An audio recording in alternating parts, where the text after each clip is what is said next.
Hey now, it's Mike Gilbert, host of the Mike and JD Show, right here on the Voices of Wrestling Podcasting Network. Join JD by God Oliva and myself every Thursday night live on the Voices of Wrestling YouTube channel at 11:30 p.m. Eastern Standard Time, as we stay up all night discussing all the hottest stories in professional wrestling. You can also check us out right here on the Voices of Wrestling Podcasting feed, or you can subscribe to the Mike and JD Show feed. Now, enjoy the show. Time is precious, and so are our pets. So time with our pets is extra precious. That's why we started Dutch. Dutch provides 24/7 access to licensed vets, with unlimited virtual visits and follow-ups for up to 5 pets. You can message a vet at any time and schedule a video visit the same day. Our vets can even prescribe medication for many ailments, and shipping is always free. With Dutch, you'll get more time with your pets and year-round peace of mind when it comes to their vet care. This podcast is a member of the Voices of Wrestling Podcasting Network. Visit voicesofwrestling.com to hear the rest of our great podcasts, as well as show reviews, columns, opinions, and updates across the world of wrestling.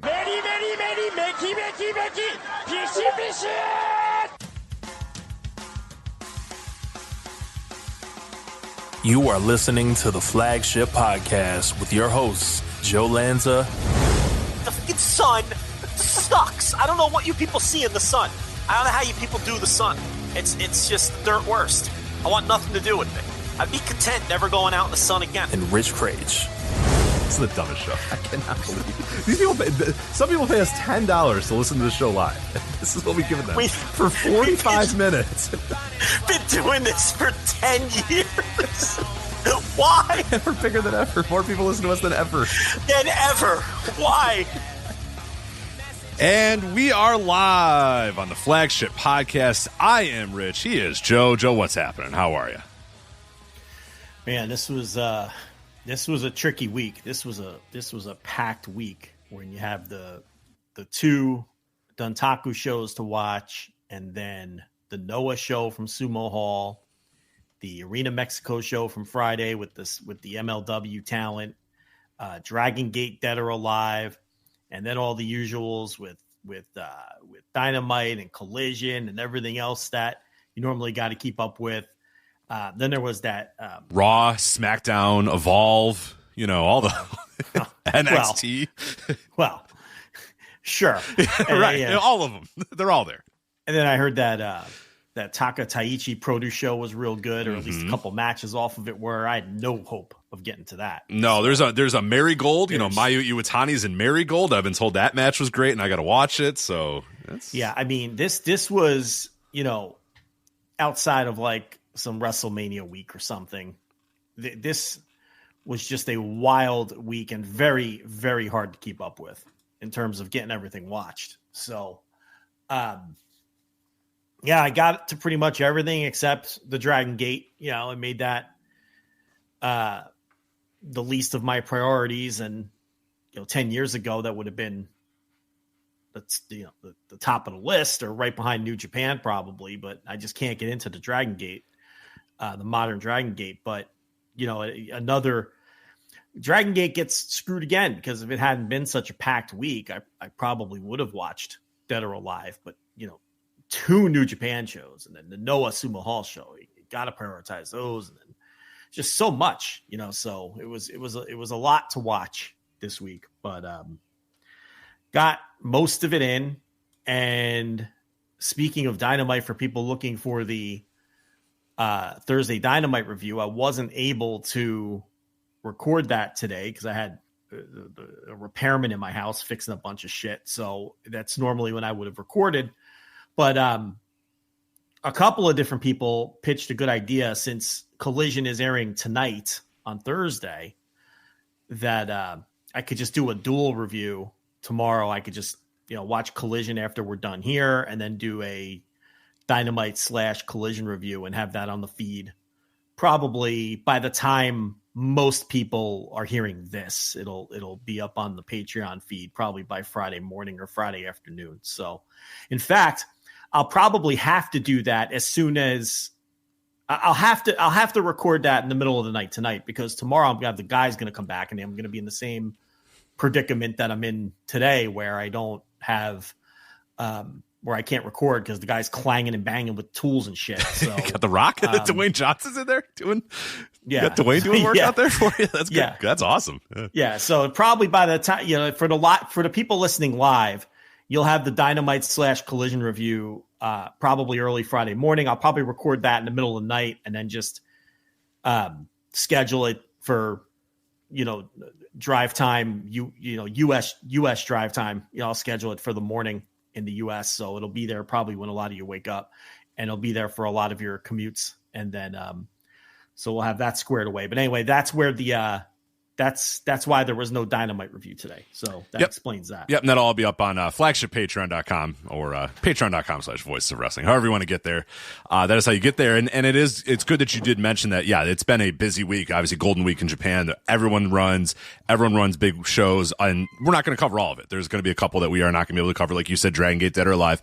I am committed to watching that show. I've heard very good things about the Mayu Iwatani debut in Marigold. So it's shaping up to, I think, be a relatively busy week in terms of the Patreon as well, because I will probably do a Flagship Plus at some point in the next couple days, covering the Dead or Alive, covering the Mayu Iwatani debut in Marigold, as well as possibly Azteca Lucha. So I'm going there live, so might want to do some coverage of that at some point. So probably shaping up to be a pretty big weekend for the Patreon. I also have a Q&A out there. I asked people for some questions. I got 100 questions. So making my way through that show right now. I'm doing it in bits because I can't sit down and answer 100 questions all in one sitting. So doing it in bits, but shaping up to be a pretty loaded weekend for that Patreon. So again, flagshippatreon.com, Dynamite / Collision review, possibly a Flagship Plus, definitely a Q&A, a new tour of the territories, my journey through the 1983 American territories. That'll be out tomorrow at some point. So plenty of stuff up there for you guys on flagshippatreon.com. Excited. I saw you put that Q&A up, and obviously I get all the notifications for people sending their questions, and there's 50 questions, there's 75 questions, there's 80 questions, there's 100 questions. And I'm just like, how the fuck is he going to do a Q&A? Surely you have recorded it already and you're not going to get to all 150 questions. I think I got to get to all of them. Yeah, that's the problem. That's a 4-hour show. It's going to be a long show. It's already an hour, and I'm through like 20 questions. So it's going to be a long one. I've done Q&As, and once you get to like 50 questions, it's going to be like a 4-hour show. If you're giving unless you're just giving one word answers. No, unfortunately, I am giving good answers to all the questions. Yeah, you got to give good answers. That people are paying to ask the question. You got to give good answers. So that's the thing. So I'm just thinking to myself, he better record this because people aren't stopping. No, I know. And then you feel obligated to answer them because they've sent them. So when I do those Q&As, what I normally do is I'll tell them, you've got 2 hours to send in a question. Go. And then at the 2-hour mark, I'll pop back in and then I'll put, okay, we're done here. Anything that comes in after this, I'm sorry, but I'm going to have to get you next time. Right. Or I'll answer it in the messages or in the comments or whatever. Right. I have done that in the past. What I have done, and I had the plan of doing that, because what I did is I sent out the Q&A. I was going to come home and I was leaving work, and I said, I'll do the Q&A, and I'm going to do exactly like you said. I'm going to get home and I'm going to say, all right, I'm recording now. So last question's in, let's do it. And then I ended up not being able to record right when I got home. And then 3 hours later, I looked and I was like, oh, dear God, there's 97 questions. I'm fucked. So now it's just like, let them come. I'll just do a 5-hour show. Whatever. Fine. Let's do it. Yeah. One of these times we got to put that up and then never record the show. Just let them keep sending questions. Yeah. Thanks for your question. I'm just watching the questions come in. I'm like, he is so fucked. Yep. I was thinking maybe he recorded already. Part of it, but not all of it. Honestly, in all honesty, if you send in a question 3 days after a post, I don't know how annoyed you can be if we don't answer it, right. To be completely honest. But yeah, all right, at least, all right, you got it covered. Which, hey, folks, if you still got time, if you're listening to this, and you can actually send in a question. You said if people are paying for the questions, you don't necessarily have to pay for the question. All members, even if you're a free member. Right. Oh, yours is for free too. Oh, okay. Now the actual answers you got to pay for. You got to pay for them answers. You want to ask a question though, you can do that for free. You just have to sign up at flagshippatreon.com, then you can ask a question. I see. Yeah. So, okay. Well, good luck with that, I guess. There were people. There were even people like, yeah, this one's for Joe Lanza, and then I had to come in and be like, hey, listen, this is not my audio, but yeah, here's a written answer for you if you like, but I'm not gonna, just so you know, this is not me.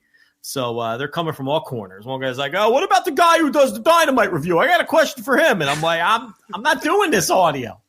This is Rich. Just clearly says I do like the one guy. I do like the one guy who. He was like, hey, tell me about what's the most accurate representation of Italian culture? And I'm like, I think that is for Joe. I think that might be for Joe. Yeah. He was like, this is for the guy who does the Dynamite review. Talk about Italian. I'm like, well, I answered it for him, but, we don't want to make a habit of that either, because then it becomes like a written Q&A from me, a spoken Q&A from you. Yeah, get your ass in there. Get your ass in there and answer some questions. I answered the question.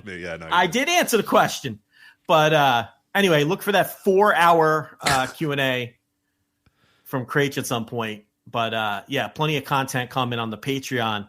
$5 tier, $10 tier. I recommend the 10. Just do the 10. Then you don't have to worry about it. Everything. If you do the 10, you get everything. You don't have to worry about what you're going to get, what you're not going to get. So do the $10 tier. But if you don't want the live audio, you don't want some of the written stuff, then you can get by with the 5, but you should be on there. We did have a record number of subscribers last month, so it just keeps growing, and obviously we're doing something right, and that's a base hit down the line for TJ Friedel. The Reds are going to take the lead here. This is one of those rare weeks, Rich. Actually, catcher running from second, so they did not take the lead. Yeah. This is one of those rare Reds are playing on a Thursday night during the flagship nights. You don't get too many of those, because Thursday is a popular day off in baseball, and a lot of times it's also getaway days. It's good getaway day. I was going to say a lot of getaway days. So yeah, a lot of 1 p.m. starts. Yeah, so this is like the second of, I think, 4 total conflicts all year. I think I looked it up a couple weeks ago. So just warning everybody that in the middle of some match review at some point, you might hear me either scream in joy or curse in agony. So that randomly happens when the game is running concurrent to a flagship. So we got bases loaded and one out here in a tie game in the 7th. So obviously I'm on pins and needles watching this Matt McClain at bat with Ellie on deck. So just so I don't startle him. God, what is going on there? What, it's sloppy shop over here. You're a disaster. This is a mess. Could you get your head in the game here? Let's go. The phone is going off. I got a professional operation here, the Flagship Podcast. All right, I don't know what you're trying to do out here. The most professional podcast that there is. Oh, you know what it was? It was a question for your Q&A. It was Paul Wedding. Yeah. Paul Wedding said in the Paul question. Wedding. Paul, stop. Well, why don't we do this? Because it'll get me through the top of the 7th here.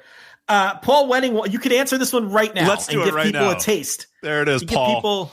Give him a little Matt Menard. Give him a little taste. Give him a little taste. A little here. taste. Ready? All right. Paul Wedding asks, quote, if you could travel back in time and prevent one wrestler from suffering a career-ending injury or premature death so they can have a full career, which wrestler would it be? We can both answer this one. I already have an answer, but go for it. Who do you got? You want me to go first? Go first. Art Bar. Easy. Yeah, he was right on the cusp too. That's a classic example of a guy who was the next one up. ECW just getting. I mean, he was going to be a central part of ECW when it launched. He was going to be a big time deal everywhere. I have a backup answer too, but I'll let you go first in case I don't want to steal your answer. What's your reasoning behind the Art Bar? Well, because you just nailed it, because he was on the verge of becoming a mega star in pro wrestling, and I loved watching his work. And anyone who enjoyed peak Eddie Guerrero, you were watching Art Bar. I mean, Art Bar, and Eddie Guerrero wasn't shy about saying that he took everything from Art Bar. Art Bar taught him charisma. Eddie had the work. Art had all the charisma. And, it wasn't just taking the frog splash from him. And the guy had a gorgeous frog splash. He learned from Art Bar. And, as much as people love peak Eddie, I don't know if Art Bar would have had that kind of impact from an influence standpoint or a historical standpoint. But just he was a more charismatic, but wasn't the worker Eddie was, but he was more charismatic. Mm-hmm. And he really was on the verge of becoming. They were as most people, as a lot of people probably already know. Eddie and Art were set to come in and work the ECW arena, and that would have been their big breakout. Art Barr died, and obviously Heyman honored the booking, and he brought Eddie in, and the rest is history for Eddie. The thing with Eddie that a lot of people might not remember is that charisma came a lot later. That charisma that Eddie would show, he started showing about 1998 or so, I would say, and then it really exploded, obviously, a couple years later when he gets to WWE or whatever. But he really wasn't that. For the first couple years of his ECW run and even the first couple years of his WCW run, very generic.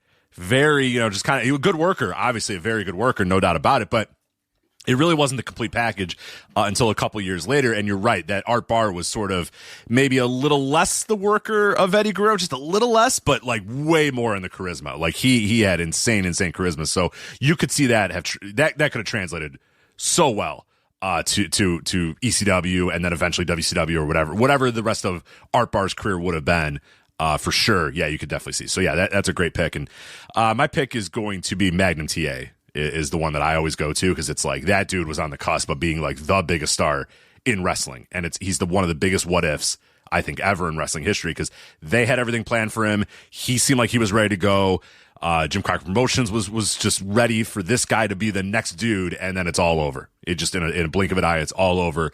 And we don't even get somewhat of a comeback. You know what I mean? It's over. It's just done. And he hangs around. He does commentary. He's sort of there. He's kind of the shadow over the final, couple years of Jim Crockett Promotions. But I always wonder, man, if he's healthy and he hits, like he feels like he was going to be the guy that was going to hit in a big, big way. Yeah. Yeah. I would go with Jay Briscoe for this one too. That one hurt. Because we never got the main TV run for him. And he would have had it. And the thing with Jay Briscoe is, I say this all the time, 50 years from now, people are going to, tape watchers, nerds like us are going to go back and watch Jay Briscoe, and they're going to wonder how the fuck this guy wasn't the biggest star in the universe when they see how great he was in the ring and how great he was on promos. They're going to wonder how the fuck was this guy not the biggest star in the world. So I would go with Art Barr and Jay Briscoe. Although the way that Paul framed it, an injury or a death, I mean, you'd like to take away the death of anyone who died young, right? Of course. So you're forcing us to pick here. Please don't put in the papers that I'm saying I wanted Owen Hart to fall out off the fucking roof in what was it, Kemper Arena? Kemper Arena, Kansas City. Yeah. Okay, you're making me pick here. So those are the two I'll pick. But you can you can't go wrong. It could be a million other answers if you're going with guys that died. Maybe it's a little trickier to pick guys who had career-ending injuries, because you don't see that a lot in wrestling, where guys get hurt and then, like you picked Magnum TA. How many more examples are there of guys who get hurt and then never wrestle again, or their career trajectory is changed so much that they're never the same?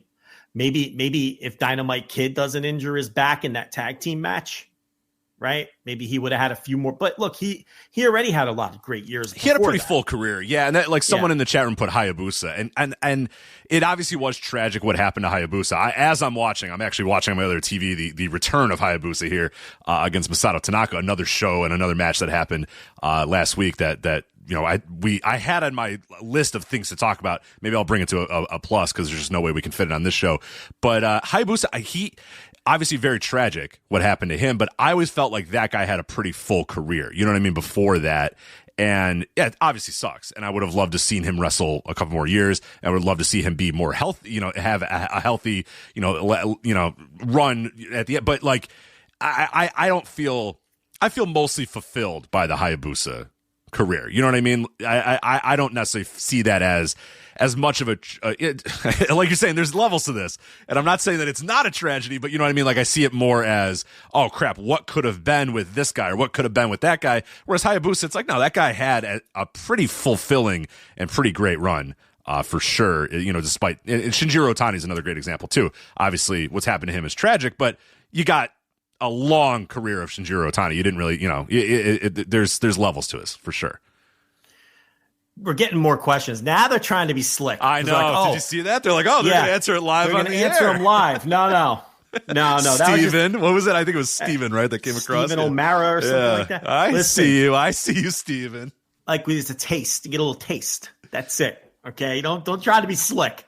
So anyway, that's look, if you want 3 hours and 50 more minutes of that from Rich Crage. We got to do a duo Q&A one of these days. That would be long as fuck. That's going to take. The problem is we have to limit it to like 10 questions. Yeah, it's like the first 10 to 15 questions because we'll be there for an hour and a half talking about one question. So yeah, we got to definitely limit the amount of questions. We're not known to be pithy around here. No. So it would have to be a limited number of questions or something. I have to tell them, look, first 10 in. But here's the thing. If the ones after the first 10 are better, I'm going to want to answer the other ones. So we'd have to figure out a way to do it, because the 10 best, we are going to choose the 10 best. Yeah. Which I don't know. But then you don't want to insult anybody. You know what I mean? So it's like, but if you say first 10 and 7 of them are dopey and then you have 3 really good ones that come in after that, it's like, oh, fuck, man. I'd rather answer those questions, but we could do that sometime, I guess. Yeah. That'd be good. But anyway, I'm watching this Hayabusa match right now too. Do you real quick, we'll lead off the show. Who else is leading off their week this week with Hayabusa's return against Masato Tanaka? But I'm going to do it right now. I haven't seen it. You haven't seen it? What do you think of it though? Like of the whole idea of putting somebody else under the Hayabusa mask? And does that weird to you, or are you fine with it? Like where do you stand? If the family's fine with it, and they are, then look, they've been doing that in Mexico for decades. Right. We don't see that a lot in the United States, and we don't see it a lot in Japan, but it's not completely unheard of. In Mexico, it's part of the culture, and sometimes it's handed down by the legend who, will either give it to a legitimate family member, a son, a nephew, cousin, whatever.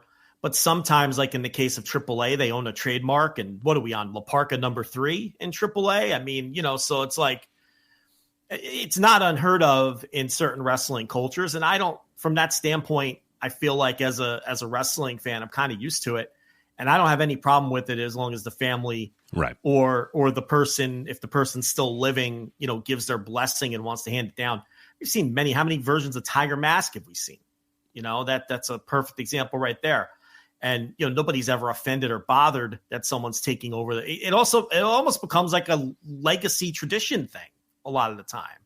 So who knows if this Hayabusa takes off and ends up having a nice run with it, maybe there'll be a Hayabusa 3 at some point, and then a Hayabusa 4. And it could, and a lot of times when we see this, it doesn't work. And then it just, it just kind of peters out. So no, I to answer your question, no, I don't have a problem with it. Yeah. As long as the family, that's where I'm at, is as long as the family's okay with it, I'm fine with it.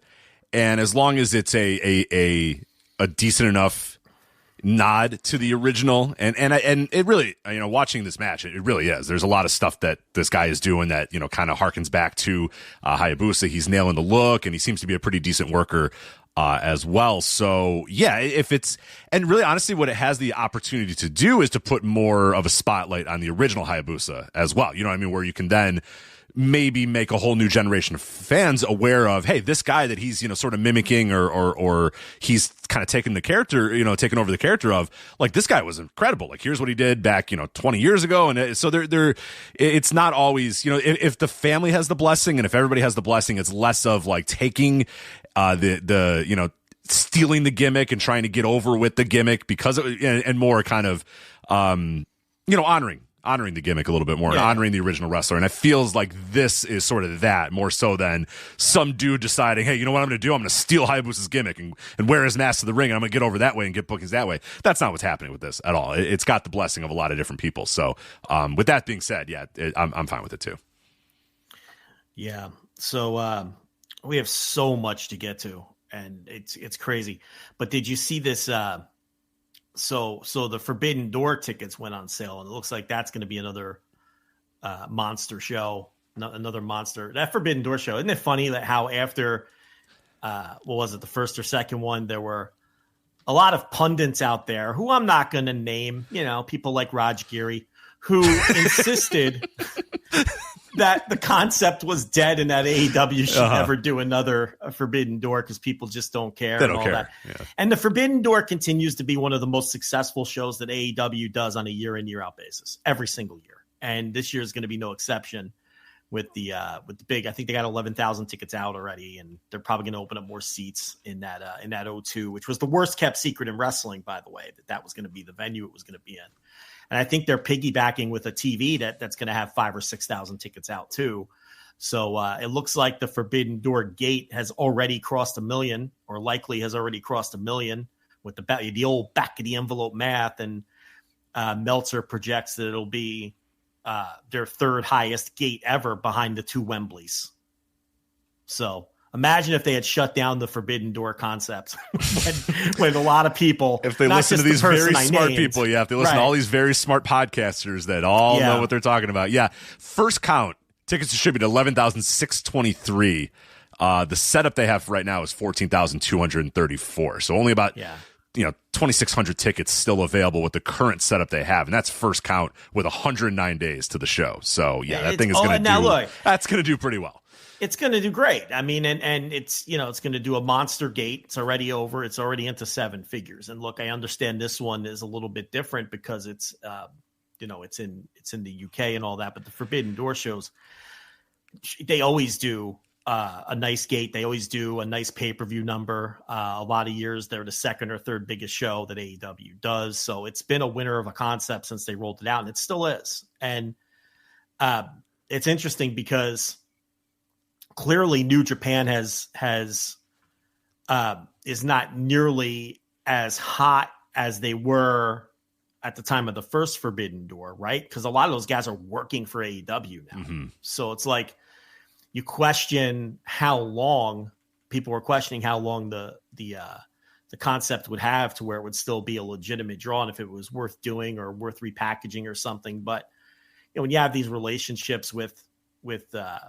CMLL and New Japan and the other thing about Forbidden Door is I think the AEW fan recognizes that it's always a kick-ass show too. And that helps a lot. It's always a really great show. There's always one match that just is a match of the year contender, whether it's Ospreay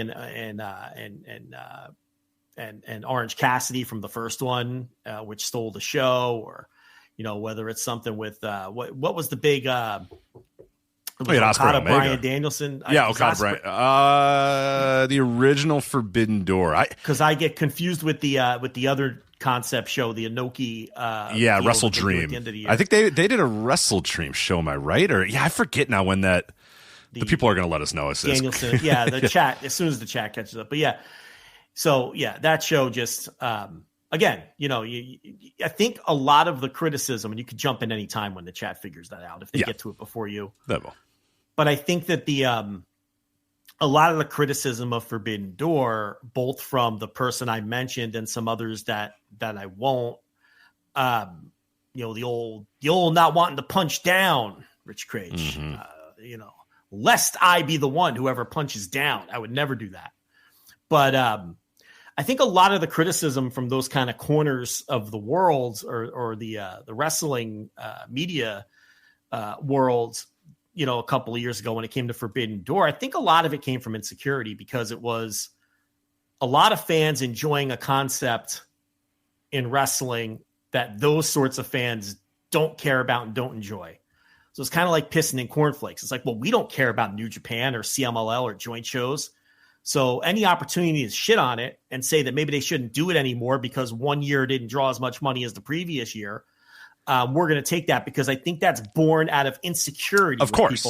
Also, their favorite company and the company that they most identify with would never do anything like this. At least at that time. Because now, obviously, and they still really wouldn't because they purchased AAA. So you can't really say that Worlds Collide is this. It's similar, but not quite the same. And even with Worlds Collide, let's be honest, Mystico versus, Vikingo and Roman Reigns is not going to be a match on Worlds Collide. Right. You know what I mean? It's going to be NXT guys. Your point stands either way. It's the promotion I most identify with doesn't do stuff like this, so it must be wrong. Mm-hmm. And also, there's people enjoying this, and I have to find a way to shit on it. So what I'm going to do, it comes from insecurity, this is not how wrestling's supposed to be done, and so they shouldn't do it anymore. And it's just successful every year. Like every year, Forbidden Door is a massive success. So it just shows that whether you want to use the term niche, I don't.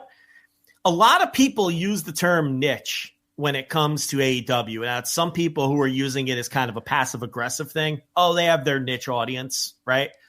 But I see a lot of people who don't even intend it that way, who say, oh, well, AEW is doing great because they've carved out a niche. They have this niche audience.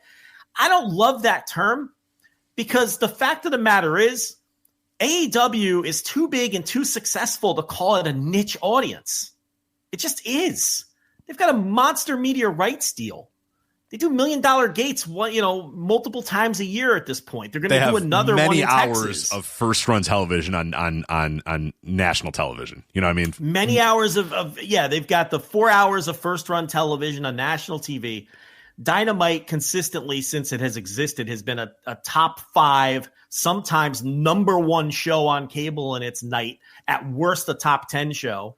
They have a monster media rights deal. They're going to do at least $2 million plus gates this year because they're going to do another one in Texas. That show has 14,000 tickets out. I think they're going to get to the 18,000 they have set up. And I think as hot as the TV has been and as hot as some of these programs feel, they have a chance to put 20,000 people in that baseball stadium. We'll see as we get closer. They don't have a niche audience. They have a large audience of people who watch the shows and pay for the shows. And then, by the way, they do the best wrestling pay-per-view numbers by far since WWE has left pay-per-view. And it's not as if TNA isn't out there. Is TNA ever doing 120,000 pay-per-view buys? Hell no. I mean, how many other wrestlers was New Japan doing 120, 140,000 pay-per-view buys when they tried it a couple times in the US? And there's other companies too that have done Are any of these companies on Fight or whatever it's called now doing 120,000 buys? If they were, they'd be on proper pay-per-view and not on Fight. So I think a lot of times, even the people who aren't approaching it from a bad faith standpoint don't give AEW as much credit as they deserve. And maybe that's because they're constantly beaten down by the bad faithers. And it's not all bad faithers. Some people with bad AEW opinions just don't know what they're talking about. That's another thing too. You could say it's all bad faith. There's bad faith out there. There's no question. Okay, the troll accounts and things like that. But there's other people who just don't know how to analyze this stuff. And they just talk out their ass because they don't understand what they're talking about. And I think maybe that wears down the people who are trying to give honest analysis and do approach AEW analysis from a positive standpoint, because there's no way to analyze what Tony Khan has done other than it's a massive success. There's just no way around it. And the question I always say to pose to people who think AEW is dying or AEW is failing or, Tony Khan fumbled his chance to create a wrestling company is I would ask those people if they're not people who are bad faithers, if they're just people with bad takes, the question I always would challenge these people with, if you're given the chance, is, okay, if WWE didn't exist, would you still consider AEW as is, with their current viewership, their current ticket sales, their current attendances, their current pay-per-view buys, would you consider AEW as is a success or a failure? And if the answer is I would still consider it a failure, these people, then just stop talking to them. Right, they don't know what they're talking about. It's going to make a shit ton of money. They have the huge media rights deal. They do $1 million gates. No, they're not doing their peak attendance that they've done historically. Their pay-per-view hasn't dropped. Their pay-per-view is trending up since the start of the company. Okay, their viewership might be down. Some of that is the cable universe. Some of that is there's just, we've been over their television numbers a million times. Their attendance is very clearly down. It's plateaued at a certain level now. But wrestling ebbs and flows. We know that. AEW as a business, honestly, has stabilized. It's like, okay, here we are. We do 4,000 people for TV.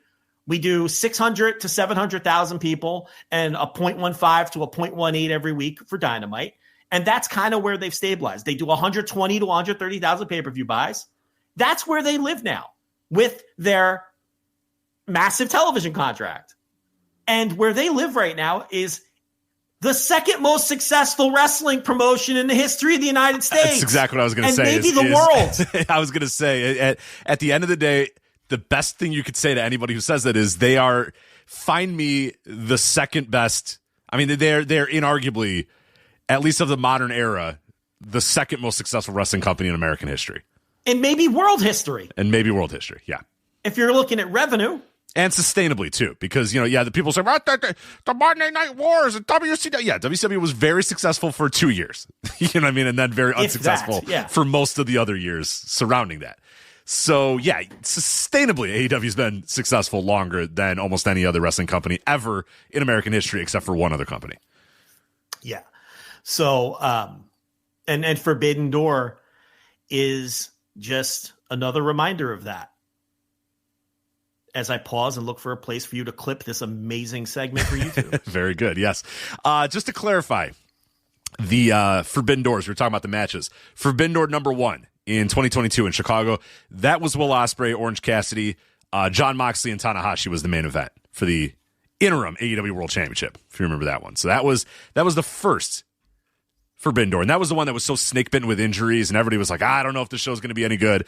Ended up being pretty fucking awesome. Remember, it ended up being one of the best pay-per-views of all time. Great business, too. Yeah, and it did great business. Sold out the United Center. Forbidden Door 2023 then, okay? So this is the one that took place in Toronto. That had Will Ospreay versus Kenny Omega and Bryan Danielson versus Okada.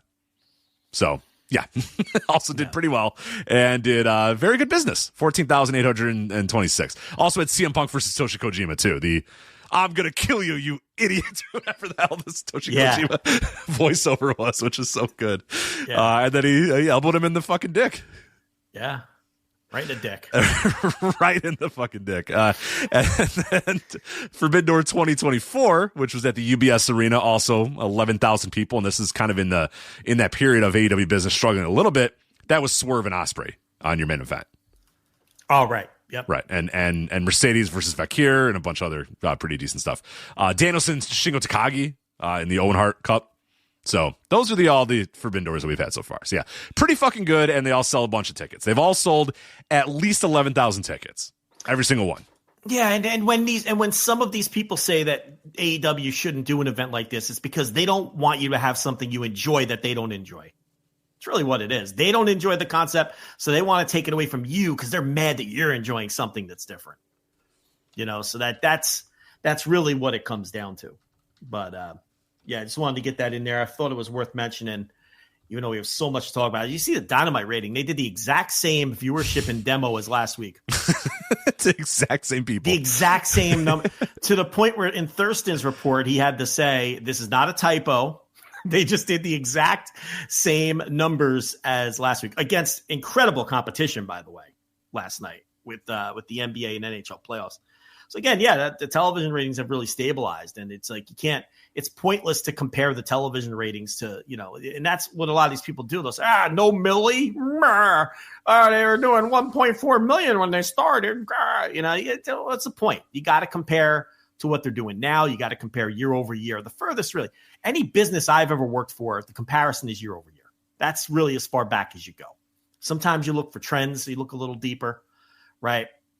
But, it's gotten to the point now where their business has stabilized to the point where it's, like I said, 600, 700,000 viewers, somewhere in the mid to high teens in a demo, 4,000 people at each TV taping. Let me tell you something about these TVs. I'm going to talk about this on the review tonight. I love that Masonic Temple or whatever. And all these buildings they've been running, it's the same amount of people they were putting in these quarter-filled basketball arenas. I know. I've been screaming about this forever, but yeah, carry on.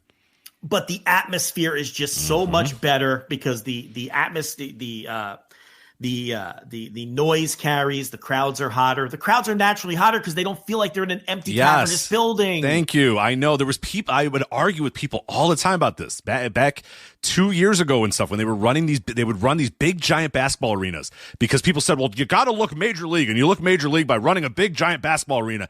I said, "You don't look major league if half the arena's black and you can't hear you can't. It's just dark. It's curtained off." There's nobody in the upper deck. The crowd doesn't make noise, and even if they are making noise, it just goes and gets echoed up to the top of the rooftop because you can't hear anything. And then also you feel like you're an idiot. You feel like a moron by going to a show. Trust me, I've been to events where you're 1,000 people in a big giant building.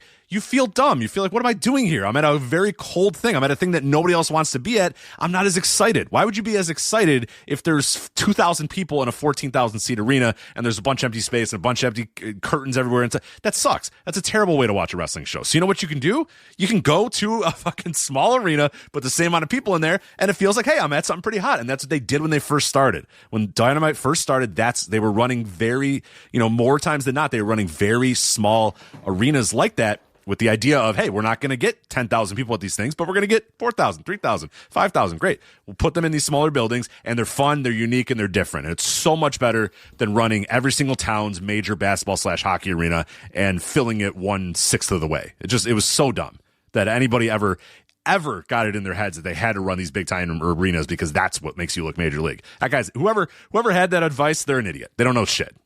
They're dumb, and I'm glad AEW doesn't listen to that person anymore. Yeah. Yeah, absolutely.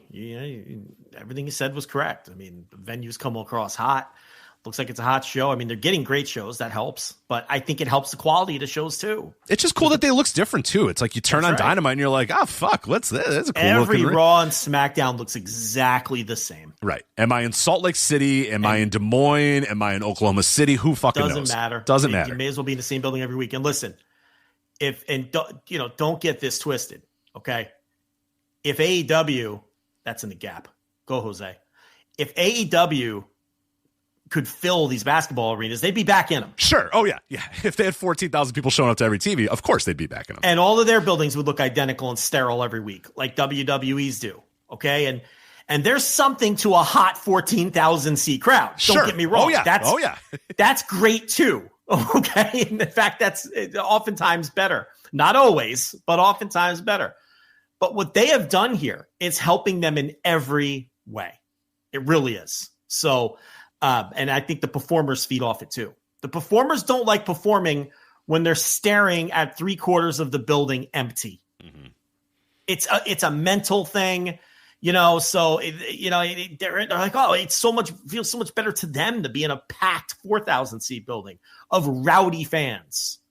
So the TVs, the quality of the TVs has been great. Oh, for sure. And Soup brings up a good point, too. Sorry to interrupt, but this is something that I always brought up, too, and I'm glad he mentioned it because I forgot, is that ticket scarcity is an important thing to do, too. Because for a long time there with AEW, when they were struggling to sell tickets in these big-time basketball arenas, people just wouldn't buy tickets because I'm going to wait. I'm going to get a 2-for-1 deal. I'm going to get some discount code. I'm going to get some, you know what I mean? And I always say, if you let a paying customer wait to buy a ticket, the chances of them buying a ticket lowers by every single hour and every single day as you get closer to the event. Yes.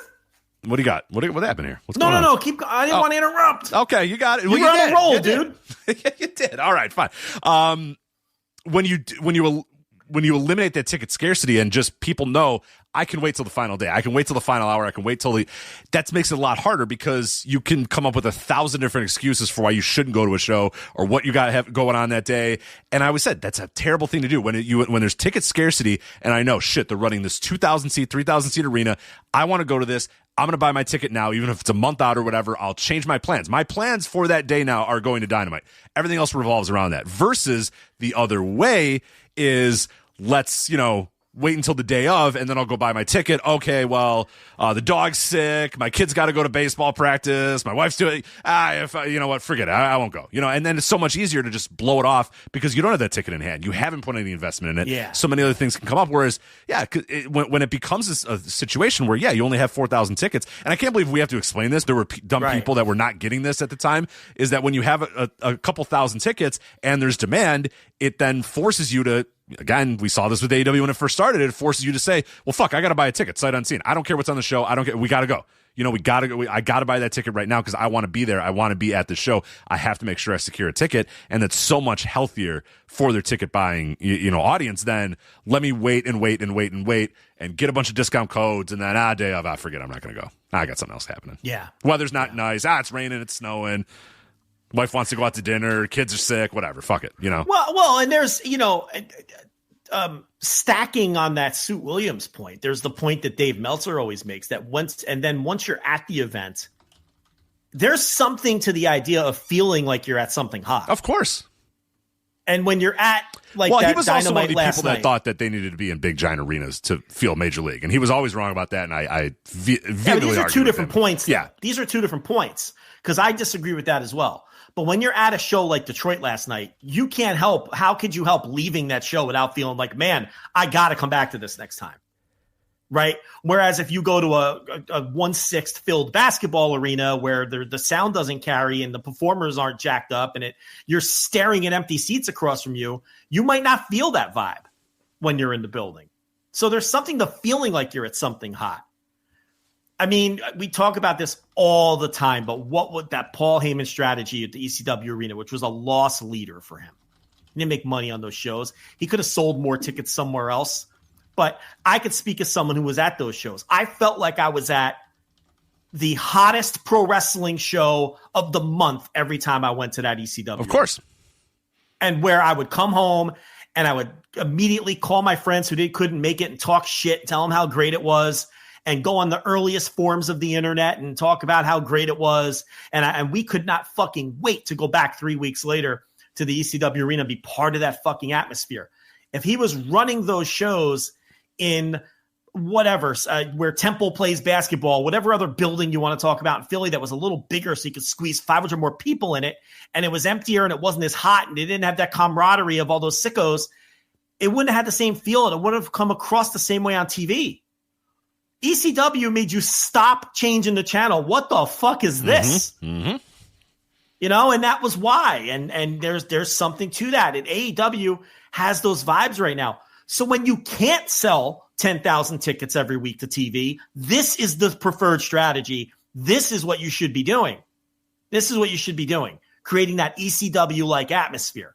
So at least your TV. And how many months in a row did I scream that on the TV reviews when they were in these drab? Hated it. Yeah. I'm like, get into the smaller buildings, and now they're crushing it every week in the smaller buildings, and it's paying off. And eventually, it ebbs and flows. They'll turn around. They'll be able to sell 7, 8, 9, 10,000 tickets again for TV, and they'll get back into bigger buildings. And as long as those crowds are hot, WWE has hot crowds all the time for TV. And of course, it comes across well when there's 10,000 people yeeting. Of course it does. Of course it looks good.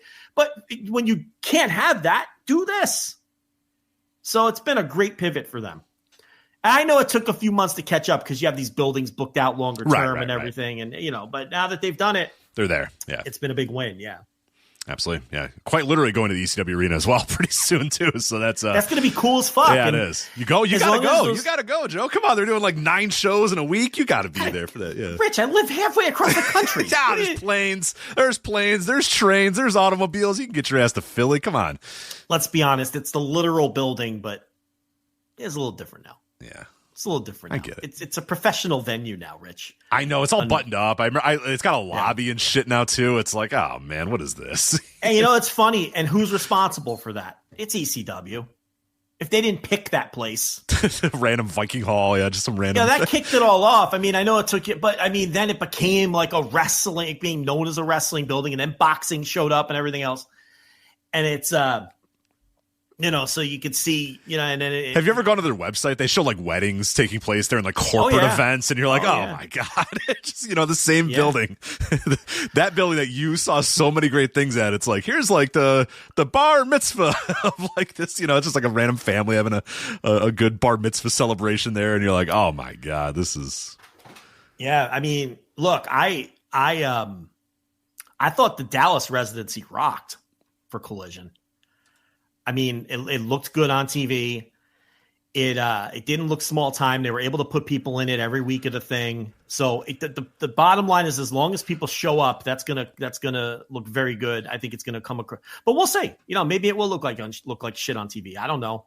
But I'm encouraged by what they did in Dallas. I thought that was one of the coolest and smartest things, and that kind of kicked off this era in a way. Mm-hmm. It really did. of running the smaller buildings.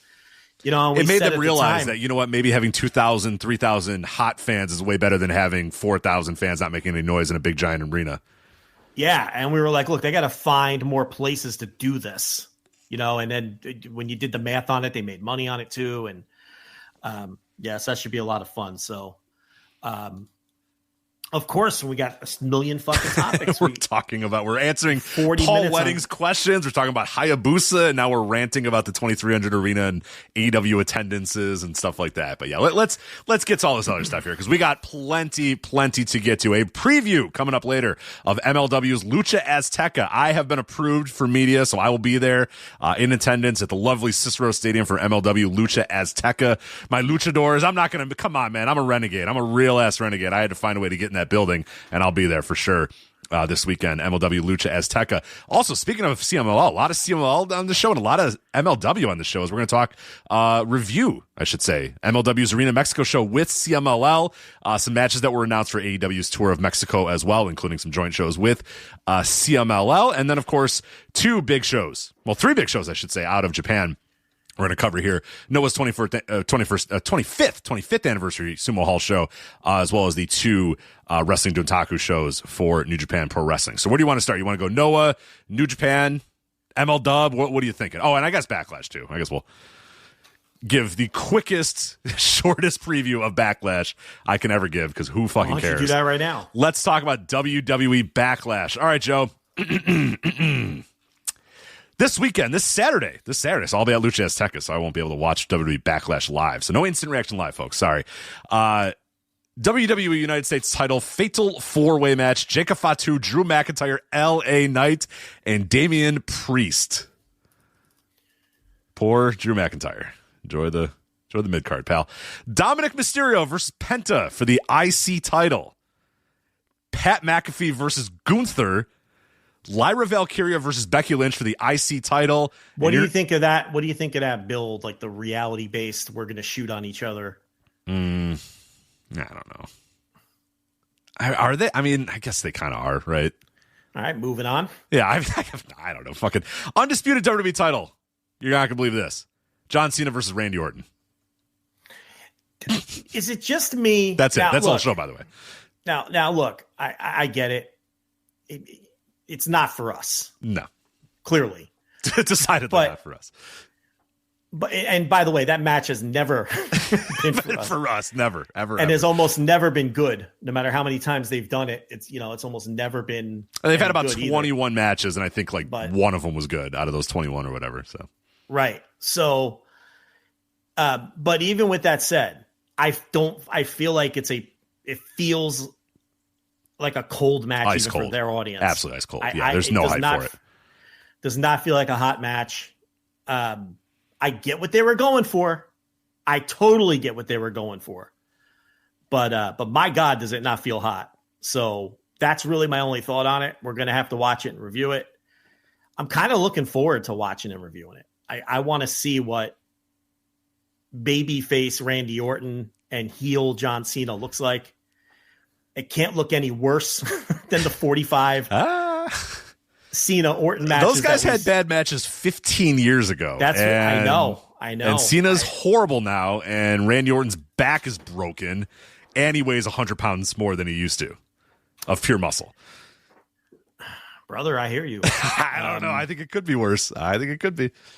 I mean, they have low bars to clear, is my point. Cena, though, really does look shot. He's looked horrible at Mania. He looked awful. Yeah, he and I'm not killing the guy. I mean, he's old, and how many real matches has he wrestled in the last half decade? It's very few. Yeah, it's very few. That's one of the big issues too. They brought him back and just kind of were like, all right, there you go. But that ring rust, I mean, that's you don't just knock that off. I mean, he's had. God, I'm looking at it now, trying to come up with real, like you said, real ass matches that he had. I mean, there's maybe it's less than 10, I would say, probably real matches where he had to get in there and work, like really truly work. And I think that's why the WrestleMania match was such a disaster. He had to go out there in a singles match and work for 25 minutes. I mean, that's not easy. Yeah, it's going to be ugly. Mm-hmm. Doesn't matter though. It's just they're going to tell whatever story they want to tell, and. It's WWE. Does it ever fucking matter? No. Whether the matches are good. those mutant fans don't care. No, so they'll be cooking. There'll be scenes. They say they don't care, but then when they get a good match, they love wrestling. God, when they get a good match, they love it. When they get a whiff of actual pro wrestling, they love it. Oh yeah. So that's Backlash. There you go, WWE Backlash. So you can go listen to every other wrestling podcast if you want a more extensive review of WWE Backlash. Here we're gonna go into the world of Japan or MLW or CMLL. Where do you want to go? Spin the wheel, Joe. We go in Mexico. We go into Noah. We go to New Japan. Where do you want to start? Where do you want to go? We could start with. Let's do Dontaku. Let's do Dontaku. Let's give. Do Dontaku? Yeah, let's give New Japan their flowers here. So, all right. So we had 2 nights of Wrestling Dontaku, both obviously in the same arena. Night 2 being the higher attended show because it was going to be the last New Japan contracted match for Tetsuya Naito. I'm trying to find my words carefully for that because I'm of the belief, and I guess we'll just jump into this right now. This guy is going to wrestle for New Japan Pro Wrestling again at some point, right? Oh, I was told that by someone in the office when I did my write-up on it when the news broke 2 weeks ago or whatever. Right. It's highly doubtful that they would be, I forget what the exact terminology was, but they were, confident that he's going to wrestle for the company again. Right. Everything's been pretty, his going away has all been pretty cordial, it seems. New Japan is giving him an outlet to do videos and do these promos and do all these sort of things or whatever. So, yeah, I don't want to say his last New Japan match. I've seen some people say, Tetsuya Naito in his last New Japan match. I'm like, no, I'm confident. I think it'll be within the year. When this guy's ready to come back, I think it'll be within the year that he wrestles for New Japan again. I think what we're really seeing now that we can sort of look at this thing, it's over. Tetsuya Naito's done, as a contracted wrestler. And we've seen sort of the discussions that have happened in the media and the discussions about his contract. And what this really came down to, and I want to see if your read's kind of the same as mine, is it looks like they got to the negotiating table this time and Naito said, I want time off. I want to work less dates. I need to get surgery. I needed to, kind of chill out a little bit, but I'd like to sort of be paid what I was getting paid before. And New Japan just said, no, we're not going to do that. We're, for whatever reason they might have, we're not going to pay you the same amount to work less. We're not going to, or whatever it may be, but they were not going to accommodate what he wanted in terms of taking time off and making as much money or relatively similar money. So they said, you know what? Then I think we're just going to depart this relationship as contractual relationship, but let's keep it cordial. And when you're healthy and you get your surgery and ready to come back and we have a big show, we'll call you and you can come. That's kind of where I feel that the read is after all this. Well, you have a good read. I was told directly that it was 1 part schedule. He didn't want to, he works a hard schedule. And the other part of it was he wasn't too excited about being booked like a dad. And that was the exact terminology I was given too. That's what that's the Western fan parlance for when guys get rolled down the card. The third gen guys and Tanahashi and people like that, the New Japan, like that was coming for Naito. And he wasn't, at least at this time, excited about being in that kind of role. So both of those things played into it, from what I understand, and it's not super contentious, and he is fully expected to work in the company again. Will it be immediate? I don't know. It actually wouldn't stun me if it's immediate. They didn't treat that match at Dontaku like it was some big goodbye or anything. He didn't even score the fall. Shingo scored the fall. So it's 100% he'll be back at some point. When, that's, really up in the air. Could be, he might want to go away for a while and make it more special when he returns. Or, if I were him, that's what I would do. But again, that I don't know his life either. I don't know if he wants to get booked because he wants the money, right? If he wants to get booked and he wants the money, then he's going to keep working, and they're going to take him. They're not going to tell him to go kick rocks. We don't want you on our shows. So I don't know. We'll just have to see. But yeah, he'll work again. Maybe he'll do some produce shows. These Sari produce shows are doing all right. And There's been a lot of rumblings about that. He's got some guy, I forget the exact relationship, but there's some guy who has got a relationship with Naito and Bushi who's been tweeting a lot of like, pay attention to this date and pay attention to this, Twitter account and pay attention to this for a while. So there's something bubbling up there. Whatever that might be, we're going to probably find out here in a little bit, but there's something going on. I think that's probably what he's going to do. And I think, like, again, this relationship feels like it's ending on a very cordial note. So I'm positive that if New Japan has a big show and they have an opening, or even the next year's, I mean, honestly, I could see him back at Wrestle Kingdom. When I say like as early as possible, that's kind of what I'm looking at. I'm not looking at him being back by like the G1 finals, and obviously I don't think he can be because he's getting his eye surgery again. He's getting his knee. I think they're doing some stem cell. I think he's going to Germany to do stem cells or something like that. I forget exactly what he's doing, but I could absolutely see like this coming Wrestle Kingdom, him being on that show. You know what I mean? Like that early, I think he could do it. Now, if I'm him, I like you said, I'd probably wait a little bit. I'd maybe wait a year or so. I'd do some produce shows. I'd do some shots here and there, whatever. But again, if he wants the money and they want to book him, which of course I think they're going to want to book him, and I think he's going to want the money, I could definitely see it happening very, very soon that he's back there. It's just, they decided to end their relationship as him being a contracted talent in New Japan Pro Wrestling. But I think the door is still obviously completely open for him to just work there whenever, the time is right and the money makes sense.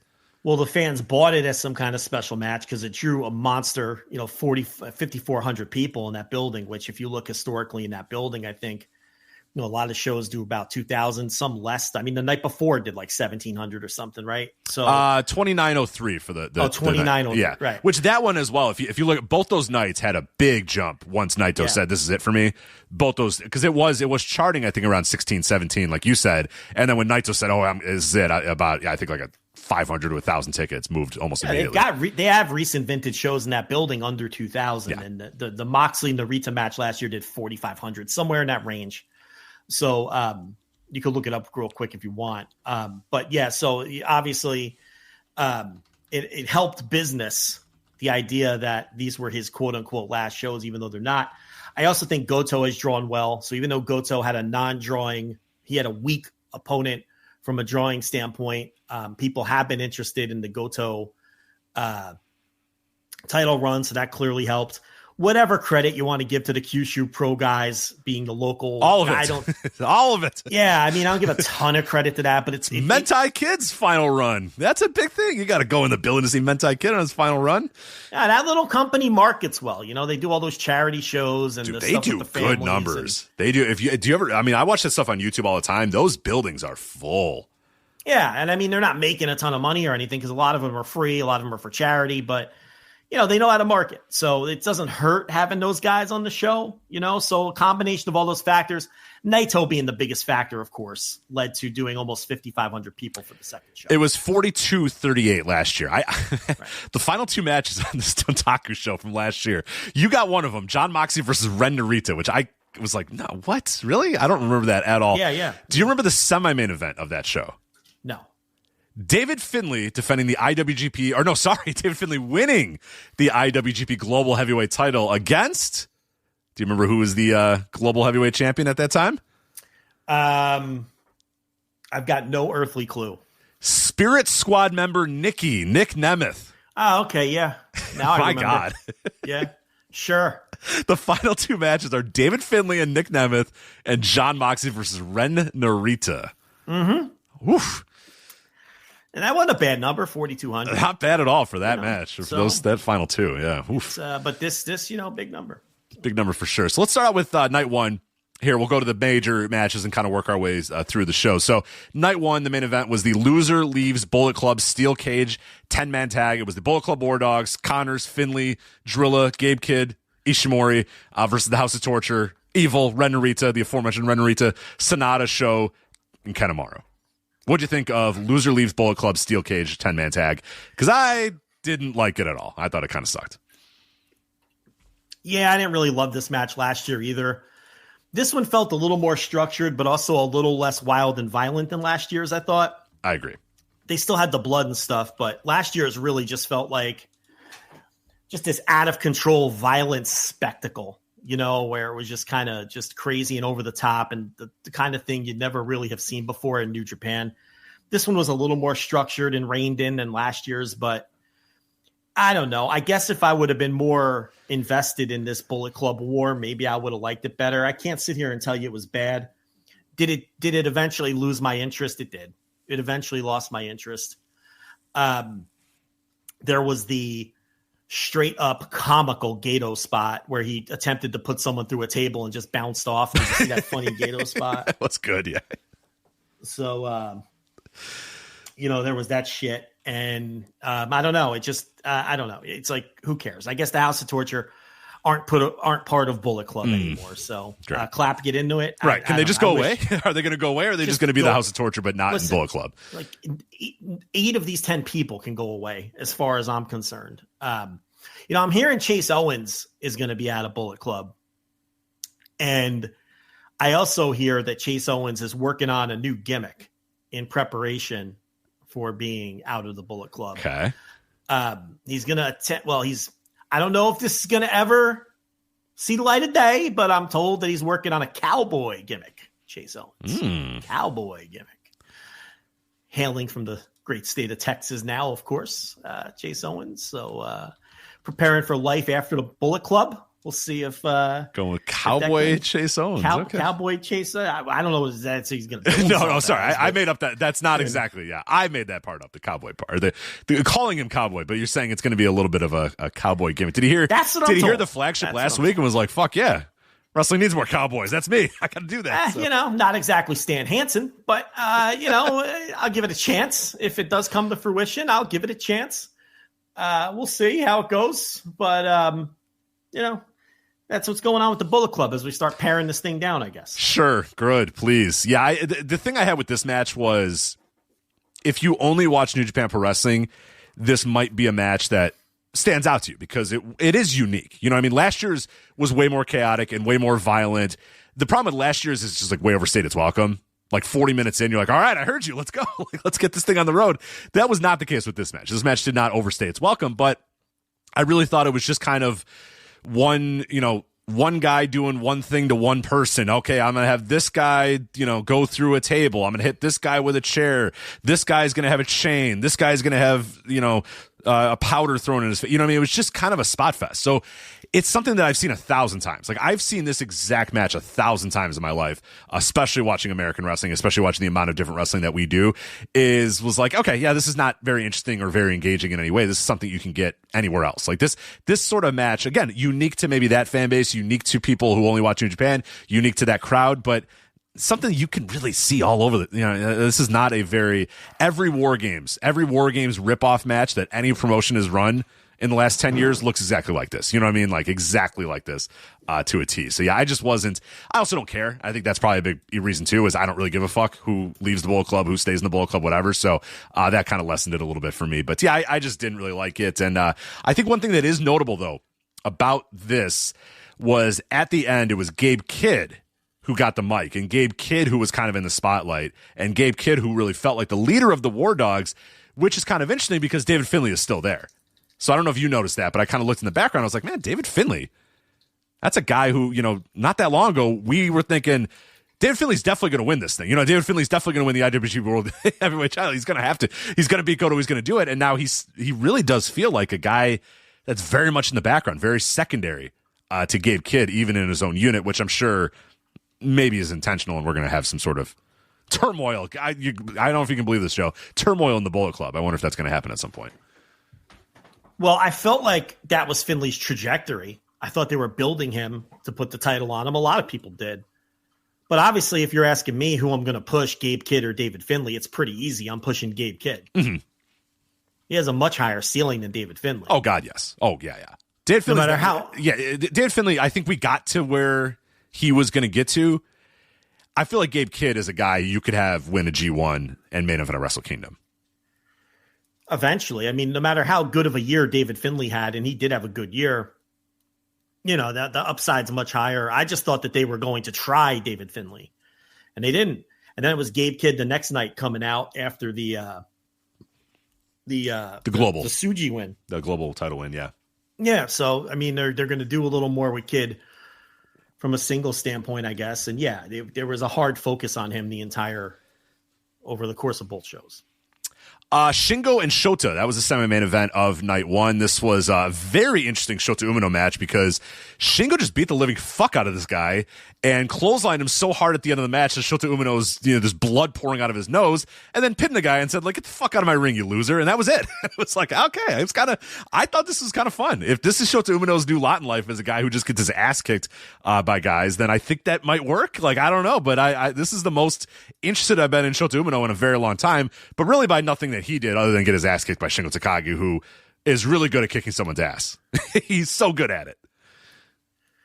I thought it was the best match on the show by a mile, and I thought it may have been the best Shota Umino match ever. I thought it was great. I thought this match was just utterly fantastic. I thought Shingo was phenomenal in this match, and I thought that Umino was really great in taking the beating. And I think what they're telling you with and Shingo really worked with an edge. I want to see this version of Shingo moving forward. Yeah. This version of Shingo would be the best wrestler in the company.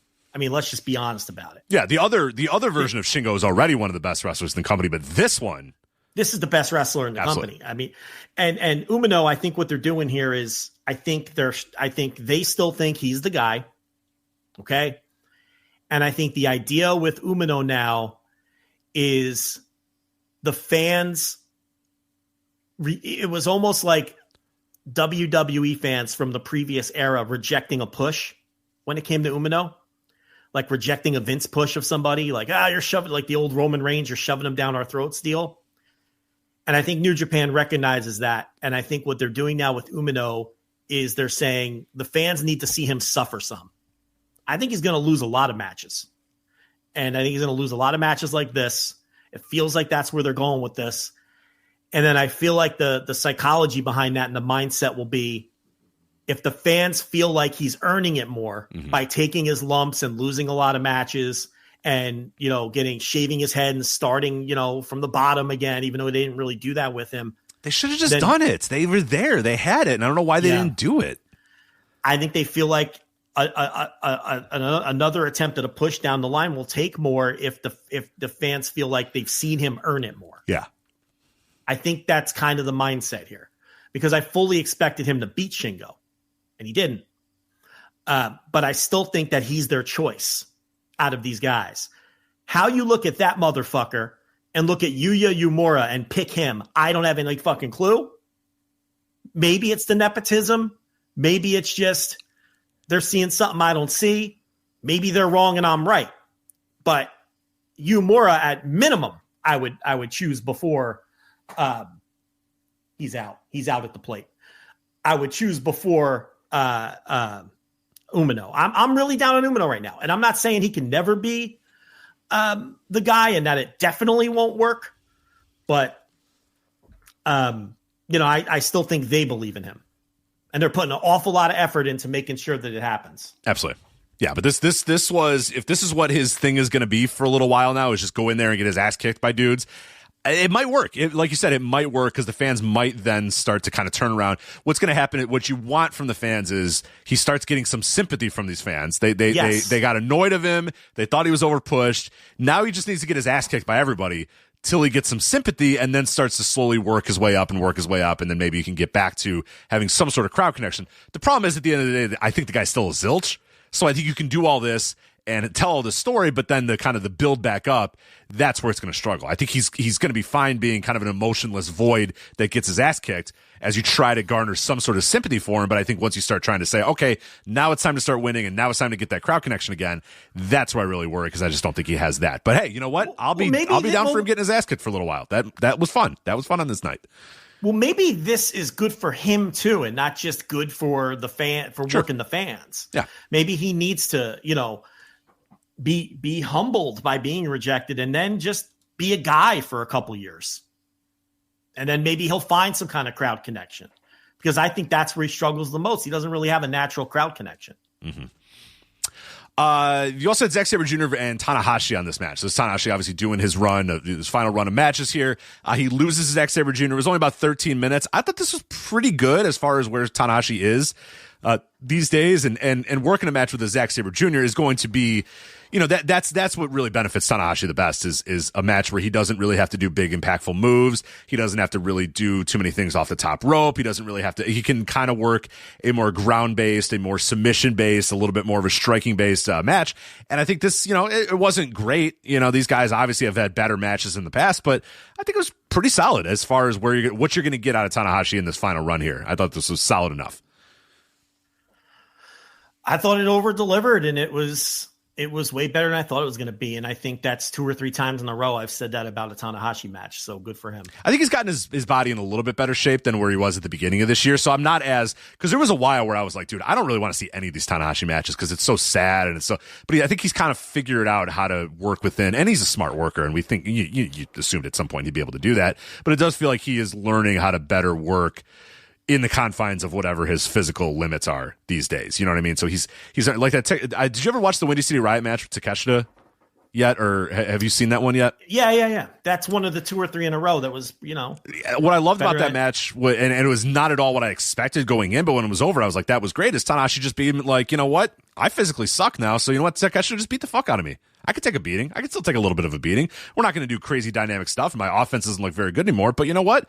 I'm sympathetic, so just beat the shit out of me. You know what I mean? And that's kind of what he did. And on this match, it was like, Sabre, just fucking stretch me. You know what I mean? Stretch me whatever directions you have to do whatever you got to do. Like, yeah, that's fine. Yeah, and I think he's done a good job of really figuring out how to make the most of you know, like, again, his physical limitations now that we're watching kind of the final stretch of matches here.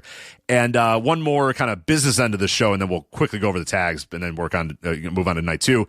It's for the New Japan World TV title. El Phantasmo and Konosuke Takeshita goes to a 15-minute time limit draw. What'd you think of the time limit draw for the TV title? Yeah, Chris Samsa called this last week in the chat, you know, to set up another match down the line, and probably should have done a better job spotting that myself, but he got that right. And, you know, I thought the match was, what I find interesting is the Rocky Romero turn has carried over into New Japan from AEW as well, with him being at ringside and everything. And I never put together that Roppongi Vice is back together. I never made that connection with Trent and Rocky. That's true. Right. Roppongi Vice. But yeah, it's, I thought it was a good match, which once Samsa pitched the idea that they were going to the time limit, I was like, oh yes, of course that's going to be the finish. You could tell 2 minutes in that they were going time limit.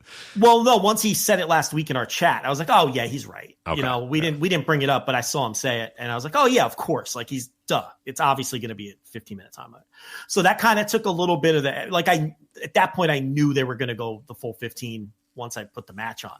But yeah, they worked hard and it was a good match. I thought this was a good show. I thought this was despite the fact I didn't love the cage match, I can't sit here and tell you it was the shits or anything like that. It just wasn't for me. Otherwise, I thought, you know, the business end and even some of the tags, you know, were non-offensive, and I thought it was a pretty good show. I would say with Phantasmo and Takeshita, they definitely have a better match in them, and that's probably coming very soon here. If you're judging this by the level of where Takeshita's been in some of his big time matches throughout this year as one of the better wrestlers in the world, and particularly last year too, one of the better wrestlers in the world, you shouldn't do that because it wasn't that level of Takeshita. It wasn't that level of a match. But I think, you know, and like you said, they're probably leaving a lot on the table because they were going to do the time limit draw. And at some point when these guys come back and you know, they can maybe stretch it out for a little bit more or have a match where they really lay it all out there, I'm positive you could see it in this match. You could see, oh man, these guys, they have good chemistry, and this could work out really well. It's just this match was just okay. Like okay, good. I would say just good, but you know, I judge Takeshita on the level of greatness, and it's like, oh fuck, it wasn't a great Takeshita match, but I think that with enough chemistry and enough, you know, if these guys roll this thing back out, it'll be a great match next time these guys wrestle. But it was still pretty good. Yeah. So the business end of this show, I thought was pretty solid. Now the tag matches, anything that, do you want me to go match by match, or you want to just quickly point out some stuff that you liked out of the undercard? Yeah, I mean, tags? I can run through them quick if you want, or if you want to set it up and go through them quick, I can do them quickly. Yeah, let's do it real quick. So okay, so let's set me up, and I'll give you something quick on every one of them. All right, so the opener, this wasn't dark, right? This was the actual opener. Yeah, of course. Yeah, Murashima. All I know is I watched the match. I know that I saw. No, it wasn't. I watched it as well. Now that I'm looking at my notes, so it was classified as a pre-show match. Yeah. But this one did air, because sometimes they're dark and they don't air, but this one definitely did air. It was Murashima and Nagai, Daiki Nagai, who it was good, and I think I think Murashima is starting to show really good fire. You know, that he's the stockier one, and he's really starting to show good fire. And they put him in a tag match the next night. They put him in I don't think they put the guy in a match, if I recall, but they put Morishima in the tag with Taguchi, I think. Maybe he teamed with Taguchi or somebody. Yes, like that. He was in that opener against Jetway. He was in the opener against Jetway and Sasaki. And he's showing good fire, and he has a really good hip toss. And that's a weird thing to say. No, that's an important move, the hip toss. He got Jetway up in the fucking air with a hip toss in that second night. But yeah, they had a good match. You know, I love these matches with the young Lions. I think the guy's going to be the better worker when it's all said and done. I like his vibe a lot, but you're right. The Mirishima's showing some good stuff so far. He's further along right now, and the story's telling that too. As Nagai cannot get a win over the guy, and as they're telling in the commentary, like there was a point where he got kind of close to beating Murashima, and they're like, "Oh, he's going to turn the table." And that's why I love this stuff. These young Lions, it's always fascinating because this guy he loses every single time to this guy, but one time he got kind of close to winning. And he stretched it out, and he got really close to winning. And now they're telling the story that he's moving farther back again. It was like, oh, he got close, and now he's going farther back. Oh, shit. He's regressing. Now he's losing in 7 minutes again. Fuck. He got so close. He was almost going to win in 9 minutes, and now he's losing in 7. He's regressing. Like, I love this stuff. And you have to follow this. Every minute counts. Every second counts. You know what I mean? These matches are the best. It's just so basic. And yes, you know that the one guy's going to win every single time, but then the one time it's not going to happen. The other guy's going to win, and it's going to be the greatest moment ever. You know what I mean? Like, oh, yeah, that's right. The guy's going to roll this fucker up in a small package, and he's going to win one of these times. You're going to put him in that Boston Crab, and Murashima's going to tap out, and the crowd's going to go nuts. It's going to be great. I mean, it's so simple, these young Lion things. I love them. Then we had a bunch of other tag matches. Master Wato, Oleg Boltin, Toru Yano, and Yo defeated the TMDK unit of Hartley Jackson, Kosei Fujita, Robbie Eagles, and Rohei Oiwa. Yeah, Boltin Oleg or Oleg Boltin, still up in the air as to what this man's name is. I don't care what anybody says. Well, what's going to happen right now is we're going to get an answer in our chat room, but then we're going to get another answer. Yeah, and it'll be the different. It's nobody definitely Boltin Oleg. No, it's Oleg Boltin, and we'll say, okay, thank you. Exactly. Cage match says Oleg Boltin. Right. They announce him as Boltin Oleg. I don't fucking know what his name is.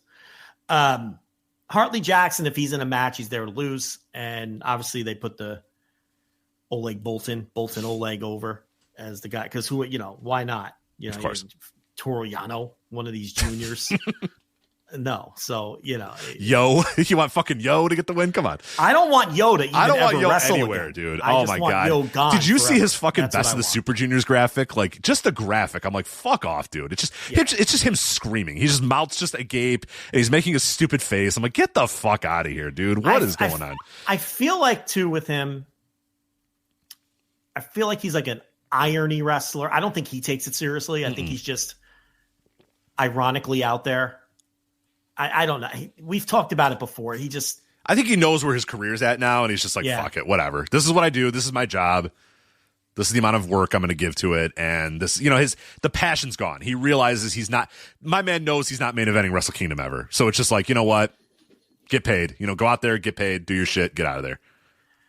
He's going to have 3 or 4 matches in Best of Super Juniors that people rave about and love, and I'm going to watch him, and I'm going to be like, that was a 3.25 star match. Yeah. You know what I mean? Mm-hmm. Hey, I'm not saying he's incapable of having a great match. He's obviously capable of that. But he's just someone he's like in the bottom 5 people I'm interested in this company. Some real go-away heat for sure. Next match was just 4 guys, Taichi Taka, Yui Uemura, and Ishii. Versus the LIJ. This is Tetsuya's second to last quote-unquote match. New Japan Pro Wrestling. Bushi, Hiromu, Tetsuya Naito, Yota Tsuji. So, yeah, LIJ. This one was they lost though. Mm-hmm. They put over. Who scored the? No. Wait, I'm confused. No, LIJ won. Wait. No. LIJ lost this match. I just forget who got the pinfall. Yeah, Yoshihashi got the fall in the following match, correct, which I thought was a little weird, but I'll talk about that in a second. I can't remember. I think Taichi pin Bushi. That's what I have in my notes. Does that sound right? Taichi pins Bushi. Yeah, it does sound right. Yeah.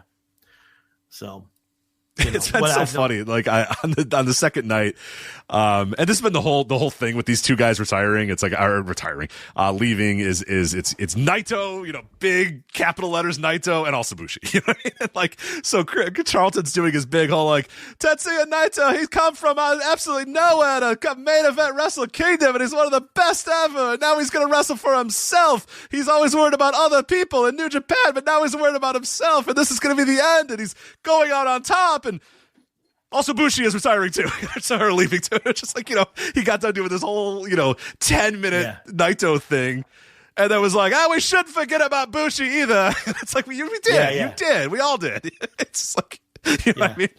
He's got all this stuff written up about Naito, about the rise and the fall and the Stardust genius and leaving to go to LIJ and coming back, and then New Japan not loving him as much as he loved New Japan, and then he wrestled for himself and he didn't worry about New Japan anymore, and he main events Wrestle Kingdom, and he's going away, and then he's like, Bushi's leaving too.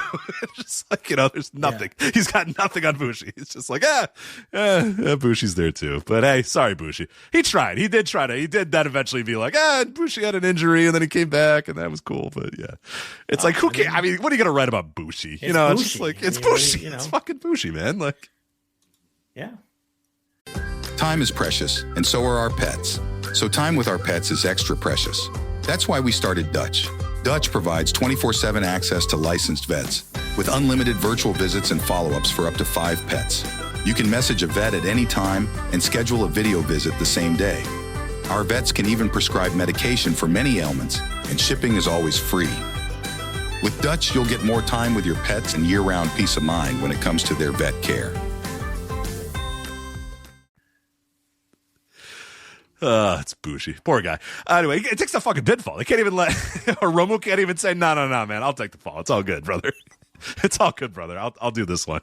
Because Tsuji can't take the fall because he's in the title match. Hiromu should have taken the fall here, but why not? You know what? Fuck it. Make Bushi take the fall. Bishamon, Goto and Yoshihashi and Taguchi defeated Callum Newman, Great Okan, and your boy Jacob Austin Young. I don't know if he's your boy. I don't know why I said that. Is Jacob Austin Young your boy? I don't know why I said that. Couldn't care less about the guy. You don't care about the JAY? You don't care about Jacob Austin Young? I don't. I didn't really understand why Goto or Newman weren't involved in the fall with the match happening the next night or whatever. But then, I thought about it, and I guess Newman and Okan did win the tag team titles on the Red Zone show or whatever the fuck it was called. Right. Over Goto and Yoshihashi. Was it? I think it was Red Zone. Was it called right? Red Zone? I thought it was something different. Is it Red Zone? Something like that. I think it was Red Zone. Hold on. Oh, you're right. Red Zone in Hiroshima. Red Zone in Hiroshima / Red Zone in Hiroshima. Yeah. The real Red Zone with Andrew Siciliano. So I thought that, but they got the win in the tag match. So I guess you didn't really need to have one of them. But I figured you'd have Callum Newman beat somebody here. Mm-hmm. You know what I mean? But whatever. It's not a big deal. But nobody cares. It's just us. And then Yoshihashi, the bag of socks of all people. The fucking bag of socks. Yeah. Scores the ball. That's the best. That's the best description ever. Credit to Damon, right? Damon was the originator Super J-Cast of Yoshihashi, the bag of socks. Yeah. It's useful. It's good, but it's just, it's the nobody fucking, wants it. It's a bag of socks. It's just like. And it fits him in other ways too. Yeah. Yes, it does. Certainly does. All right. Then we move on to night 2. Obviously, your main event of night 2 was Hiroki Goto versus Callum Newman for the IWGP World Heavyweight title. And Joe, I think I'll let you have the floor here because last week you started off your preview by saying a lot of people are going to have to do a lot of apologies and a lot of, kind of thinking about. Well, look, okay, go. What I said was long term, a lot of people are going to be wrong about Callum Newman. Yeah, I'm supremely confident in that. Like I'm not 99% certain. I'm 100% certain that long term, a lot of people are going to be wrong about this 22-year-old guy because I thought it was obvious when he was 18 years old that he had a lot of potential upside. And you see he's putting on some weight. He's always getting better. You see that he's coming into his own from a confidence standpoint. I thought this would be an excellent match, and it was. They went out there and had like a 4.25 star world title match, which didn't surprise me. If he would have went out there and bombed, I don't know if that would have surprised me either. The thing about that, though, is it wouldn't have changed my long-term opinion on him. This guy's going to be a guy. You know, I'm not saying he's going to be one of the biggest stars in the world, but a lot of people are going to be wrong about him. I think a lot of times, and we're all guilty of this, we are way too soon to, you know, die a cast with a super young wrestler before they have a chance to develop. We've been watching Callum Newman wrestle since he's a teenager, and this is like his third year in New Japan. He came in halfway through 2023. New Japan fans have been watching this guy since he's been like 20. Okay. Not even close to a finished product.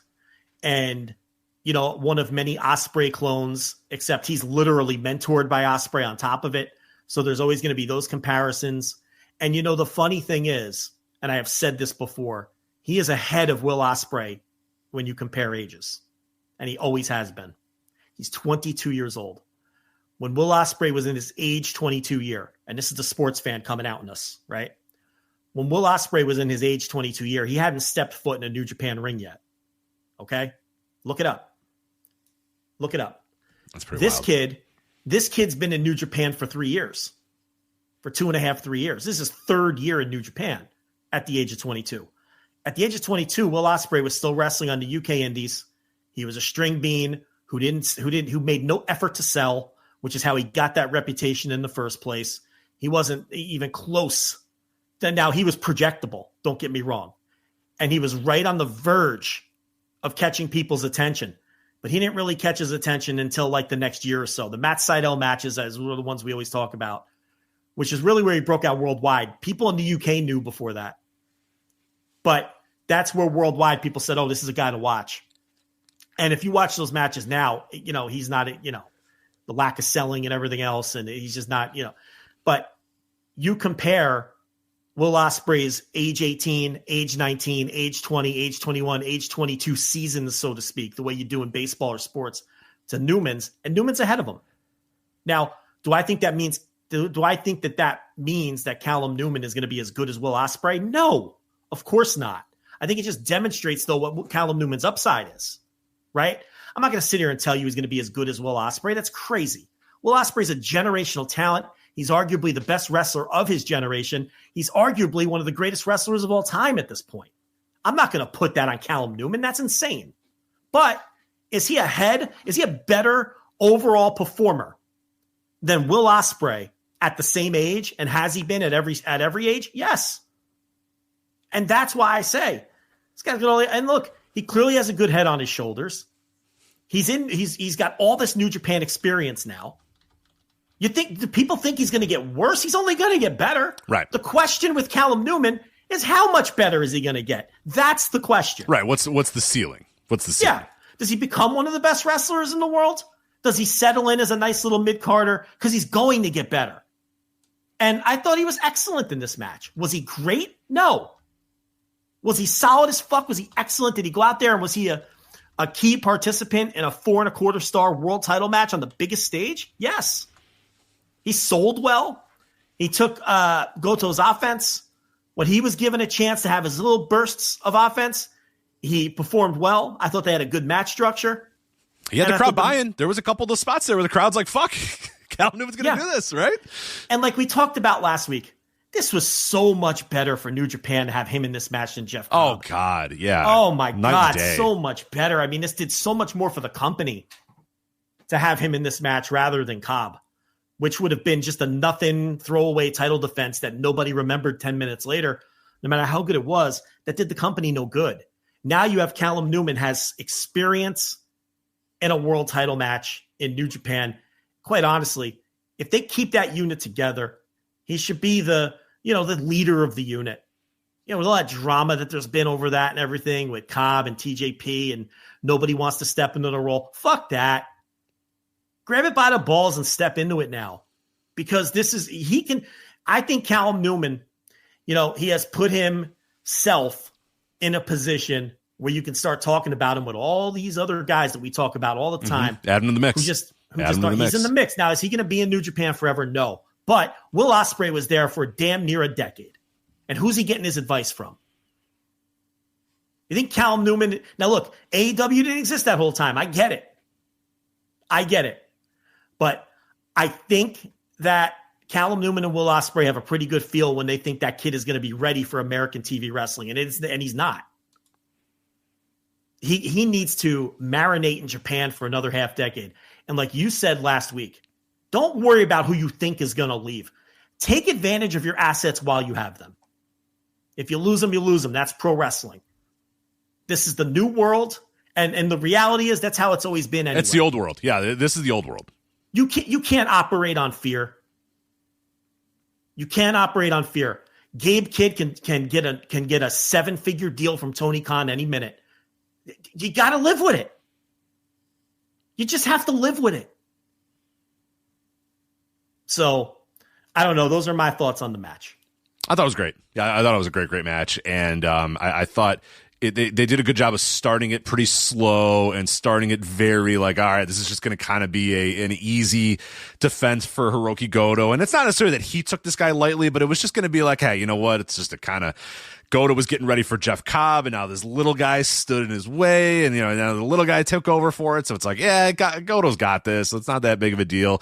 And then little by little, you got a couple of those little hope spots here and there. And then, yeah, the final 10 minutes of this match were fucking awesome as Cal Newman is taking all of Goto's offense and surviving, and then getting a couple of his hope spots as well, and the crowd buying it for a second. Oh my God, Cal Newman's going to do this. Like, he's going to do it. They all knew. Like, we all know that he's not going to win here, but at least, like, getting to that point where the crowd does buy it, that's an accomplishment right there. That's an accomplishment to Goto, and it's an accomplishment to Newman. So I thought Newman was phenomenal in this match, and I think Goto is... he's having one of the best years in the world right now. If you wanted to say he's your wrestler of the year right now, I don't know that I would argue with you, honestly. Like, it's every one of his matches. They're not on the spectacular level that some of these other guys are doing, but every single time he goes out there, and it's just solid as fuck. And the crowd is invested. The crowd loves it. This has been such a revelation, this Goto title reign. I'm such a huge fan of what this was, and it's so much better than some of the other alternatives that New Japan had of what they could have done with this title instead. But I think Goto running with this title and having these good ass 25-minute main events has been phenomenal. I love it.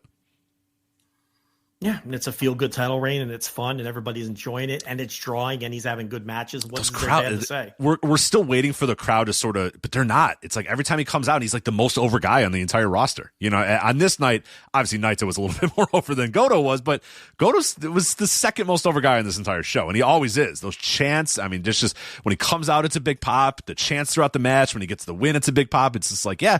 And you look at the box office, and it's all working, and it's like, man, they played this perfectly with Goto, and there's no better guy in New Japan right now to be the champion than Goto. So yeah, I've been really, really happy with it. And Newman made himself now. Newman's a guy, like you said. You have to add him to that mix. Anytime we bring up the names of that next generation, your Uemuras, your Yotsujis, your whoever it may be, your Shota Uminos that were forced to bring, you got to add Cal Newman to that list now, and that's cool. If you're New Japan, that's what you want. Gabe Kidd, you want to be able to add Cal Newman to that list, and you can after this night, I think, for sure. So, semi-main was the global heavyweight title, Yotsuji defeating Yu Uemura to retain the title. I thought this was technically a very good wrestling match. I thought in terms of the work, it was well done. I like the idea of Yotsuji working over Yu Uemura's arm. Obviously, he's coming back from the tricep injury. I thought all that was solid. It's not clicking with me with Yotsuji right now. He doesn't feel like a guy that's ready to project up to that next level. I don't know what you feel about this, but I'm watching this match. I'm like, yeah, technically you're working well. Everything looks good here. You've got charisma when you come down to the ring, but I don't know if he's got enough in-ring charisma to take that leap up to being a G1 winner, a heavyweight champion, a Wrestle Kingdom main eventer. I'm just not seeing that just yet out of him. Yu Uemura, I see it a little bit more, but I really expected by this point Yotsuji would be there, and I feel like there's just something missing with Yotsuji. Where are you at with him? Although I like this match, I still enjoyed this match. I'm looking at this, trying to project these guys out. Obviously, with Naito now departing, the void of stars is becoming pretty big in New Japan, and you need this next generation to step up quick. And I don't know if they're ready. I thought I wasn't feeling this match at all until the closing stretch, and then it became one of those New Japan matches that people talk about, like the stereotype of the New Japan match, where it's all in the closing stretch and everything else was, you know how that's been a thing for the last 15 years or whatever. Yeah, of course. Yeah. I thought this match actually was that. Well, a lot of times I don't agree with that when people say that about New Japan match. They used to say it about Okada matches a lot. And yeah, Okada matches, it would take him a while to get cooking, but there were very few Okada matches where I felt like he just dogged it until the closing stretch. I thought everything Okada did was purposeful. And yeah, he had his go-to spots that we all know that we can see in our heads and everything, but he was a recipient of that stereotype accusation a lot of the time, but it's been a New Japan thing. But I thought this was that. This was not compelling to me at all, but I thought they saved themselves with the closing stretch. Uemura was getting so much offense, though, and so many near falls that I was just waiting for the spear, and then it came.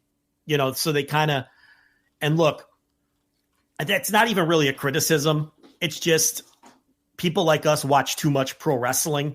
You know what I mean? And we kind of see patterns develop and things like that. But that's also there's a situation where these guys will learn to disguise their finishes better and to do different kinds of match structures. They're also – inexperienced wrestlers to some degree from that standpoint. The great workers figure out a way to have you on the edge of your seat all the way and do, non-traditional match structures. But this was a very traditional closing stretch where the guy who's going to lose is getting all these near falls and getting all this offense. And then it's the RKO out of nowhere. Right. So, they did save the match from that standpoint. Suji. Yeah, I don't know. I've always been super high on him. It's hard to just have blanket judgments on any of these guys. Uemura is the one that I really like, though. I think that maybe he just suits my taste more than some of these other dudes. To me, he projects the best as being the next guy that you could see main eventing a Wrestle Kingdom. Now, the work isn't all the way there, but I think it's not that far off. I think he's a really good, really solid worker. I don't know what it is about Tsuji. There's just something sort of missing with him. He doesn't feel. One of the things that I think, and this is a thing that I notice a lot around wrestling in general. It's not just Japan. It's America. It's everywhere. It's like an epidemic all over the place, and it's worse because I'm watching 1983 American Territory Wrestling. So it's, every single week now I'm watching this stuff for Tour of the Territories. I'm consuming all this, old wrestling, and you shouldn't always compare old wrestling to new wrestling, but I'm going to do it anyway. A lot of times when you're watching this 83 wrestling and you're watching great matches from other eras, the crowd involvement and getting the crowd involved in the match and getting the crowd on your side and getting the crowd in that match with you and in that ring with you and bringing them into your story, that stuff is so important. And I feel like it's just a lost art in wrestling because nowadays a lot of wrestlers, they just do their match. You know what I mean? They wrestle, they do their match, they do their thing, they do all their moves, and it's never... Very rarely do they take a second to stop and look to the fans and say, all right, here we go. Like, all right, come on. I'm going to do this move or get excited about this or come on. It's so rarely do you see that in today's wrestling. And so often did you see that in past years where a move would happen. I mean, you don't have to do it to the comical degree that guys did in, 1983 or whatever, but in 1983, the babyface would hit a move and then what would they do? They would turn around to the crowd and be like, yeah, put their thumb in the air and the crowd would go, yeah, we're behind you. We're on your side. Like there was so much of that. And I'm not saying you have to do it to that level, but I feel like there's so much. And again, this is not just a Suji thing. This is not just a Japan thing. It's an everywhere. It's so often guys they wrestle. They just go in there and they do their moves and they do their moves and they do their moves and they do their moves and they hit their finishing move and then they get out of the ring and they're done. And it's like, man, take a second to stop and acknowledge the crowd and bring the crowd in and let them feel like they're a part of the match and they're a part of this thing. They're not just a studio audience watching you guys go out here and wrestle. And I thought with this match would be a great opportunity for them to do that. And they just kind of did moves back and forth for each to 25 minutes, to each other, and then it was over. And again, the finishing stretch was pretty decent, but I just want more of that in today's wrestling, and I feel like that is missing. I don't know why today's wrestlers they just feel like they don't have that crowd connection for whatever reason. And I don't know if it's because they're not that charismatic or what it is, but they're just Goto has it. Look, Goto fucking has it, but that next wave of guys coming in, and this is around every company, they just don't have that oomph to get that crowd invested. I know who has it, Gabe Kidd, so just push him. Right. That's a guy who fucking, Gabe Kidd, now a great example of a guy who does it, because how you are involved in a Gabe Kidd match. If you're in that crowd, he fucking grabs your throat and says, get in here. You are a part of this match. Even coming out after this match, it's like he comes out and you get to, from the crowd, and then he's talking, and he's a guy who has found what works for him. He had it dialed up to 12. we said he needs to tone it down. He has, but not to the point where he's still unabashedly this guy, but he's not like an edgelord anymore, right?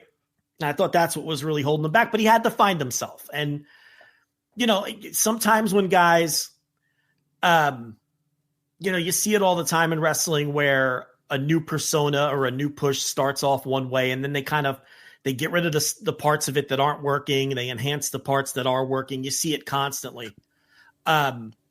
Ricochet really could have gone too far with the ahas, but he fucking did it come through that time? It doesn't. It did. Yeah, because I toned it down. See, but you like Gabe Kidd. You were at 12, but you made it. You made it 9, and it works. It comes through then. Aha! Did that one come? That through? one actually did come through. Yeah. Right. So, if Ricochet were in WWE under Vince McMahon, he would tell him to do it in every single promo, twice per promo, and we'd all be rolling our eyes at it, and he'd be stuck in the mid card forever. He'd be like the shoosh guy, like just he gets cast in that role, and maybe Gable's happy with that. That's fine. But Ricochet, he does it maybe once every 5 promos now. You know what I mean? And it's like, it didn't become who he is. And now look, he's going to be an upper mid carder / main eventer there for as many years as he wants to be, because he found his little bit. Will Ospreay, when he first got his push in New Japan during the pandemic, it was way over the top, the sunglasses, and he was finding his way as a promo, and it was a little awkward, and people were burying him. And I'm like, I don't know. I feel like he's improving you got to give him a chance, right? Now, look, he's one of the best promos in pro wrestling because he has found what works for him, and he has found his voice. Yeah, he found his voice. He's found his right. He found his voice and what works for him. And we're seeing it with Gabe Kidd, where he was dialed up to 12, and he was this super edgelord guy, and he's dropping F-bombs in the middle of the matches on the microphone, and he's dialed it down. He's taken it down a notch, and he's found his little niche, and he's the rah-rah, I'm a New Japan guy with the logo on his fucking tights and everything. And he gets in that ring after this match, and he just totally fucking outshines and makes both of these guys feel like they're tiny, because he has that crowd connection, and he understands and he's comfortable who he is as a performer way more than either one of these guys are. So push him. And if Tony swoops in and takes him, fine, push somebody else. I mean, enough of this shit already. Right. You can't do this with fear. You cannot do this with fear. He's ready. He's dying for it. He's got it. Somebody asked me in the Q&A and said, who's your favorite to win the G1? And I said, it's got to be fucking Gabe Kidd. Like, you have to just Gabe Kidd's got to win the G1 this year. And I feel like they're listening and they see it too, because as we've noted, he seems to have leapfrogged Finlay. He may never be the worker Finlay is. Okay? Finlay is sound as fuck in that ring. He had a great year. The guy doesn't have the charisma. He just doesn't, and he never will. David Finlay will never have top guy charisma. Mark it down, clip me. He will never have top guy charisma. Well, you know what? We saw David Finlay's ceiling. We saw it. That's it. Yep. That's David Finlay. And that's great that he got that far with no charisma. Okay? Go with Kidd here. Instead of deciding who you're going to go with and trying to force that square peg in a round hole, go with the one that wants it and takes it. Right? And Kidd is out there begging for it. Yeah, give it to me. I want it. I want it. We ask so often, we always say, this new generation of wrestlers, just fucking take it. Just say, give it to me. I want to be the top star. I want to be the top dude. So often it doesn't feel like any of these. Gabe is screaming it from the tops. Give it to me. For God's sakes, push me as the top guy. So hopefully they listen. And maybe these other guys will step up too and take it. I'm not writing any of them off except for Ren Narita. But does that even count? Who's even counting him? I don't even include him anymore. Right, that's what I mean. But it's like he's in that group. He's from that generation. And it's like, I feel like even they know that whoever they put in the house are people that they've given up on. Oh, of course. Yeah. So it's like, but these guys, they all still have a chance. But, I mean, Kidd's the one right now who seems to want it the most and has performed the best. And then, then we had obviously the last match of Naito. Any thoughts on this one? LIJ was Bushi, Hiromu, and Shingo. No, my only thought was it was interesting that they made no effort to make it feel like anything special at all. which tells you that he plans on being back. They plan on having him back. All those things that we talked about already. Yeah, it was the specialness was just kind of he's here, get your cheers out, and then that was kind of it. He even came out for the roll call after Suji got his win, but he was in the back. He didn't even score the fall. Shingo scored the fall. Right. So it's like, but then we should note that Zack Sabre Jr. came out to challenge Goto, and then Shingo came out. So, the Shingo got a big win the night before. He comes out to challenge the champion. I don't know if they're doing some dopey 3-way. I don't know. Have you been following this? That they decided what they're doing with that? No, what they're going to do is at Resurgence, it's going to be Goto and Zack Sabre Jr., and then at Dominion, it's going to be Shingo. So they basically had Shingo say, hey, I want who's ever next. And then Goto and Sabre said, all right, well, you're first, so we'll do it at Resurgence, and then whoever wins will go on to Dominion to face you. So I didn't see any of that, so thank you. But so yeah, that's why Shingo scored the fall. But it wasn't even important to give Naito the fall because they know he's going to be back. So I didn't even think. I'm indifferent on LIJ. And I could be totally off base. I haven't really seen anybody talk about the match. I don't think this felt like emotional or special at all, even if you're an LIJ fan. I thought it was just a match, Yeah. I feel like most people have now. I think when the initial news came out, everybody was like, oh my God, what's happening? And I think as more and more has come out, it's like, oh, we see what's happening. It's essentially what we kind of talked about at the beginning of the show is that these two sides are kind of, they're in a different place right now. So it's like, you know what? We don't hate you, but it's just, we don't want to pay you full time. You don't want to work full time. Then you know what? Hey, let's just kind of find out different, whenever you're ready to come back. So I feel like that's why. Like, it does not feel like, oh my God, this is the last opportunity you'll ever get to see Tetsuya Naito in the New Japan ring. I think we all kind of got that out of our system as the weeks followed after the initial news story. And I'm not going to relitigate something from like 3-4 years ago, but this also is another point. I think more people work as freelancers in Japan than people realize. It's not uncommon for guys to work in one promotion for years on a handshake as freelancers. And when you get news sometimes that someone's working as a freelancer, that doesn't necessarily mean they're leaving the promotion. In fact, a lot of the time, these guys are working freelance and you never even know it. You never know it. There was a long stretch of time where everyone in Suzuki Gun, with the exception of Yoshinobu Kanemaru, didn't have a contract. Now, I'm going back 10 years, but at the time, he was the only one with a contract. I know that for a fact. And that group was on every show for years. Yeah. They sent them to Noah. They worked all those shows. Then they brought them all back, and none of those motherfuckers had a deal except one guy. And it's the one you wouldn't think had a deal. So the absolute last guy on the list, I would think they don't have a deal. Yeah, because he jumped from whatever that direct jump was. I think Noah. Yeah, he was a Noah jump. Or was it? Yeah, we went All Japan. Yeah, I think he came from whatever. But the point is, so it's not. It's just this is a huge star. So obviously, that's difference here. But yeah, it didn't come across like he or the company feels like this was some kind of goodbye, even on a temporary basis. Mm-hmm. And then elsewhere on the card, so that was kind of the business end of this card. Kind of bounce around now with all the tag team matches. So you had, as you said, Murashima, the Young Lion team of Ryusuke Taguchi against Hitamaru Sasaki and Jet Way. So this is where we had the beginning of this show, was a lot of the Kyushu Pro guys, a lot of the local guys, and this is the first one. We'll kind of combine these two matches, I think, because then you had the War Dogs match with Gato and Taiji Ishimori versus Baton Blob or whatever the fuck, and then Mentai Kid, my guy Mentai Kid, who I didn't even realize was retiring. I had no idea that Mentai Kid was calling it quits, because I watch a lot of this Kyushu Pro, and obviously it's not translated. I had no idea. And then they're Chris Charlton, he's old as fuck. He's 44, but he's in good shape. 47. Is he 47? Fuck. Oh, well, he's in great shape. So he's one of these guys that as I'm thinking about it, I'm like, oh, actually, this is the perfect time to quit. I'm like, this guy's in good shape, and he seems in good health. I'm like, what's he doing? And it's like, well, that's when you should quit. That's absolutely when you should quit.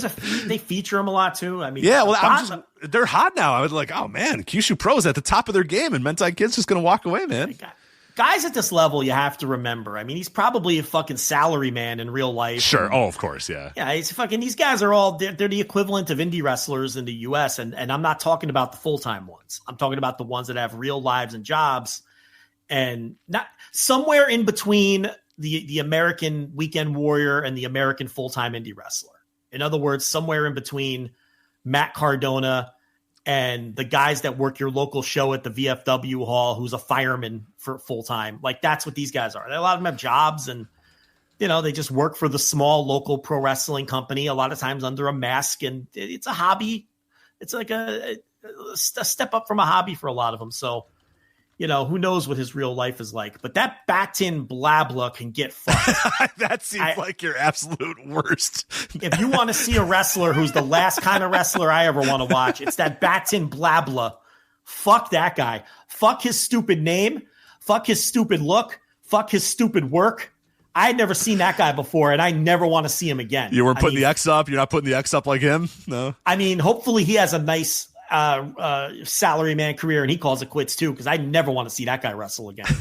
I mean, and that match was what an awful match. I mean, Gato, I liked it, but Gato's got nothing left. No, he's toast. Batin Blabla can get fucked. Yeah, Taiji's trying to sell an injury from the previous night. He's all bandaged up. He's not trying. Waste. Yeah.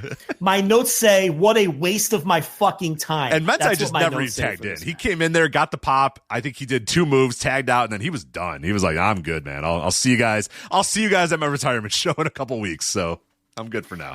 They're telling us that LIJ is disbanded based on some Japanese tweets. Well, Shingo said that at the end of the night too. When he came out, he said, "Well, my unit's gone, and yada yada. My unit's done." So I don't. Is that official? I don't know. I'll wait hold and off see. on that. Yeah, I'll wait and see. We'll hold off on that. And I guess we didn't really talk much about it, but I guess the fucking House of Torture is just the House of Torture now and not Bullet Club. Or cool. I mean, what was even the point of that? Because it still exists. I wish it wouldn't exist. I wish it would stop existing. What was the point of the loser leaves the Bullet Club? Well, they're not in the Bullet Club anymore. So you have to take it off your T-shirt. That's all that means. Yeah. I mean, so it's a bullshit fucking stip. Have some balls and break them up. Have some balls, break them up, and do something different with these guys. Evil could be something, but he's going to be evil his whole life. That it's whatever, but the fucking House of Torture and Batin Blabla can both go get fucked. I figured you were blah, blah. You knew that one was coming. Yeah, I could tell. Yeah, I was like, when he put the X up and he's got his little whitey tighties on, I was like, oh, Joe is gonna fucking his despise stupid face this. paint or whatever it was. Yeah. He had the rouge on his fucking cheeks, like he was the. Joe's hell. Like he was Jigsaw from Saw. I was waiting for him to ride out on he had like that on his cheeks, like he's gonna ride out on a tricycle and put you in a predicament. I mean, what the fuck was with this guy? I figured this was not your guy. Did he look like a dangerous fighter to you? No, he did not look like a dangerous fighter to me. But he wasn't. He was in the ring with Gato most of the time, who was also not a dangerous fighter. So anymore. I mean, God, whatever happened to Bison Smith? I mean, geez. Now we get Batin Blabla is what we get. Batin Blabla and the Itchy Band Sweet Boys. That's what we get. We're the fucking Shinya Hashimoto, right? Yeah. I'll even take a Too Tough Tony at this point. Give me anything. I mean, fuck. Master Wato Yoshihashi versus Great O'Khan and your boy Jacob Austin Young again. So why is he my boy? I don't know. I've just decided he's going to be your boy. Just pretend he's your guy. He's not. Oh. I have no affinity for this guy. All right, fine. Fair enough. Nor do I dislike him. He's just I could not be more neutral. Jacob, he's just Jay, baby. He's just Jacob Austin Young. But yes. I don't know if you had anything on that. Yeah, I did have something. Oh, okay. What do you got? Was this some kind of tag title match setup, or was this the the English commentary kind of just trying their best to create a story because Yoshihashi wins again, and Okan is one half of the tag champs. So I don't know. Because at Dominion, they did have a match at Dominion, and it's Taichi and Tomohiro Ishii versus Newman and Great Okan. So it's okay. It's Taichi and run that by me again. Taichi and Ishii. Oh, so then, this did mean nothing then because Yoshihashi was in this match. Not okay. Sorry. Yeah. So what I was saying means nothing. No, okay, let's move meaningless. On. All right. We had the Joshi match here. We had the Hazuki Kaguma and Maika versus Azumi, Starlight Kid, and Yuna Mizumori. I think this is the first time I've seen her. It doesn't ring a bell. But this is okay. I mean, the crowd was pretty hyped up for this. And you got I think Hazuki and Kaguma are local. I think those are the two that are local. I forget if Maika's local. I think it's the Hazuki and Kaguma that are local. But they got the win, and pretty good. That was a decent 9-minute match. Better than best match. It was the best match on the show to this point, for sure. Oh, God, I mean, low bar, but yeah, for sure, definitely. Yeah. I watched it and I enjoyed it well enough, and I'll never think about it again. Yeah, you like the Starlight Kid. You enjoy the Azumi a little bit, so yeah. I do. I never remember these people. Like, I know I've watched them wrestle, but I feel like I'm watching them for the first time every time I watch them wrestle. Does that make sense? It does. It does. Like, I know I've seen Starlight Kid. Is she still like 16 or is she an adult? She's an adult now. She's no longer a child, but she's still pretty young. She's 23. 23. Yeah. When she was like 15, I'm like, I'm not feeling this. I don't know. And Azumi, I know. Yeah. The old AZM. I've seen these people wrestle. Did you ever hear did you hear my audio on Case Lowe and I did it on the Rebirth show, the Dragon Gate Rebirth show? Speaking of AZM. It was a great story. I don't know if I forget if I told this on the audio or not. So, all right. So we go to that Rebirth show. It's perfect. It's exactly what you would assume would happen at a collective show, at the GCW hub for WrestleMania weekend. So we're at the Dragon Gate Rebirth show and Azumi is on that show. It's Azumi Starlight Kid. I forget what the whole match was, but they come out and the crowd is, they're cheering for him a little bit, but they're not, it's not a fever pitch for just this random ass, Joshi tag match on the undercard of this Dragon Gate Rebirth show. Well, this very, very drunk woman, and there's somebody in the chat room, I'm sure, who was around with this very drunk woman who will attest to the fact that this woman was very drunk, is just losing her fucking mind. It's just the perfect kind of like trashy GCW fan drunk too. You know what I'm saying? Like, the person, this person for sure. And she's just like, hey, you motherfucker, show some fucking respect for these women in the ring right now. And it's like silent in the ring. And I'm like, oh, God, like these poor. And they're just doing spots. Here's the thing. Nobody was silent. Tim Dog was in the crowd. Tim Dog's going to if you're watching a match with Tim Dog and there's women involved, it's going to be loud. You know what I'm saying? There's Joshi women in the ring. Tim Dog's making noise. We're making noise. We're making the normal amount of noise that you would make during a wrestling match. It's not Bruno and MSG. I agree. But it's like, we're making noise as the match is happening. But she just keeps saying, you fucking guys, you're all just a fucking bunch of fucking sexists. These women are out here busting their fucking asses and you guys aren't making any fucking noise. And we're like, oh my God. Everyone's. Can this person retreat back into 2015? I know. And we're like, well, and we're all like, oh my God, we're all like, we're making noise, and even the people that are with her are like, it's fine, it's all right. It's just well, even if you weren't, is that going to convince you? Like exactly. All right, I got this lunatic, right? So then the best part, and this is when everybody just kind of said, I gave her like the old you put your hand up and you go scram, shut up. She goes, you guys got to show some fucking respect. These women here, Starlight Kid and AZM, are out here busting their ass. Get lost. And everybody just went, poser. Right. We're like, you don't know shit. Poser. Even I forget what Tim Dog said, but he was just like, scram. Fake fangirl. Yeah, get the fuck out of here. Then we're like, no, we know more about this person than you do, so get the fuck out of here. But it was so good. And she's just like platforming and then goes, this AZM, and everybody just went, shut up. It was so good. Go write an article for some dead blog and get lost. No one wants to hear it. Fake fangirl. That's the collective. That was the collective vibe, if you need to know. But I love that show some respect for AZM out there. It's like, oh, you lost your whole argument here. So you're out. Nobody took you serious after that. And then we moved on in this match. We had El Phantasmo and in this show, Oleg Boltin, El Phantasmo defeated the Don Callis family of Konosuke Takeshita and Rocky Romero. I like that Takeshita and Romero tried to do a strong 0 at one point, but they only got the 2 count. But see, Trent wasn't there. Takeshita isn't a practitioner of the move, so it would have been performed properly. I think they would have got the 1, 2, 3. You know what I'm saying? But Takeshita isn't an expert on the strong 0 finish. Right. I mean, he is a better worker than Trent, but he doesn't have that sort of, Yeah, it's not his move. It's not his thing. So it's like when you bring in a backup quarterback. Sometimes you got to change the plays. Mm-hmm. You know what I'm saying? Because and that's kind of what happened there. But they got the near fall though. But yeah, eventually they. Look, Rocky's never going to win in a New Japan. He's never going to win in an AEW ring. Never going to win. The only place he's going to win is a CMLL ring. He'll win in Arena Mexico now and then, but he's never winning anywhere else. No, did not go full for him. And then we just had a bunch of dudes in this match. A bunch of dudes. Fucking Tajiri, Kyushu Pro legend. Well, new. He just came in a couple years ago. But big-time star to Tajiri. Now, remember when they signed him? They had like press releases and stuff. It was a big-time deal when they signed Tajiri for Kyushu Pro. Oh, yeah. I forgot about that. Yeah, remember? That was a big deal. They brought him in. I think he's the head of their training school and stuff. Like, it's a big deal, Tajiri and Kyushu Pro.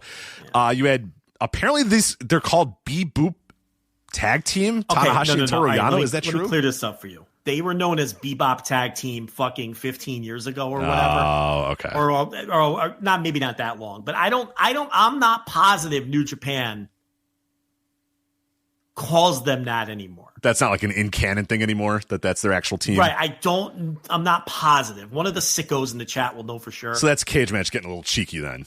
It's Cage Match is not like updating that they're not called that anymore, is what I think it is. Do you understand what I'm saying? I don't think that's like like when they first started teaming, they were calling them that. I don't think they call them that anymore. But I could be wrong because I'm not someone who follows the Japanese language stuff. I don't follow the Japanese language tweets or the Japanese language website.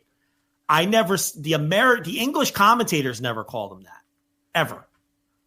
Charlton and maybe Charlton could fill me in after he hears this as to whether they are still called that I don't think they are though. Okay.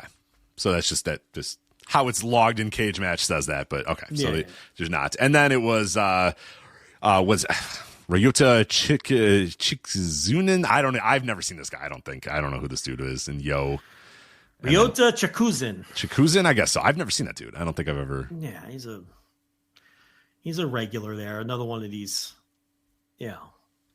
Kyushu guys. Yeah. I skipped some of the. He came out again. I was like, no, Joe's going to be so upset. On his little tricycle. God damn it, Joe's going to be so upset. There's a key located behind your left eyeball. That's the only key that will open up the trap before the bear trap closes on your balls. He's like the Jigsaw cheeks. Jigsaw cheeks. I was thinking, for some reason I was thinking of butt. I don't know why. When you said Jigsaw cheeks, I was thinking butt for some reason. No, you never saw Saw? The Saw movies? I've seen the Saw movies. I saw the first. I got the whole vibe with the first. I was kind of done after the first one. You can be after the first one. They get ridiculous after that. I kind of, yeah. You start getting in, you get real deep into the Saw movies, and like Donnie Wahlberg shows up, and it's like, all right, really? Is that happen? Yes, I swear to God. Let me see which one he was in. As the grizzled cop, Donnie Wahlberg Saw.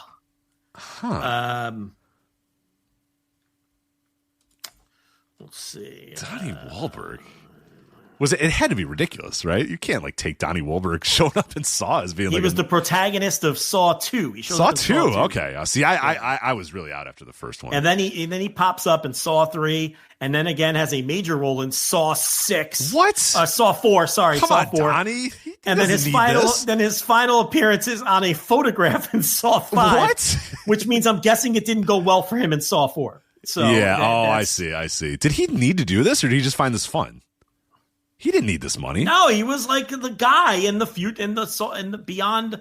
Like he was like the guy, the grizzled cop guy in the Saw franchise. Well, good for Donnie. So that's obvious. You've only seen the first one, right? You would have run into Donnie Wahlberg eventually. In between his appearances on what the fuck is that show? Wahlburger. Blue Bloods. Are you thinking of Blue Bloods? That's one of them for sure. That's one of them. So. He's always in these cop dramas. He's fucking when you're a Wahlberg from Boston, you find your way to the cop dramas. Yeah. I don't know. I know him as the Wahlburgers show, and then Blue Bloods is all I know Donnie Wahlberg in. I'm trying to think of other.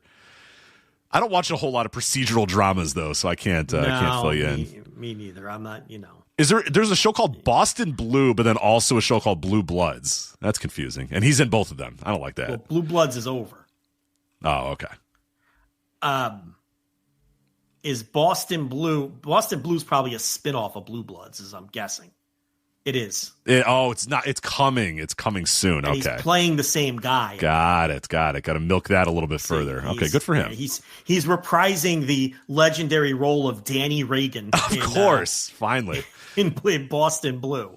So for all you Blue Bloods fans and over 70 who enjoy a little Blue Bloods, then I'll never forget when we went to visit the nurse's grandma in South Carolina.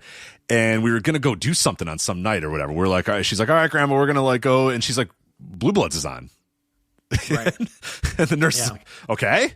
And she's like, you're not going to stay and watch Blue Bloods? And right. we're like, yeah, we're staying to watch Blue Bloods. It was like, to her, it was like a foreign idea. She's like, you're leaving on Blue Bloods night? Like, people leave the house on Blue Bloods night? What are you doing? And we're like, no, we're not. Of course not. Yeah, we're here. She couldn't believe, like, she was taken aback. Right, like you're leaving when Blue Bloods is going on? And we're like, no, we're staying. Right. Yeah, I guess we just didn't remember it was whatever day it is that Blue Bloods is on, Tuesday or whatever. Yeah. So then we watched Blue Bloods. That was my one and only time watching Blue Bloods. So. Tom Selleck getting work, looking good. Doesn't age. Hey, he's got to be 80 at this point. He's got to be. Yeah. As long as that stash stays brown, he's good. He's 80. He's 80 on the dot. Yeah. Tom Selleck. Good for him. Selling those reverse mortgages in the middle of the night. Oh, does he do that? Yeah, I'm never up in the middle of the night anymore, so I don't know what's even on anymore. He sells reverse mortgages? He's a big reverse mortgage spokesman on the infomercials in the middle of the night. Ripping off the olds with those reverse mortgages. Yeah, that's not great. Yeah. Because they trust him because he's Blue Bloods. Right, he's Tom Selleck. Right? Yeah, he wouldn't steer me wrong on this high interest loan. There's no way. If you were Conrad Thompson and you were trying to sell predatory loans to old people, you would find Tom Selleck, right? That's the stretch goal endorsement that you want to get. Oh, I know this company because there's a storefront where I drive home and they have a big giant Tom Selleck poster in the window. This AAG, is that the company? Maybe, you would know. You wouldn't know. You don't need a reverse mortgage, hopefully. So no. Yeah. Nobody needs a reverse mortgage. It's dependent on you dying and your family not wanting to pay it so they can take you home that you paid for your whole life. Yeah, nobody wants a reverse mortgage. Come on. I guess you're not old enough yet to reap the benefits of a reverse mortgage. Nobody is old enough to reap the benefit. I mean, you are if you want to fuck your family over, that. If you want to go spend it at the casino and fuck your family over, yeah, you can definitely grab it. Yes, then listen to Tom and call the number. Because it's never like scan the QR code. No, you can't do that on your. I blew the joke. What's the phone? The phone for the old people. The rotary phone. No, the cell phone for old people with the big numbers. Is it called the jitterbug? Maybe. Oh, I wasn't around during the peak of that phone, but. Do they still? They don't make it anymore. The jitterbug. The jitterbug. Yeah. Was it called the jitterbug? You can't scan the QR code with your jitterbug phone. As I blow the joke and retell it, So we'll edit it in post. It'll be seamless. Trust me. Right. It's a flip phone with giant fucking numbers on it. Okay, yeah. The jitterbug. I think so. It's like a track phone, but it's got big numbers. No, you don't understand. Gigantic fucking numbers, and the screen is in the giant font that sometimes you'll accidentally put your settings on your phone. You're like, how the fuck do I undo this? Right. You can only see 2 words of a text. How do I undo? Yeah. Every word is broken. Yeah, exactly. It's unreadable. But I think it's called the jitterbug. The jitterbug. I looked it up. It is called the jitterbug. Yeah. Yeah. Look at this. Yeah. It's fucking enormous. The jitterbug.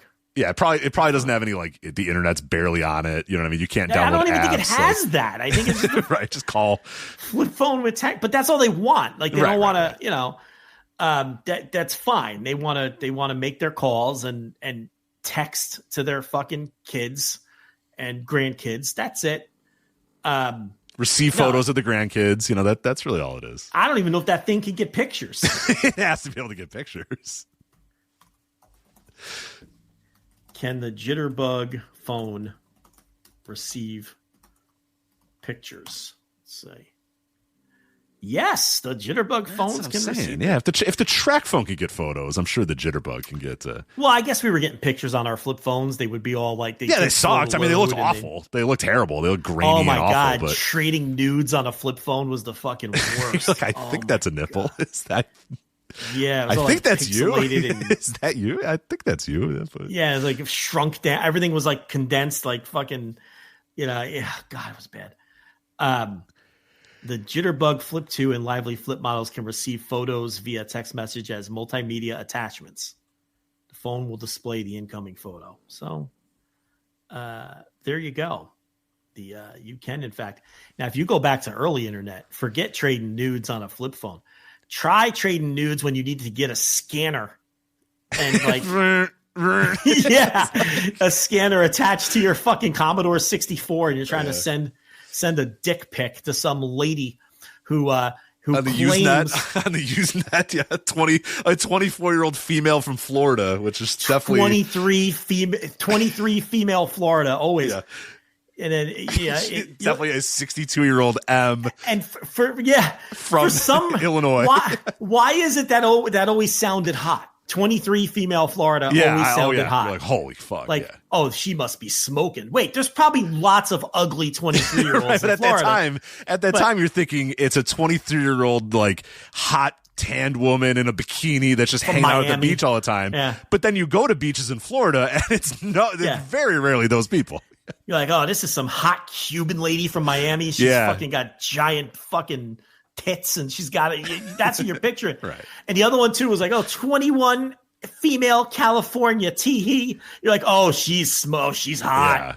21 some California. Some Laguna Beach hottie. Yeah. Yeah. You're like, oh, absolutely. You know, that's in the fucking chat rooms.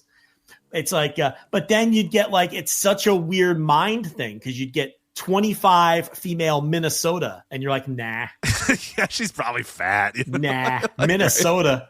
Nah. Right. Pale, fat. Yeah, I'm good. Cheese curds, no thanks. Right. Where's that Florida? Where's the Cuban from Florida I was talking to? Right.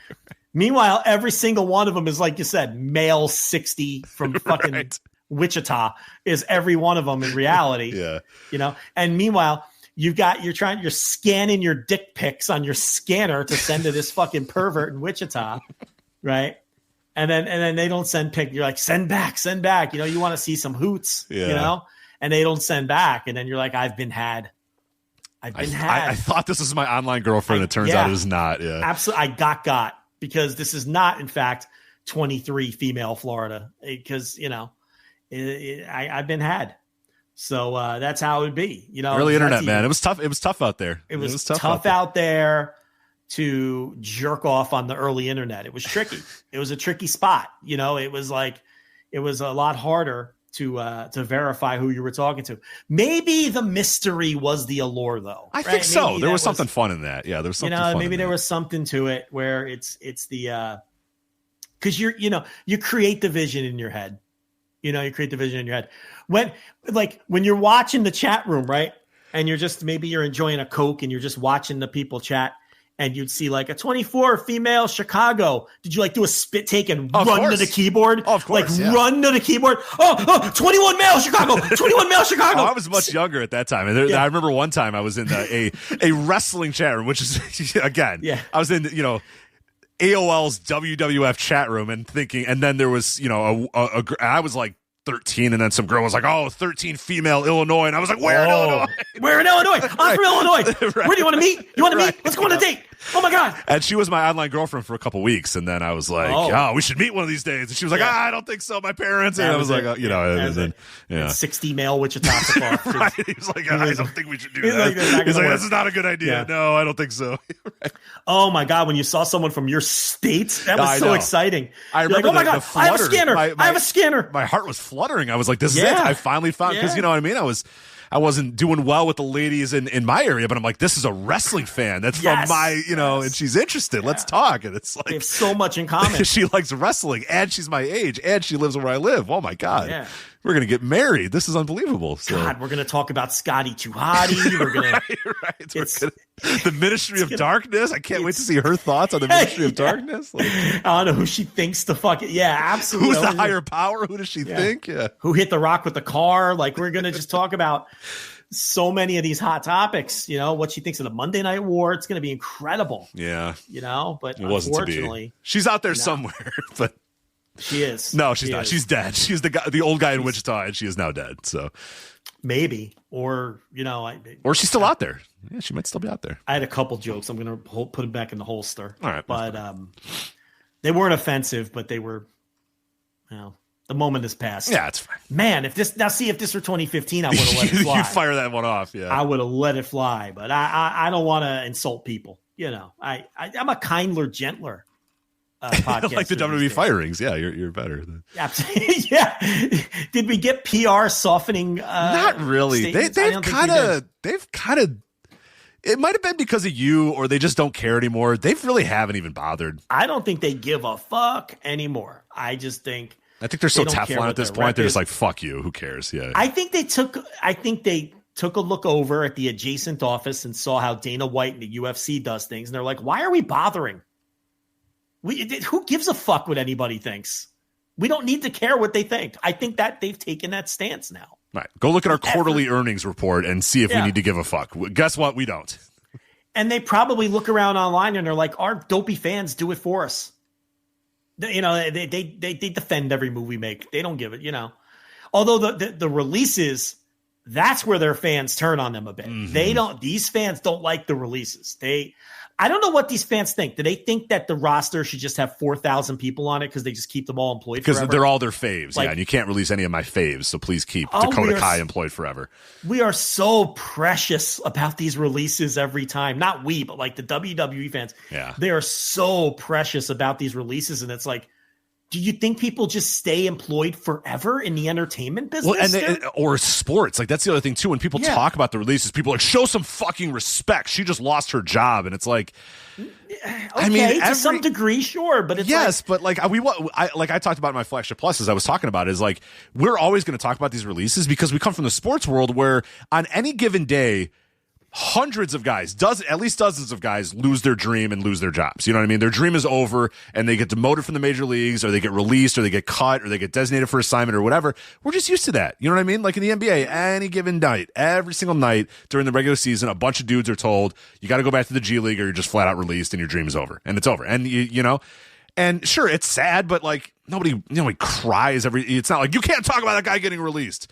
No, he lost his dream. That's over. His dream is done. You can't. It's like, guys, lighten up. It'll be all right. These are pro athletes, and wrestlers are pro athletes / entertainers, and they know the business they're in. They understand how it works. None of them are happy to lose their job. And I'm not saying you should dance on their graves.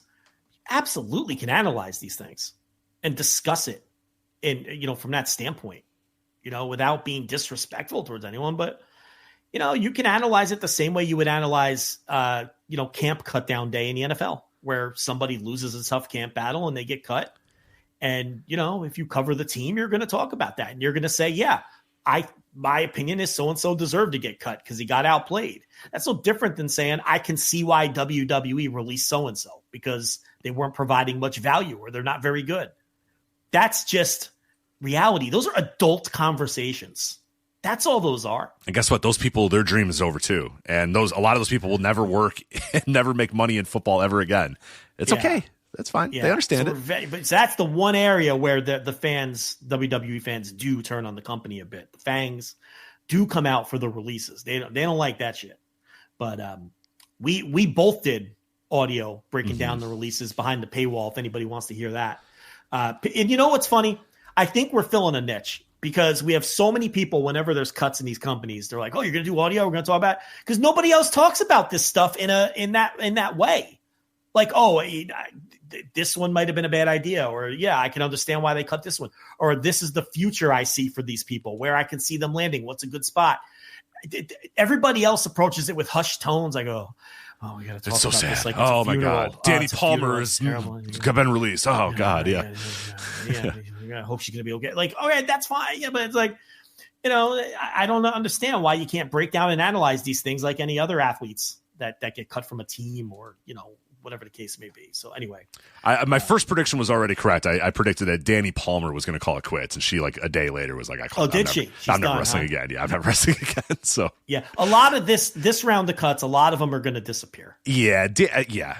And I try to do that on my last, because I think one of the things that we don't do is check back in with these people. So that's what I did on this time. I said, hey, I'm going to check back in on everybody that was released last year, and let's talk about what they did. And so many of the people, especially all the PC recruits, every single one of them just is done. They never wrestled again. And she was the one that I was like, and there's going to be several more, but I was like, oh, she right out of the gates. Danny Palmer's not going to get in the fucking car with 4 other people and drive to, Des Moines, Iowa to work a Scott County Pro Wrestling show or whatever. Get out of here. Like, you know what I mean? You know what I'm saying? Like Scott County. That's not where they don't run in Des Moines. I don't know why I said Scott County. But they run near there. They run near there. It's a cornfield indie. It's a cornfield indie. Right. Davenport. They run in Davenport. I apologize. I got my Des Moines and my Davenport mixed up. You know what I'm saying? Like, she's not going to hit the road and be like, all right, yeah, you're driving there. Cool. Can I ride with you? Yeah, let's go. And, You could hop in the car because we're going to Mr. Chainsaw the next day, and maybe he could get you in a scramble. Right. Like, that's a grind, man. That's hard to do. It's a grind. You got to want it. You got to love it. And you got to love wrestling, not the fucking bullshit you were doing in the PC. You got to love wrestling. And these people, they don't know. They're fucking... They're doing jumping jacks in the PC. Right, like I can't wait to see Casey Catanzaro. You know what I mean? Like, 'cause she got it out there. Like, she did the thing that I always love when they're like, "Here's my booking email," and it's like, Casey, are you really gonna like? She might be. Look, she might go hard. I don't know. That'd be cool. Yeah, but I don't think she will. I think that shitty tag team is gonna get signed by TNA. I think that's what I predicted. That's got TNA written all over it for sure. They got TNA written all over it. I mean, this round of cuts really validated a lot of our thoughts on a lot of these people.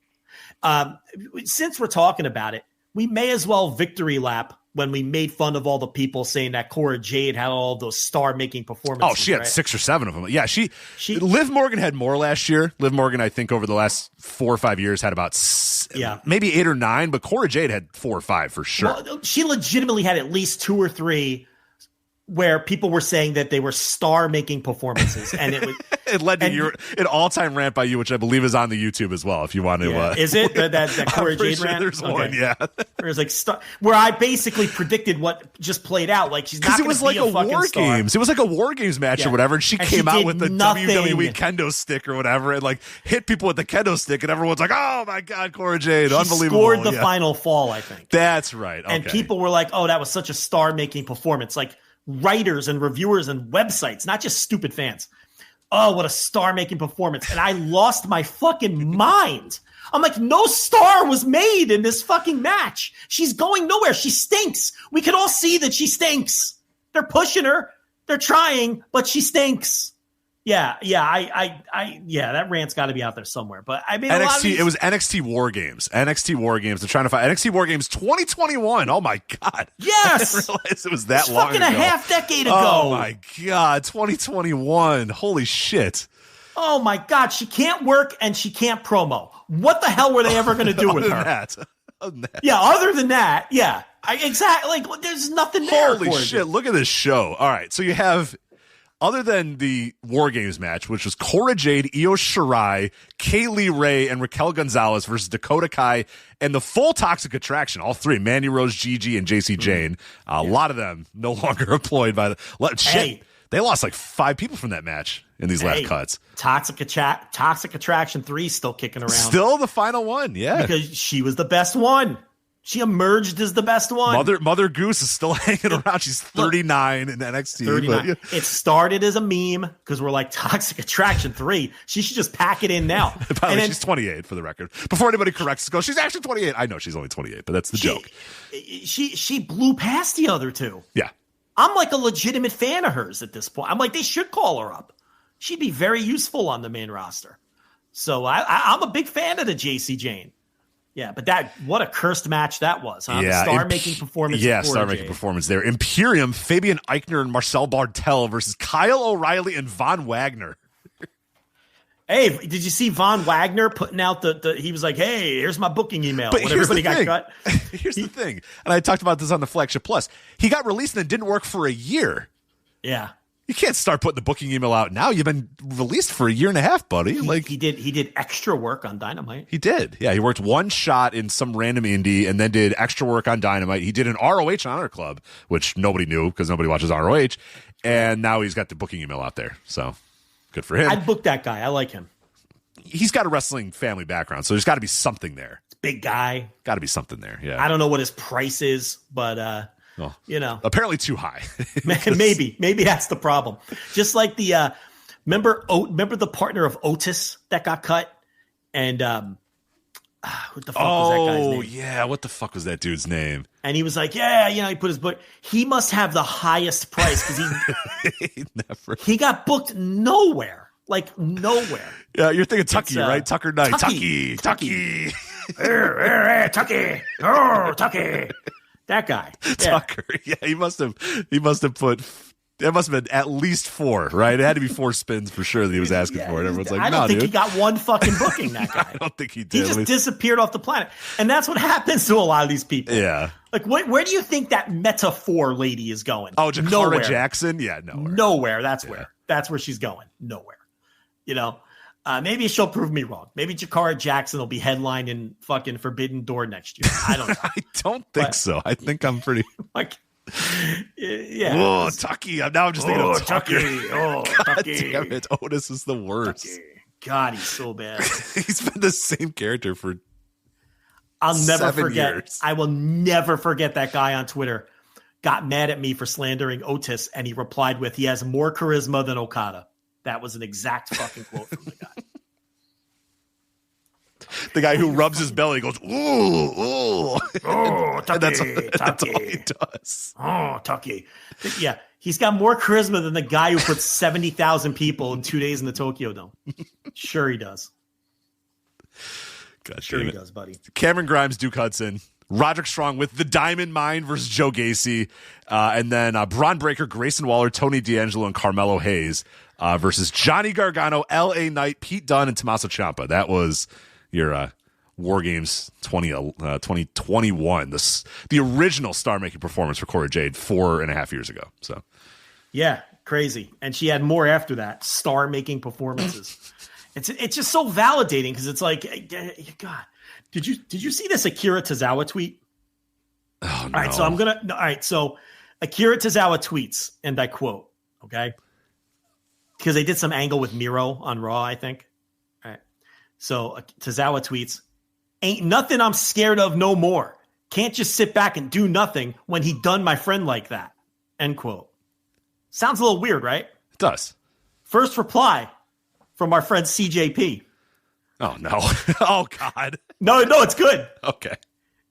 "Who typed this?" he said, which I'm asking the same question. Yeah, that's pretty good. Yeah. Who typed this? He's like, what the fuck? What kind of tweet is that? Pull up Akira Tozawa. It's the first tweet. What is that? He definitely didn't type that. Is that I don't follow Akira Tozawa on Twitter. Is that uncharacteristic for Akira Tozawa's Twitter? Yes. Okay. He tweets "shake it up" with the fucking bottle like him and What a weird tweet. Do you see it? Yeah, I do. Yeah. Look at the first reply. Who typed it? TJP's not having it anymore. He's just a loose cannon.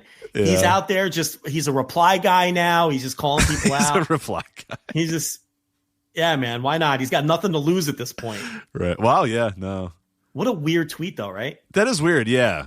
Who's got control of his account? I don't know. Is it Otis? Is it Otis? It might.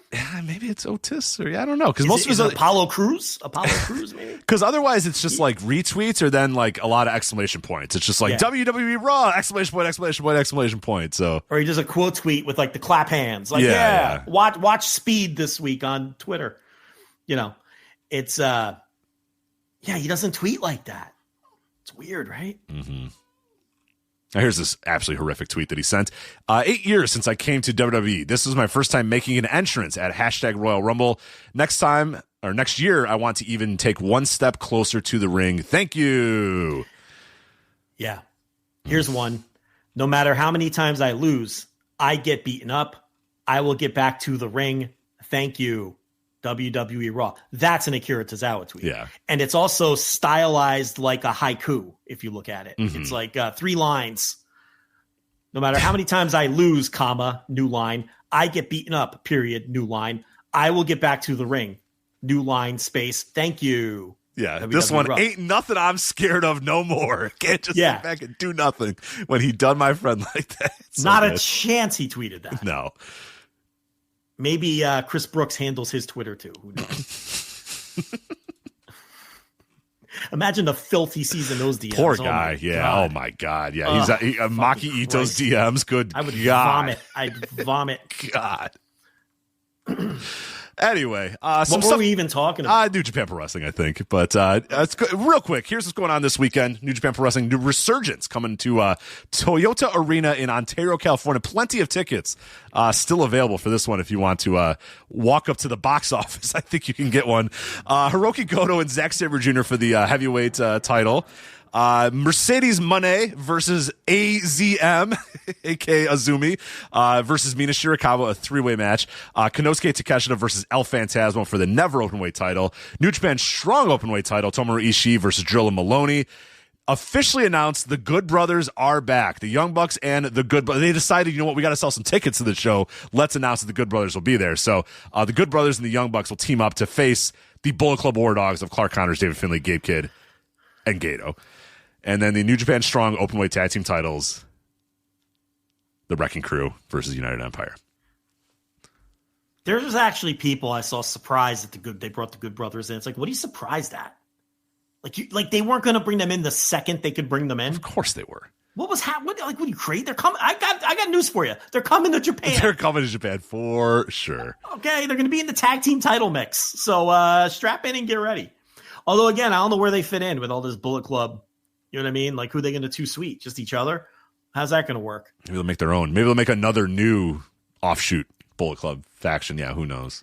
Well, as long as Machine Gunka comes out and fires that fake machine gun, then I'm into it. Machine gun! Yeah.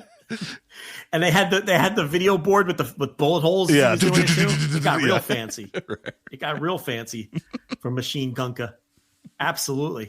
Suntan biker man out there too, man. Yes, the Good Brothers. I love that they wanted to keep them as X's, but then said, we got to sell some tickets. Let's announce the Good Brothers are going to be there. Do you think anybody ran to their box office? They were waiting for the non-compete. Oh, was just the non-compete that had to come up? It just ended, yeah, because for all those guys, Cedric Alexander. Oh, that's right. I thought, I saw Seth out there giving his email and stuff, yeah. So, okay. They were waiting for the non-compete. I thought they were literally like, we wanted to make it a surprise, but we got to sell some tickets, so let's announce the Good Brothers are going to be there, but nah. All right. No, didn't happen. So there you go. That's Resurgence. Now Resurgence is happening, and New Japan is saying that you can watch Resurgence and then take an hour break, and then the Best of the Super Juniors starts like an hour after that. So if you want to get down with a lot of New Japan Pro Wrestling tomorrow night into Saturday, you can do that with Resurgence. Who typed that? And I think they Who typed that? No, Charlton said it on the commentary. He was like, Resurgence, and if you want to have a whole night of it, you can No. I'm laughing at the Akira TJP tweets, yeah. Who typed that? Who typed that? Because he knows, Akira Tozawa's English level and knows. Type that. Right. All right. I was going to talk about Dominion, but we got plenty of time to get to Dominion. That's in June, fucker. We don't talk about Dominion. Get the fuck out of here. Let's go to Noah. Let's stick with Japan. Quickly, let's do Noah here. Noah's 25th anniversary show, Memorial Voyage 2025. On Ryogoku, we had 4,521 in Sumo Hall here for this show. And you got a crying dog over there. He's fine. He's just he picked the worst time to cry, right as the silence came. Now he's good.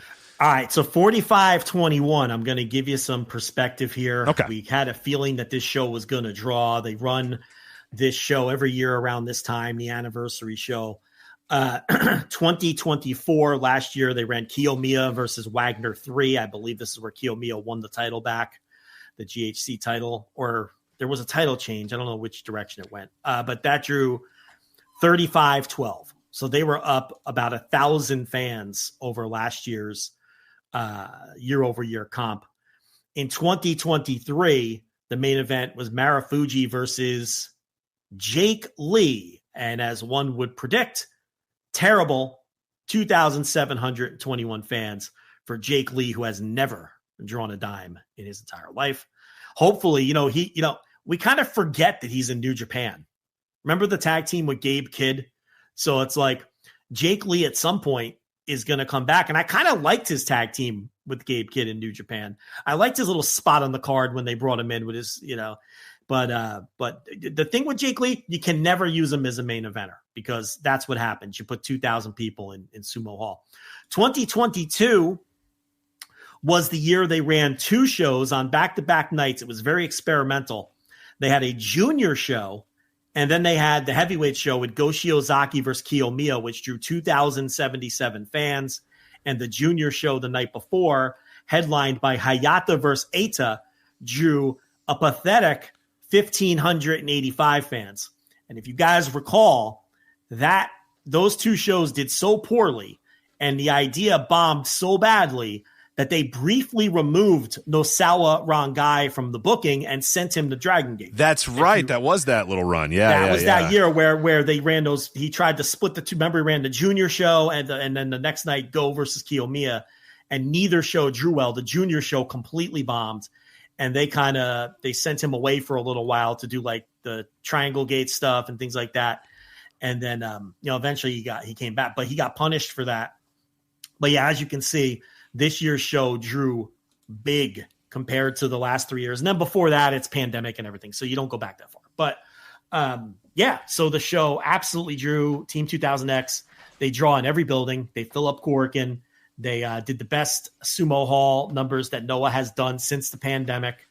And I think Kenta being in the main event also contributed to that. Sure. So it has to. You got to get it felt like a hot main event, and it was a hot main event. And it drew money. And Noah is a really nice story right now in pro wrestling because they have just blown the fuck past All Japan, where it's usually neck and neck between the two.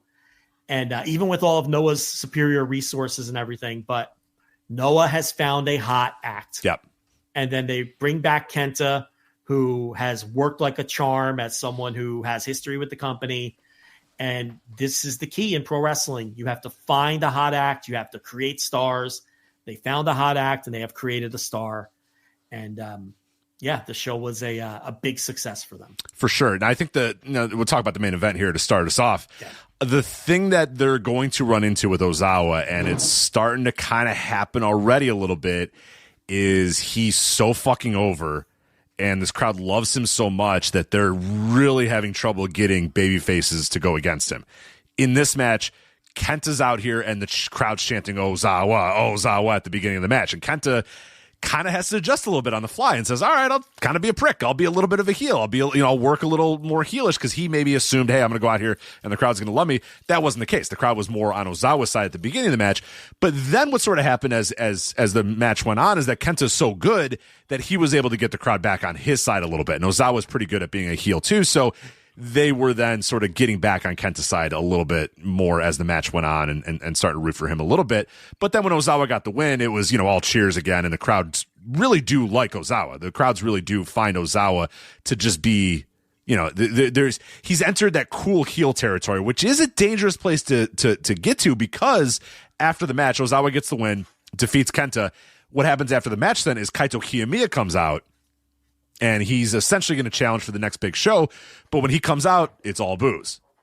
Kaito Kiyomiya walks out, boo, boo, no. And Ozawa even says, really brave of you to come out, even though everybody was going to boo you. And Kaito Kiyomiya is like, I know, sorry, don't boo me. Let me say what I have to say a little bit. So they're struggling in the sense that this guy is such a big star and he's so over, but he's supposed to be a heel and you're trying to get a babyface that the crowd's going to sort of cheer for. It's a weird dynamic to be in right now if you're Noah, because this guy is so good and he is a draw. You can't have him be too cool of a heel, or you have to turn him face. But it's really weird right now to have him still be a heel and have these guys come out when nobody else in this company feels, no babyface in this company feels like they're on his level at all. It's a self-fulfilled prophecy because in order to get the unit over and get him over, they had to make them so dominant. Yeah. And there a lot of people are saying, oh, well, they're not as dominant anymore. They're still losing. No, they're barely any less dominant than they were. I know they're losing in the occasional tag match and things like that. They had to lose the tag match to set up the main event where they, the no fall DQ thing. And, but they still are extremely dominant. And what's happening now is because you had to do that to get the group over and get him over, they now have like that NWO thing where they're the cool heels and all the baby faces look like dorks. And Kiyomiya, especially, who struggles with that to begin with, he was completely emasculated by Keiji Muto during those few years. And it's hard enough to get the fans to respect him. And he just comes across like a total dweeb compared to these guys. And that's why when he came out, he got booed. And he took it in stride and he tried to promo through it. But especially in some of these buildings where it's your smarkier fans, it's going to be a struggle to get any of these baby faces to get the fans behind any of these baby faces, because they want to root for Ozawa because he's cool. And he got cheered at the beginning of this match. They were booing Kenta's offense. Now they did manage to turn the crowd, and they got behind Kenta, in part because, like you said, Kenta's so good and he's a veteran and he knows how to respond. But I think part of it too is these fans making it clear that they like Ozawa, but then they wanted to play along with the match. I think that's a lot of it too. They wanted to play along with the match and the story and have a good time. So they got behind Kenta. I think it's a combination of both those things. And this is a quote unquote problem that they have now, because you have Ozawa, who in reality is both the top heel and the top babyface of the promotion. And this happens from time to time in pro wrestling, where you have a cool heel who the fans want to cheer because he's so cool. He's dastardly, he cheats, but it doesn't matter because he's so charismatic and they like him so much that they're going to cheer him anyway. And Noah is not equipped with the right baby faces to counter that. No. And that's going to be a big problem. Yeah, who's forward. that guy? I mean, who's that? They don't have it. They don't have it. And I was kind of running down that roster in preparation for the show. I was thinking, all right, Joe, who's the guy that can walk down there? Because Kiyomiya walked down there and they went boo, boo, boo. Who's the guy that would walk down there that they wouldn't do that with? That they would actually, if they're going to boo Kenta at certain points in this match, and he's going to have to be able to rally, it's like you're really in a tough spot. I mean, who is that guy? I mean, other than the older dudes, that's kind of it. The young guys, there is not one of those young guys. They're going to have to turn somebody from Team 2000X and hope that guy's going to be it. I know that they're kind of teasing Endo maybe not being long for Team 2000X, but that's just a stopgap. The crowd's not going to rally behind Endo, for God's sakes. No. He's not the answer. I think maybe a dark horse is they're bringing back Inamura from NXT. So they broke up the tag team with who was he? He was teaming with fucking Briggs? Briggs on an NXT, yeah. So they appeared to break the tag team up, and I think that's because they're sending Inamura back to Japan. Now, I say he's a dark horse because who thought they would ever give the Rocket to fucking Taishi Ozawa upon his return to the company, right? No one saw it coming. No. They did it. And you might be thinking, Inamura, been there, done that. But they could be following the same path. Maybe they picked him to be a big baby face, deliberately sent him away to their promotional partner to disappear for a while. Maybe he's coming back with a big repackage and a big push to be the foil, the generational foil for Ozawa. Does that sound crazy? It does. Does giving Taishi Ozawa a main event push when he comes back from Europe sound crazy? Yeah. So is it possible? Right. It's like that could be their guy because they don't have the guy on the roster. He doesn't exist. And I think it's very clear that your Takashi Sugiuras and your Naomichi Marufujis and your people like that who are still hanging on from the green ring, I think they're kind of done with that. I think they're done with that now. And you could look, would I rather see Takashi Sugiura pushed in a lot? Yeah, but I mean, at some point, the guy's 50. He's 54. I know he's 50. I know it's like the DDP thing. He's 54, but looks like he's 44 and fucks like he's 34. But he's 54. Yeah. Okay. Marufuji doesn't want to wrestle at all. No. It's like they've clearly slotted evidence on this show for sure. They've clearly slotted Ironhead Fujita in the prelims. He's mostly doing comedy stuff. They're done with that, I think. Right. And then there's that weird in-between generation of guys like your Kano's or whatever. He's like a weird because I saw a lot of people say, well, he's the guy. He could come out there. But is that going to get the juices flowing? Kano challenging Ozawa? I don't know. No. Look, that's why I say he's 42. He's also not that young either. He's no spring chicken. Look, that's why I wouldn't be stunned at all if Inamura comes back with a new look and a big push. Mm-hmm. It wouldn't stun me at all. It's Manabu Soya. He's just a guy on the roster. he's a guy who gets a title match once a year, and that's it. Same thing for who's the other? I think Masa Kitamiya. Yeah, Masa Kitamiya, same thing. You knew exactly who I was talking about by me making sounds. It's weird. We're done podcasting too long. Yeah, so that could be the answer, but they have this interesting problem in that they've booked this unit so strong, and they come across so cool. I think ultimately, the answer may come from inside the house. It may have to be like when Jack Morris turns, or it may be really what the answer is Ozawa turns. And Ozawa becomes your top babyface. He's going to be your top baby. You have the unit turn on Ozawa at some point. Exactly. And then he can go through all those guys. Then he can go through Owada-san. He can go through Jack Morris, like you said. He can go through Daga. Then you have whoever. You have like 6 different title challengers he can have then once he turns. It's all freshened up. Right. And the fans want that anyway. They will get behind him as a babyface, and he will perform well as a babyface. They've made a star. So that's kind of the answer. And, I think that's what you do. But, the match was okay. It was a good match, and Kenta did, get the crowd back, and they got the desired reactions for the meat of the match. But they, it slipped into all the tropes. They yanked the referee out of the ring as he was about to count the 3 after the go to sleep, right? I don't know if that was the go to sleep spot or another spot, but they did the ref yank. They had, the Yoshitatsu out there.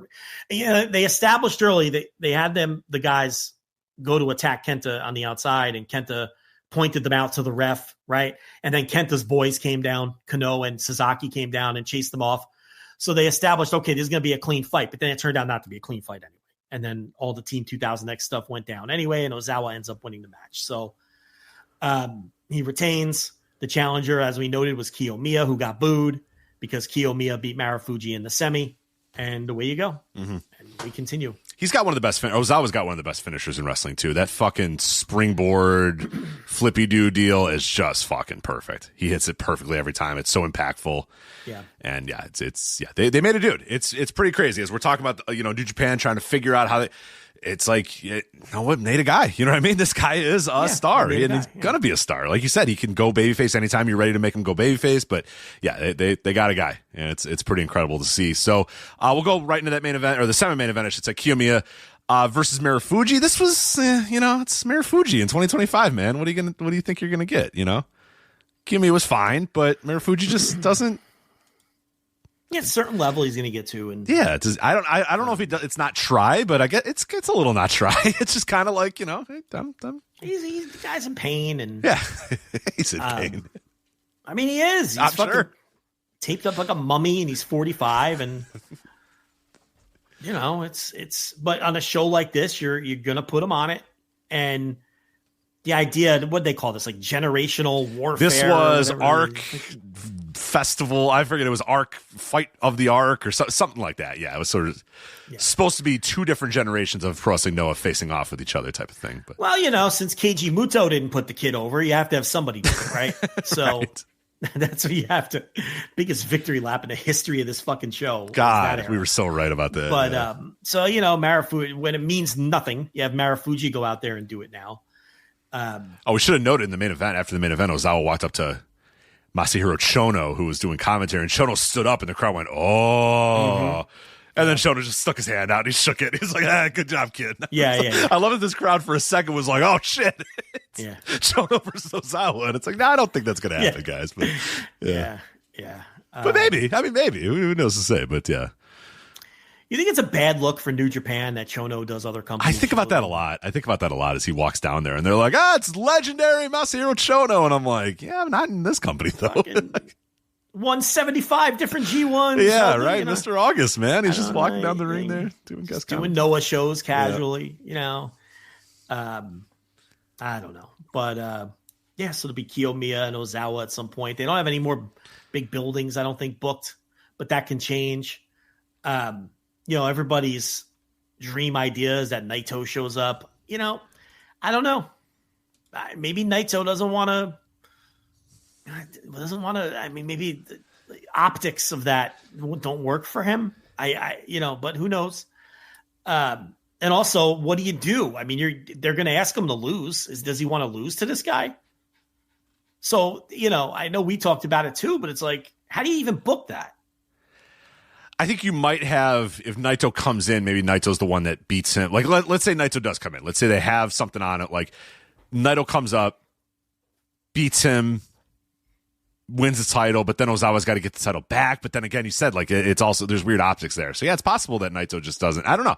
I don't know. It's he feels like if you are going to have Ozawa lose to anybody right now, that would be maybe the guy that I would have him lose to. If you're going to have Ozawa stay as a heel and you need a big babyface to show up and you need a big babyface that's going to come in and beat him, I feel like Naito's probably one of those guys. But like you said, maybe it's very smart for New Japan or Noah to start thinking forward a little bit more and thinking, okay, instead of having that spot be for Naito, who's just going to come in for a couple shots and be a freelancer, why isn't that spot for Uemura?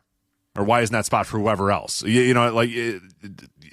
turn Ozawa face. Like all those ideas that we've said is all kind of more thinking forward, whereas the Naito would be like, for this one moment, it'd be really cool to have Naito come in and Naito to beat him for the title and them to have a little bit of a series of matches or whatever. But I don't know. I mean, that if you can book big buildings for that, sure, I guess try it. But I think you want to, if you're Noah, you're in a good place right now, so you might want to just keep pushing forward with these younger guys and see, if you can make somebody else along with Ozawa. But so Jun Akiyama and Takashi Sugiura defeat Owada-san and Tetsuya Endo. And again, see, I don't consider stuff like this Team 2000X showing ass. I don't. I'm talking about Ozawa. I'm talking about losing major title matches and things like that. And I know, we'll get to the tag team match later. But all I'm thinking about when I'm watching this match, I'm watching Akiyama and Sugiura, and I just can't stop thinking, why don't pro wrestlers look like this anymore? I know I've been on this theme a lot over the last few months, but my God, you look across the ring at Sugiura and Akiyama, and you're like, those are two guys who are ready to fucking beat somebody for money and titles. They're ready to beat people within the inch of their life because they want to go to the pay window and they want to collect championships. And quite frankly, they just want to hurt people, right? That's what I see when I see Jun Akiyama, even at the age of fucking whatever he is, 55, Takashi Sugiura, who doesn't age, has never smiled in his life. Takashi Sugiura has never once smiled, right? Yeah, no. Never a smirk, never a smile. Never just I'm in the ring to kill you. And I got to deal with Bilbo Blaggins on the New Japan show or whatever that guy's name was. Or the Ichiban Sweet Boys or any of this other bullshit. All these guys with their fucking anime haircuts. These twinks with their anime haircuts. Why are there no more Takashi Sugiuras and Jun Akiyamas coming through? That's what I've been talking about. They don't exist, man. And when these guys are gone, they're gone. We're not recreating guys like this. We're not. They're not. The next generation is not these guys. Where's Jun Akiyama with his fucking clearly fit but not ripped body, tossing people on their heads with exploder suplexes? Who's coming up doing that? And people are going to name like one. Oh, there's a guy in Dragon Gate. Oh, and there's this guy. And okay, there's Oleg Boltin. There's a guy in Dragon. You get the idea, though. They're so few and far between. Where's the next Takashi Sugiura? They're not walking through that door because the culture in Japan has changed and they're not drawing these kinds of athletes. These guys aren't getting into pro wrestling anymore. It's the same problem in Japan that we have in America, where you go to an indie show and it's the proverbial kids that smoked under the bleachers during the football game instead of the football players that are in the ring now. It's the same in Japan. It's these guys with their anime haircuts who, they don't look tough. They don't look intimidating. You'd laugh at them if you confronted them in a dark alley. And there's no more Jun Akiyamas and Takashi Sugiuras. And it just hit me upside the head when I was watching this match. I'm like, fuck, man, I want more guys like that. Where did they go? I mean, what the fuck, man? I just got done watching Yohei and Eita, and now these are men. Now we got some men in the ring. Match. I have a hot take on the. Yeah, it was fine, but the idea is. But yes. Okay, now there's some hard men in the ring. I want hard men. Don't clip that. Clip that. I'm just saying, where are they? Where are the hard men? Don't clip that. This is what we need more of. We need to produce more of this and less of the anime haircuts with their pleather pants. I'm tired of it. There's a place for that too, but it's everything. It's like, come on. Come on, you didn't get the feels watching these two guys? Oh, I do. I always do. Beat the shit out of these two little shits on the opposite side of the ring. Yeah, and beat them, and then have them scrambling. Team 2000X is scrambling now. Endo's not, he's kind of feeling like, fuck, I don't know. I don't know if this unit, I joined with this unit, but we're not good enough to beat these old guys, these old farts. Akiyama comes in here. He hasn't been around for a while. That's my old guy in DDT, and now he went here and he beat us. Like, he has conflicted thoughts. I loved it. Yeah, I thought this was great. The match itself wasn't any great shakes, but I thought the whole story of the match is that these two old fuckers that are still stronger and better than the young guys just went out there and bullied the young guys and beat them, and has Endo thinking, fuck, I made the wrong choice. What am I doing in Team 2000X? Maybe I shouldn't. Yeah. Maybe I don't belong here. Maybe this isn't where I need to be. It just made me nostalgic, honestly. Yeah. Well, I was talking about that. Anytime I see these guys, and I just got done watching that Hayabusa Masato Tanaka match, and it's like, once those guys, and I always say this, once those guys are done, we already lost Okabayashi. You know what I mean? We already lost him. Yeah. And it's like, little by little, these guys they're dropping, and they're never getting replaced. Segura is, when he's done, that's it. There's never another Segura coming down the line. There's never another Masato Tanaka coming down the line. Daisuke Sakamoto is on his last legs. When he's gone, he's gone. You know what I mean? There's never another Sakamoto that's coming down the pike, and that sucks. Where's the dumb jock amateur wrestlers doing SARMs in the locker room? I mean, they're not, they don't exist anymore. Apparently it's Jeff Cobb. Yeah. I mean, that we need to replenish Japan with guys who look like they can kick some ass is what we need. Because it's too far and too whatever that phrase is, too far and in, whatever the fuck. Sure, I got you. Yeah. Yeah. The match just made me nostalgic and sad. All right. So I like this match, but apparently maybe you did too. Yohei and Eita. This is probably my favorite Yohei match ever. I thought he was really good in this match. It was a classic, Joe. It was a concussion match. All right. So not often you get a concussion match, but here we got a concussion match where very early on in the match, Eita hits a super kick to Yohei outside the ring, and Yohei's just out. Eyes rolled back. He's just fucking out. And the referee's like, "You good?" And he's like, "He's not good. He's not good." But you know what?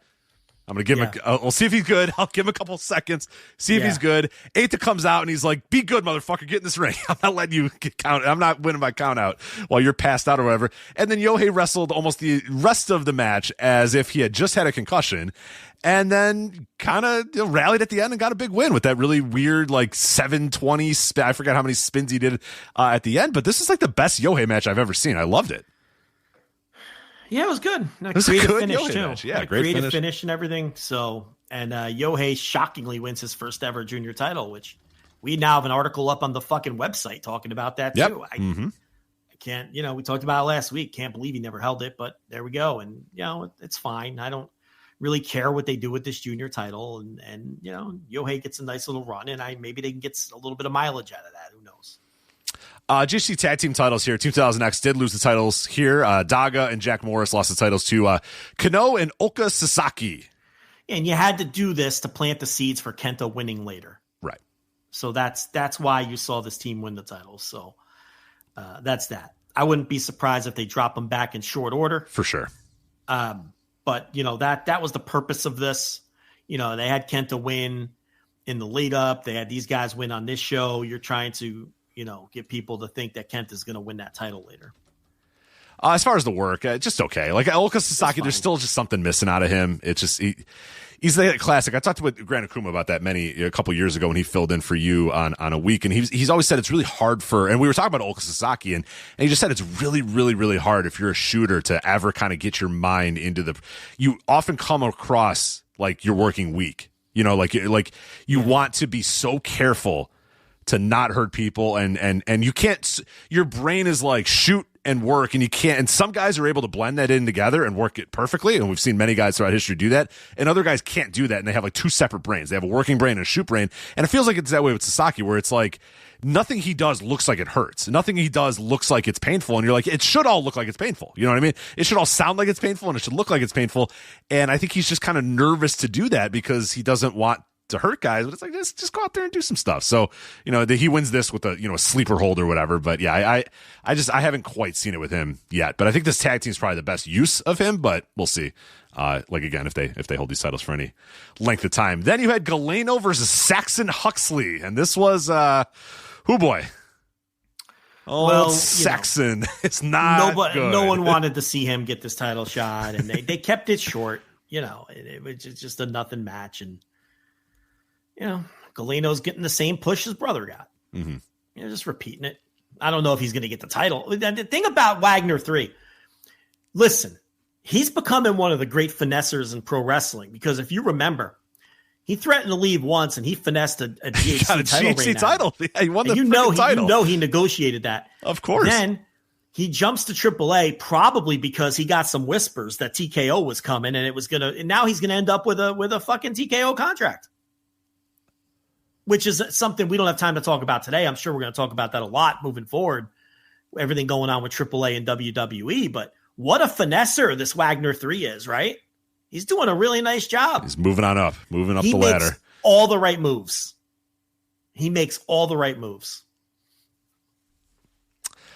Then we had Hayata and Tadasuke with Manabu Soya as the guest referee. What did they labeled him something else? It was funny. What did they call him? Oh, I forgot what they called him. Yeah. Something official something. It was very funny though, and I didn't write it down. He's got his midlife crisis thing going on right now. He had like hair with like it was like yellow hair with purple streaks. I don't know what the fuck my man's doing over here, but he's an eclectic guy. I would say, and this was brutal. I hated this match so much. Fucking Western awful. Silliness. Yeah. Very brutal. It was classic like special referee tropes and stuff. It's like he doesn't want to count for this guy and he does want to count for this guy, but he's conflicted, and it's like, oh my god, who cares? But and then he just had a bunch of dudes, man. This was Katoge, your boy, Black Mental Rated. We ever figure out is he ramen? Is he tea? Do we care?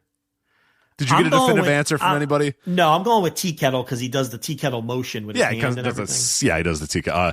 Ohara, Kaz Fujita, your guy, Kaz Fujita, and Muhammad Yone. I love that the team comes out to Muhammad Yone's like, get funky music or whatever. It's so good to see because Kaz Fujita walk out to some, some soul music, some funk, soul funk thing with Muhammad Yone. But against the All Rebellion, they beat the All Rebellion team. It was just Alejandro, Kai Fujimura, Masa Kitamiya, Shuhei Taniguchi, Shuji Kondo.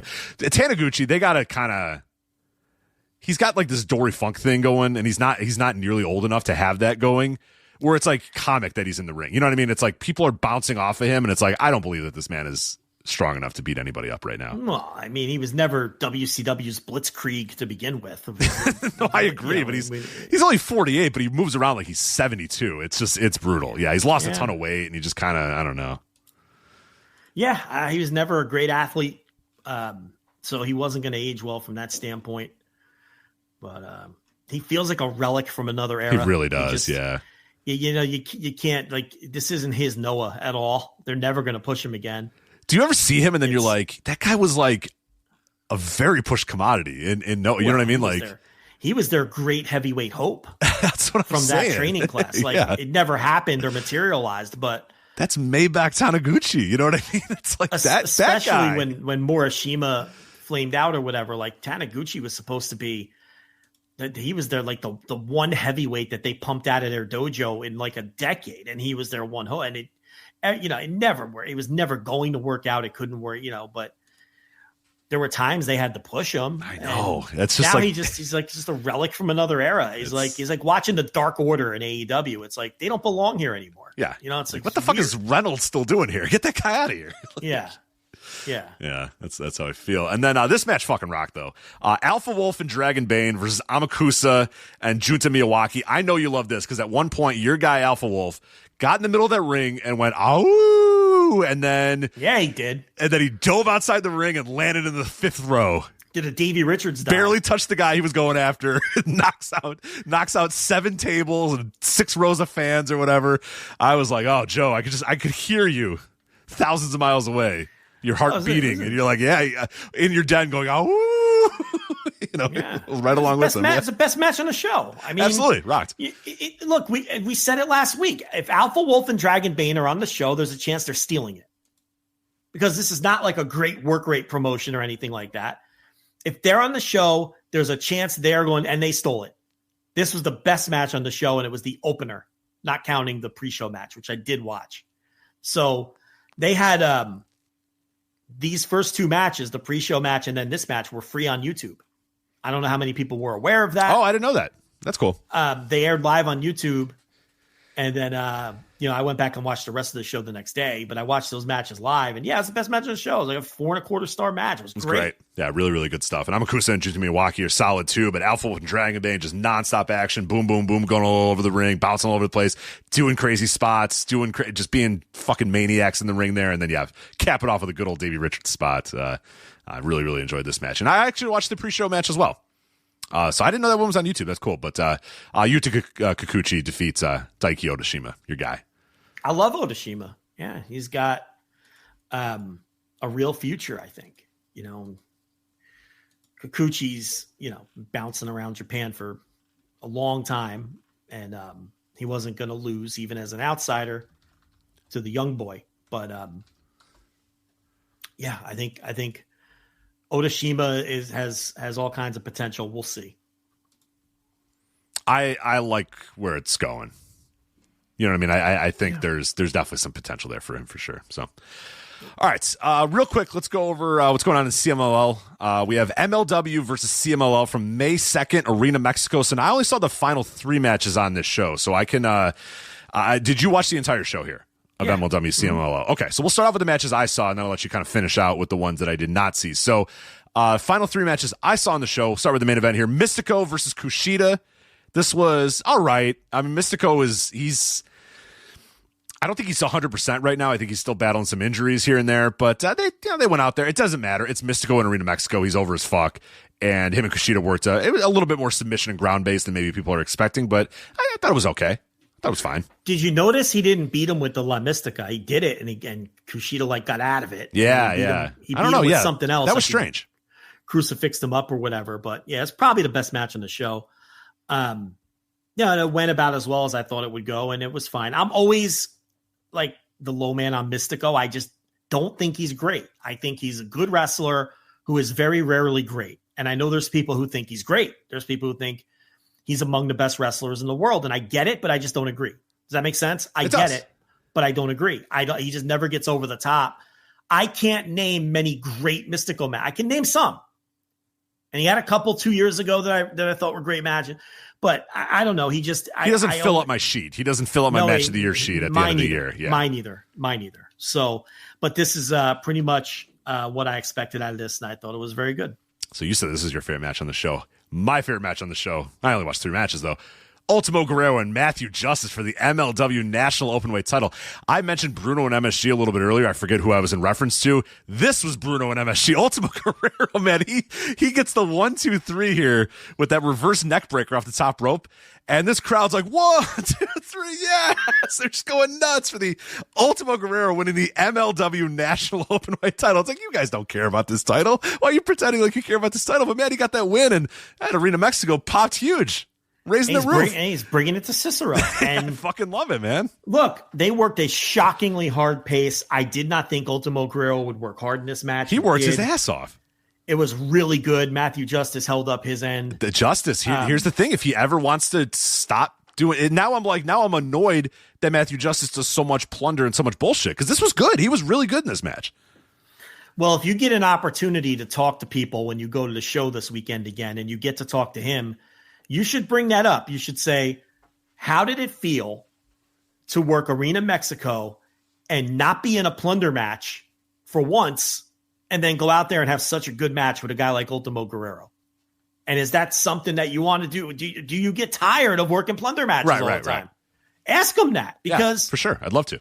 They worked a really hard pace here. And I thought, and look, if this was going to be dependent on what Ultimo Guerrero, how hard he felt like he needed to work. Let's face it. Okay, it's in his building, but they went out there and killed it, and they had an excellent match. So and Guerrero's going to bring that title. We'll see if he survives. But the thing with MLW is predict these luchadors, these CMLL guys. Yeah, they'll come back. Yeah, but they book them every show, so It's not like you can't approach it. And here's the thing: he's facing two other luchadors in that match at Lucha Azteca. It's Cavernario and Zendokan. So it's like, okay, well.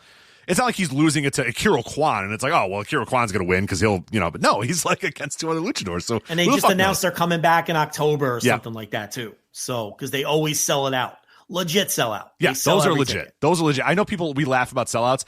I'm telling you, the Cicero shows, Lucha Azteca, Lucha Apocalypto, those fuckers sell out.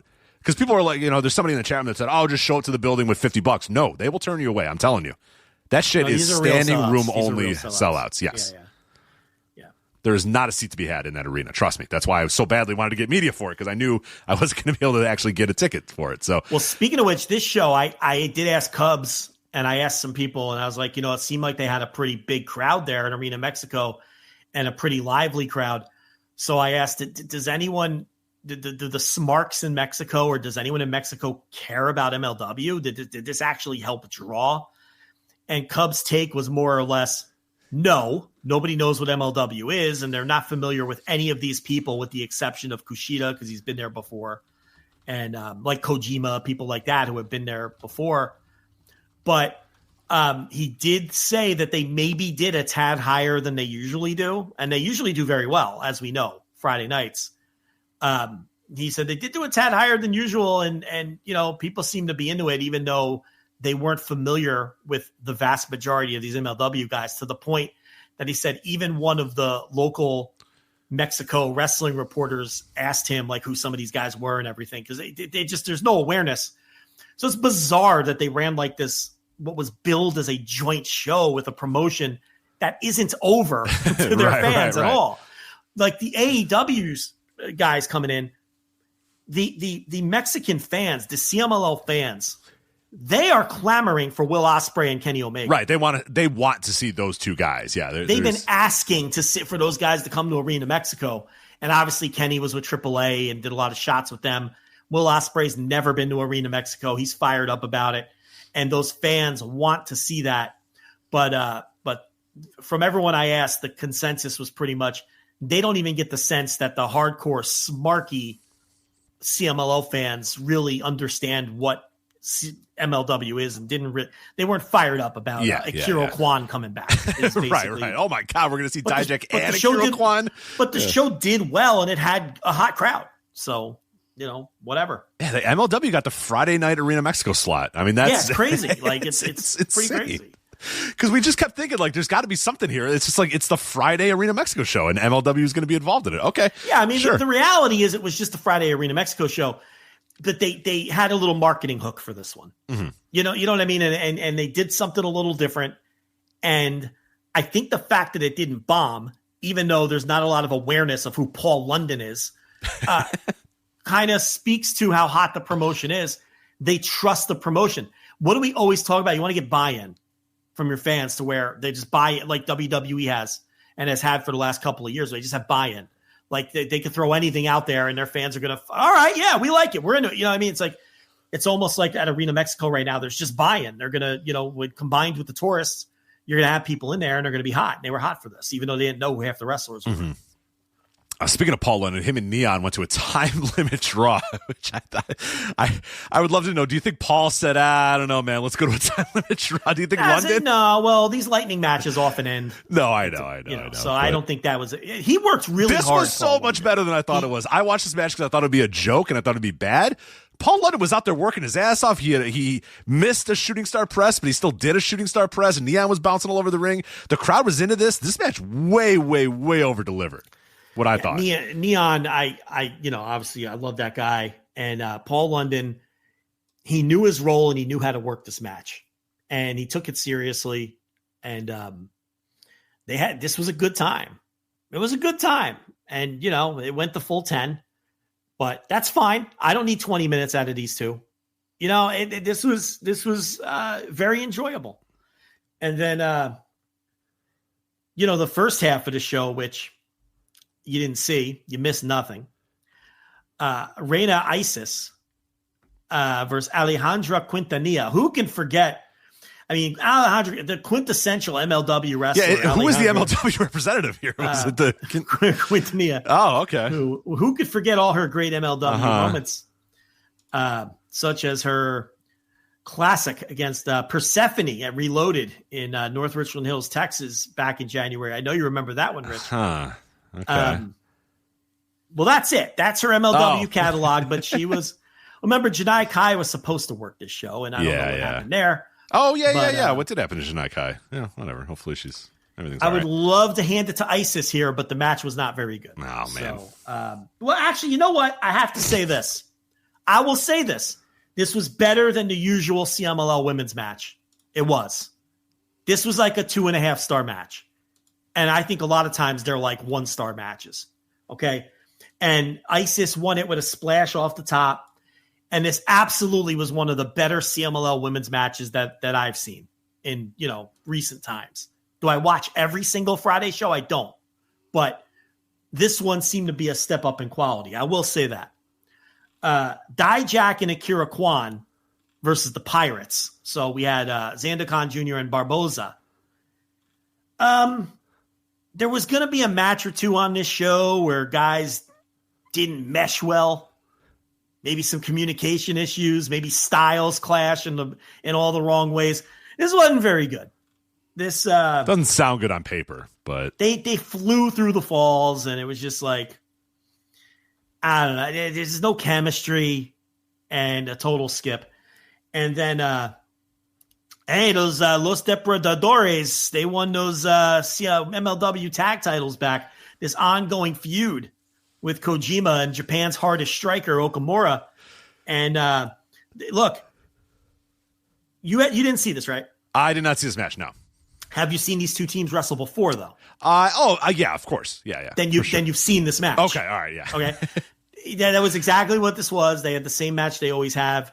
They did a clean double pin at the end, clean as a sheet. The Los Depredadores, they get the double pin on the two guys. They won the titles. And the thing about this feud with Magnus and Ruhido versus the Cozy Max guys is all the matches were 2.5 stars. But here's the thing. No one is going to vote this feud of the year, but no one's going to vote it worst feud of the year. It's inoffensive. They get in there. They work reasonably hard. You know what they have? They have the quintessential they just have a wrestling match. Like, they have the quintessential bang average wrestling professional wrestlers having a professional wrestling match. That's what they do. And then they have the same one every time, and it's fine. And you know what? That's okay. And that's why they can book these guys against each other again for this title, and they probably will, and I won't have any problem with it. I like these two little dopey teams. Again, they're not going to be on anybody's tag team of the year list, either of these teams, but I enjoy them because they're actual tag teams. They have, Magnus and Ruhido have their little spots that they always do. I like it. Okamura and Kojima, they're a well-oiled machine too. Yeah, it's cute. They're a cute little tag team here. But that was the last. People always want us to do more Arena Mexico shows. So I feel like a show like this is easier to review because there's a little theme. There's some matches of consequence. You had 2 title matches. You had a lightning match. Sometimes the Arena Mexico shows are a little difficult to review. There's weeks where there's not a lot of storyline advancement. There's weeks where baby faces are teaming with heels. And it's just, what do you want me to review? The moves? You really want me to come on here and talk about the moves? I have to have something to break down too. And some weeks they do give you that. And other weeks they don't. And I find it a difficult show to review. Like, I watch a lot of it. It's just, I don't know how to really necessarily put it into words and talk about it as much as. Well, Irma says, he did a good dive. Then they did the second fall. They ran through it. Then the third fall. I mean, I'm going to give the same. So it's like, to me, they're tricky shows to review. I couldn't even imagine doing audio reviews weekly of the weekly Friday shows. I can't. It's not the style of review we do. I just don't think it would be the listening experience that people think it would be. Now, popping in now and then like this, or doing what we used to do with the monthly roll-ups, I think those are great ideas. But top to bottom reviews of these shows, I just not comfortable doing it, but we'll pop back in when AEW goes back down there. And that's going to be a huge week. We'll be watching all that stuff. Yeah, that week. And real quickly, what's already been booked for that so far? Tuesday, June 17th, they're starting off. So they're doing an Arena Mexico show on Tuesday. CMLL versus AEW and ROH. So far announced for that is Bandito versus Mascara Dorada. And CML World Tag Team titles, Angel De Oro and Nebula Roja versus Leo Rush and Action Andretti. That's been announced so far. Dynamite Grand Slam Mexico, we don't know just yet. And then they're doing Fantastica Mania Mexico on June 20th.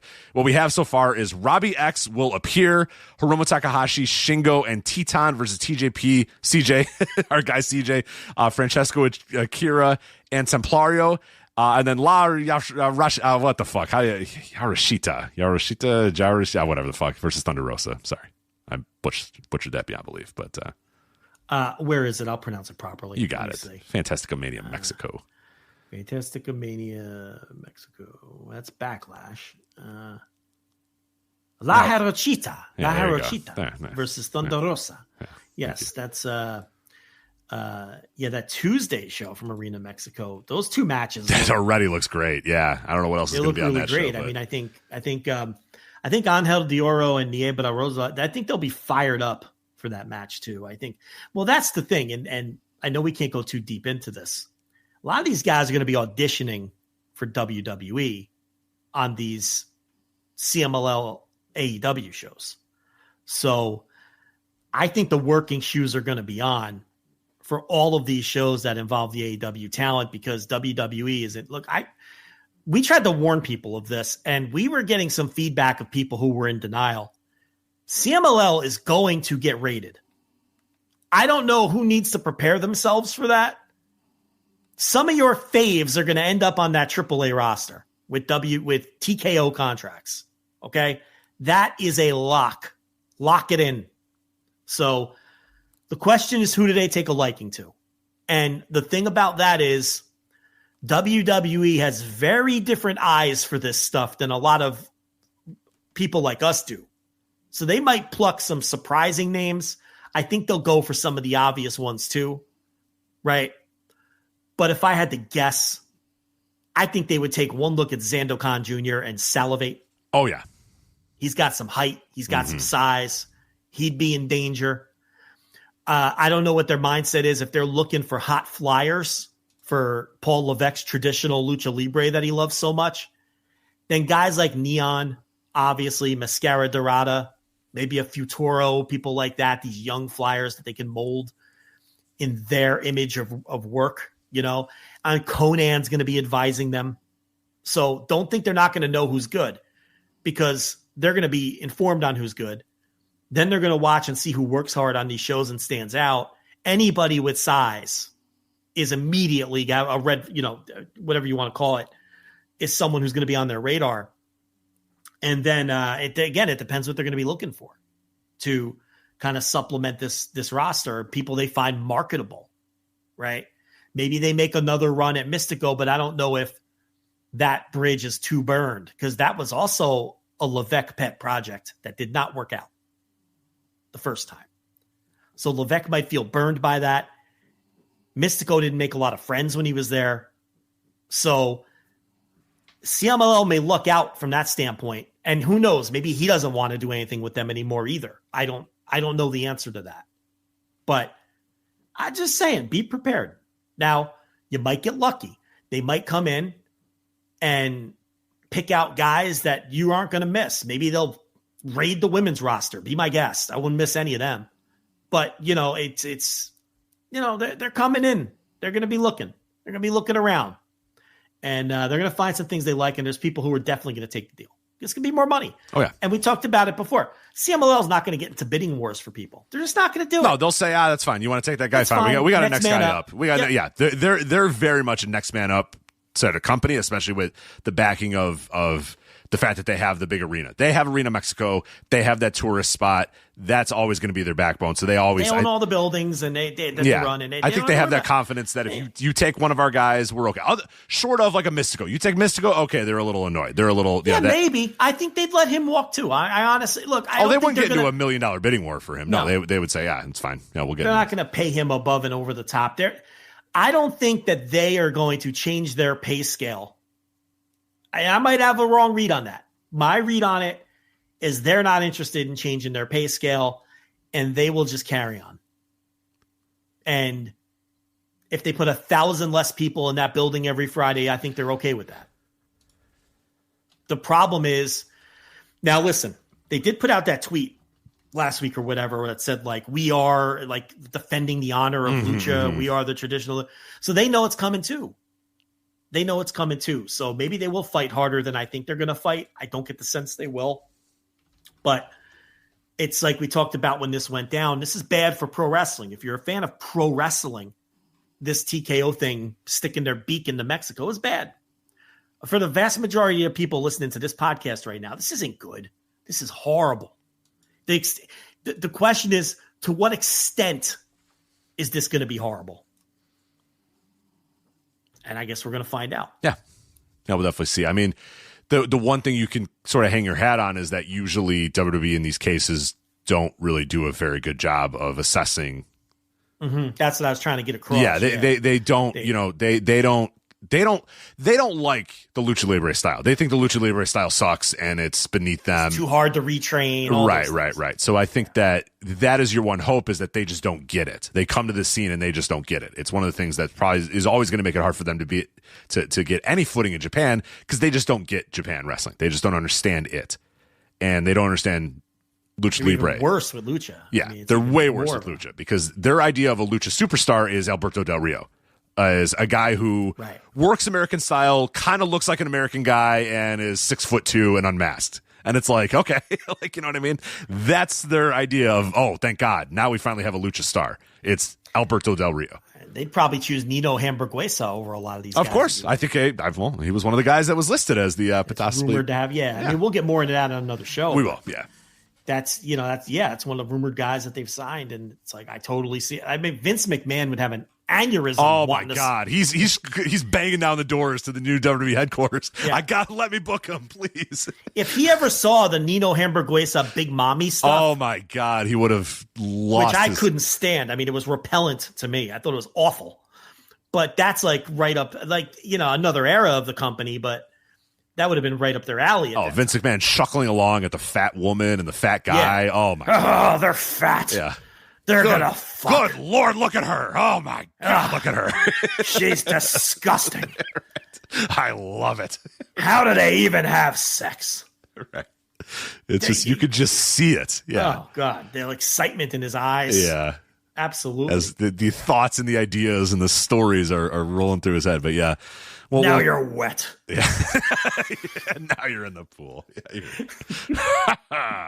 Yeah, now you're wet. Unbelievable. All right. And Lucha Azteca coming up this weekend. They say it's going to stream again, so hopefully this one's going to stream on YouTube. But I will be there live, hopefully, barring any last-minute catastrophes. I will be there on Saturday. Magnus and Rajito, as you said, defending the World Tag Team titles against Blue Panther Jr. and Dark Panther. That sounds awesome. Ultimo Guerrero versus Barbaro Cavanario and Zandokan Jr. For the National Openweight title in a three-way match. Atlantis and Esfinge versus Guerrero Maya Jr. and Hechicero. Mystico versus Templario versus Akira Kwan. Come on. We got to put a guy in there to eat a pin. We can't we can't have Akira Kwan. Yeah. At least we get Satoshi Kojima versus Alex Hammerstone. That sounds awesome. I'm all in on that. Hammerstone's back home. He is where he belongs. Yeah, we knew he'd be. Where's you called it on your Flagship Plus? EJ, we got to come. EJ's got to come home too. He'll be back, probably here. He might be. He's got to come home to MLW. Then, unfortunately, Matt Riddle versus Donovan Dijak, which will probably be awful. So there's also going to be a TV taping on the show. But as far as I know, one match has been announced, and it's Okamura versus X, and that's all we got. So EJ and Duca. Maybe you're right. Maybe. How will he cope with the hardest striker in Japan. I'd love to find out at the Cicero Stadium this Saturday at Lucha Azteca. But look, I don't know. Look, I think the judge will be back, but I can tell you one thing for certain: he got the phone call. Now, if he wants to be back, he'll be back. Yeah, he got a text. Do you think he got a full-on phone call, or you think he got a text? Oh, he got the phone call and the sales pitch. He got ideas. Court's on the case. It's a court case. Court knows. You know, he sees it's not big money, but it's money. He's the only guy that ever pushed him. Yeah, it's true. He's gonna push him again. He's coming in. Here comes the judge. Yeah. The judge does a little too much talking for a guy who's only had a couple of matches. He did a lot of talking for a guy. It's like, brother, you've had like 60 matches, man. You might want to. Yeah, he did a lot of talking for a guy who had a crack in the two biggest promotions, and neither one of them ran with it. I don't know. That's not a great sign. Yeah, the fact that he looks like that and nobody found a way to use him in any way is troubling for sure. WWE looked at that guy while Vince was there and they didn't see it. Yeah. You know what I mean? And then AEW, a guy, Tony doesn't like his big guys though. He just doesn't like his big guys. No. But I mean, a guy with that look at him. Look, for God's sakes, look at him. There's got to be something there. And I know he had a little bit of a rep when he left WWE for maybe being a little uncoachable. I don't know if that still stands or if it was even true, but I don't know. It's now you have to start questioning when now he's doing the I was benched thing. And it's let your actions speak louder than your words, maybe, buddy. But hopefully those actions speak this Saturday at the Cicero Stadium for MLW Lucha Azteca. But he's a big guy, and sometimes big guys, aren't the nimblest of workers. But look at him. For God's sakes, look at him. We're not asking you to be Don Jardine. I mean, you can just get by with your presence and some power moves. I mean, you could be Sid. You could be Sid. Don Jardine. What? Good work. Don Jardine was a good work. The spoiler, man. I'm trying to. When did he retire? He definitely retired at like 83, right? It's like I just love that. That's the comp you use. The guy's been in my head. I don't know. He's been dead for like 25 years. It's so good. The spoiler, Don Jardine. Anyway, oh god.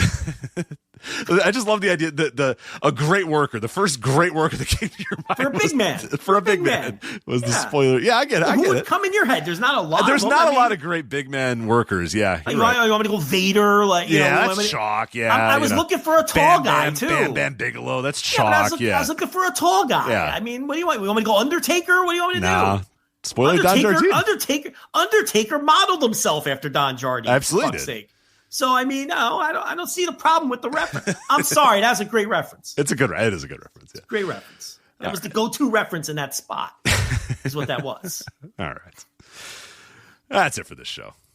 We're done here. So again, this week, Flagship Patreon. This weekend, plenty of stuff going to be up there. So flagshippatreon.com is how you're going to want to subscribe. But we forgot to mention we didn't do any Pope talk here. The Pope is a White Sox fan, man. We've never been better. You know what I'm saying? Like, how do you get better than the Pope being a White Sox fan? I don't know who Elijah Burke roots for in baseball. He does. He's a White Sox fan. His brother confirmed it today because there was a lot of reports out there that he was a Cubs fan, and his brother, they grew up on the South Side, so his brother was on all the local news being like, I don't know where that came from. He's a White Sox fan. I was like, yeah, here we go. I don't know about his judgment. I don't know. That seems bad for the Catholic Church because any person that's a willing White Sox fan, you have to think about their mentality. But he's one of us, so fan's a fan. Yep. You're Chicago White Sox too, buddy.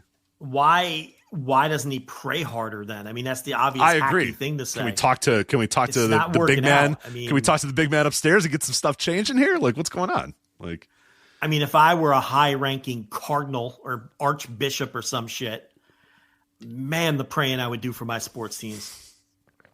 They'd kick me out of the diocese or whatever you call it. Diocese. What do you call it? Diocese, yeah. The diocese. All right. I'm not exactly a practicing Catholic, so no. I'm not up on all the terms. But, man, I'd spent all my time, praying for hits in big spots. Can we get a left fielder? Can we get, Yeah, exactly. Can I get a bullpen this year? Can I get a freaking bullpen this year? That's all I'm asking. Four at bats tonight with a man on third with less than 2 outs and couldn't bring a guy in. Yeah, bases loaded in the bottom of the 8th with your number 2 and 3 hitters coming up, and you couldn't get anybody in, and that's why you lose in 11 innings. That's the kind of things I would pray for. Situational hitting. Mm-hmm. I'll take any hitting for the White Sox. Like literally anybody, just anybody with a pulse would be nice. But you're not the Rockies. Yeah, that's one way to look at it, I suppose. But Rich, they have 6 wins. Rich. Someone asked in the Q&A, are we sweating that over that we had for the White Sox? They're 10-28. I have to get to 54 for a push. It's not impossible. No, I'm not sweating it. I'm not sweating it. Yeah, I'd sweat it if I was the Rockies. Like that's not happening. They're at what? They're at 4-38. The Rockies are 6-30. 6. Okay, they got to 6. Yeah. And by the way, both of those teams are still projected to win like 56 games, believe it or not. Mm-hmm. I'll tell you right now. It's just baseball. Baseball has a way about it where it eventually fucking evens out. See if I can find it. Or sometimes it doesn't even out, but that's historic. Like last year was a historic year where it did not even out for the White Sox ever. Yeah, I don't know. The White Sox are a little below the 54 win pace, right? What are they, 10-26? 10-28. 10-28. Or 10-28. Yeah. All right, let's do that. Do that math in your head. No. So that's refuse. That's a 357 winning percentage. So what would be a 357% winning percentage over 162 games? So what? They're on pace for 57 wins, right? 57 divided by what's 162 minus 57? That would be 105. No, 57 divided by. This is terrible radio. 162. They're like right on the number. They're right there. They're right on the number. So I don't think people realize how few wins 54 wins. Yeah, it's really not a lot. It's bad. It's really a bad year. Yeah, for sure. But 54 wins is a 333 winning percentage. And their winning percentage right now is what, 357 we said? Yeah. They're above pace. If they keep this pace, they're going to hit the bet. So this is why I'm saying the FanGraph projections still have them at like 57 or 58 wins, which will crush the bet. That'll clear by 3 or 4 wins. So, it's good. Look, it's going to be close because Vegas knows what they're doing. So it's going to be close to the number. I'm kicking myself for not betting Rockies because I came on this fucking show and told the world that they were going to be the worst team in the league and they were going to have the least wins in the league. And for some reason, I didn't play the under. They have 6 wins, and I don't even think they played the Dodgers yet. No, yeah, it's rough out there in Colorado. 19 games versus those teams. And it's like, they're going to win. They're going to be in the 40s. I think they're going to be in the 40s. So if you can get them live for under like 55 wins, you should probably play it because they're bad. They're really bad, and they have an impossible schedule. All right. Mikey in the chat room brings up a good point too. The Pirates not exactly knocking the socks off the ball either right now. I played the Pirate under. I think you're going to be. What was the line on there? I'll tell you right now, it's in the 70s. Which, God, they're not getting to 70. Hold on, I'll give you the ones I played right now. They're 12-26, man. I don't think they're getting to 70. I played 6 totals, and then I have the side bet with Isle of Man guy with the White Sox. That was a side bet. He was trying to side bet me this year too, and I was like, no, I'm not going to take that money. Are you kidding? No, we just bet the total. He wanted to give me 55, but our site had it at 54, so he agreed. If it's 54, we'll push. Let me see what I have the Pirates at. But I'm feeling real good about that one. The Pirates 77.5. Oh my God. I know, I'm counting my money already. Just take that, yeah. Just ask if you can cash that out now. There's no way they're going to get there. I've got the A's over 71.5. That's looking good. That's looking very good. Yeah, they're a 500 team right now. Oh, two games above 500, 20 and 18. Yeah, that one's looking good, man. Just, I've got Angels under 71.5. That's looking good. That's looking real good, yeah. I got the Marlins under 63.5. They're like right on the number. They're like 8 under. They're 14-22. They're starting to really tail off. Yeah, that's looking good too. I got Reds over 78.5. They were 500 coming into tonight, so I got to get to 81. So that's looking pretty good. It'll be close. Here's the one I'm going to get killed on. This one is already it's a loss. I got Tigers under 83.5. And they look like a 90-win team. Yeah, they're 23-13 right now. They're for real. I didn't think they were for real last year, so I bet the under. But 5-6 are looking good. They are. And the White Sox are right on the number. You're not one of these little Gen Z that parlayed them all, right? They're all separate bets, right? You can't even parlay that stuff. Okay. Well, no, these Maniac kids somehow do. They parlay everything. It's stupid. You look at their thing and your betting slip, and they're like, yeah, if all 19 of these things, hit, I'll make $45,000. I'm like, that's a lot of that. Yeah, good luck with that. I don't think all 19 things of these are going to hit, but okay. They're dreamers. They're dreamers. You know me. I'm heavy lumber, one play. So the side bet with Scott, White Sox under 55, 54 is a push, and we have ruining Christmas here with the shoot names here on Isle of Man guy. Calm down. Yeah, and the usual Reds versus the Reds and the Blue Jays had the same win total. So he wanted me to do a Reds or a Blue Jays versus White Sox, and I said, why would I do that? Yeah, but he would have gave you odds. Yeah, I didn't want to even get involved in that. He would have given you heavy odds. He probably would have gave you like 25-1 or something. I don't know. You're going to lose, obviously. That's what I'm saying. I don't want to do it. I'm going to lose. But the Reds and the Blue Jays had the same total, so we just did it head up. Yeah. So just for shits and giggles. I mean, we usually do it anyway. But I would like to clean sweep him on those two. And then if I can win 5 out of 6 on those other ones, and they're not looking bad. I can't believe I didn't play Rockies. I talked about Rockies all fucking spring and how bad they were going to be. And I got spooked because their number was like 50. It was like a White Sox level number. It was like 53.5 or something. And I was like, it's too fucking low. I can't do it. But it's a bad team. It's a really an impossible division. They're gonna have 4 85-win teams in that division, and they have to play all those teams 19 times or whatever. On top of playing the Mets and the Phillies and the Braves and the fucking Cubs, and the NL is stacked. I am so mad at myself for not playing that under. Yeah, too late now. Yeah, whatever. Probably not going to get good odds now, like you said. But point is, you're better than the Rockies. Yep, it's clear. You're clearly better than the Rockies. Mm-hmm. And officially now we can declare. We've always said that Central Time Zone is God's time zone, but now the Pope, raised here. This is the Central Time Zone is now officially God's time. But anyway, that's it for us. So that is the end of this episode of the Flagship. Again, flagshippatreon.com for all of our bonus audio. Flagship, you're probably going to get Flagship Plus sometime this weekend. You're definitely going to get the Q&A episode. There is going to be a brand new tour of the territories. You're going to get some sort of Dynamite review, possibly a Dynamite Collision combo review coming up very soon as well. Plenty of content for you. Azteca Lucha, some live thoughts there. Hopefully some wrestler interviews if I get the chance to do that. Hopefully. I would love to. I'd love to talk to Matthew Justice again if possible. But yeah, we'll see what ends up happening this weekend. But plenty of bonus audio and stuff for you there at flagshippatreon.com. But that is it for us. So that is Joe. I'm Rich. We'll talk to you guys next time on the Flagship Podcast. Take care. Bye. Hey everybody, my name is Jesse Collins, and I want to tell you all about my show, the Gentleman's Wrestling Podcast, here on the Voices of Wrestling Podcast Network. On the Gentleman's Wrestling Podcast, we do a thorough analysis on the biggest issues and trends within the pro wrestling industry. We talk a lot about pro wrestling media. We talk a lot about fan culture and wrestling's place within general pop culture, and we talk about the broader influences that are shaping the way we discuss and analyze the pro wrestling industry.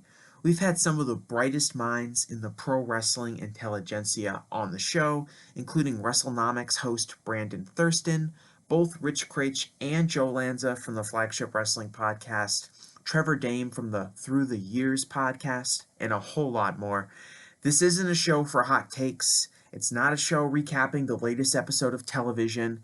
This is a show focusing on the biggest topics in pro wrestling and doing a deep dive on the real stories behind the surface level analysis you might find elsewhere. The Gentleman's Wrestling Podcast is available wherever you get your podcasts, and we'd really appreciate it if you gave us a try. Thanks.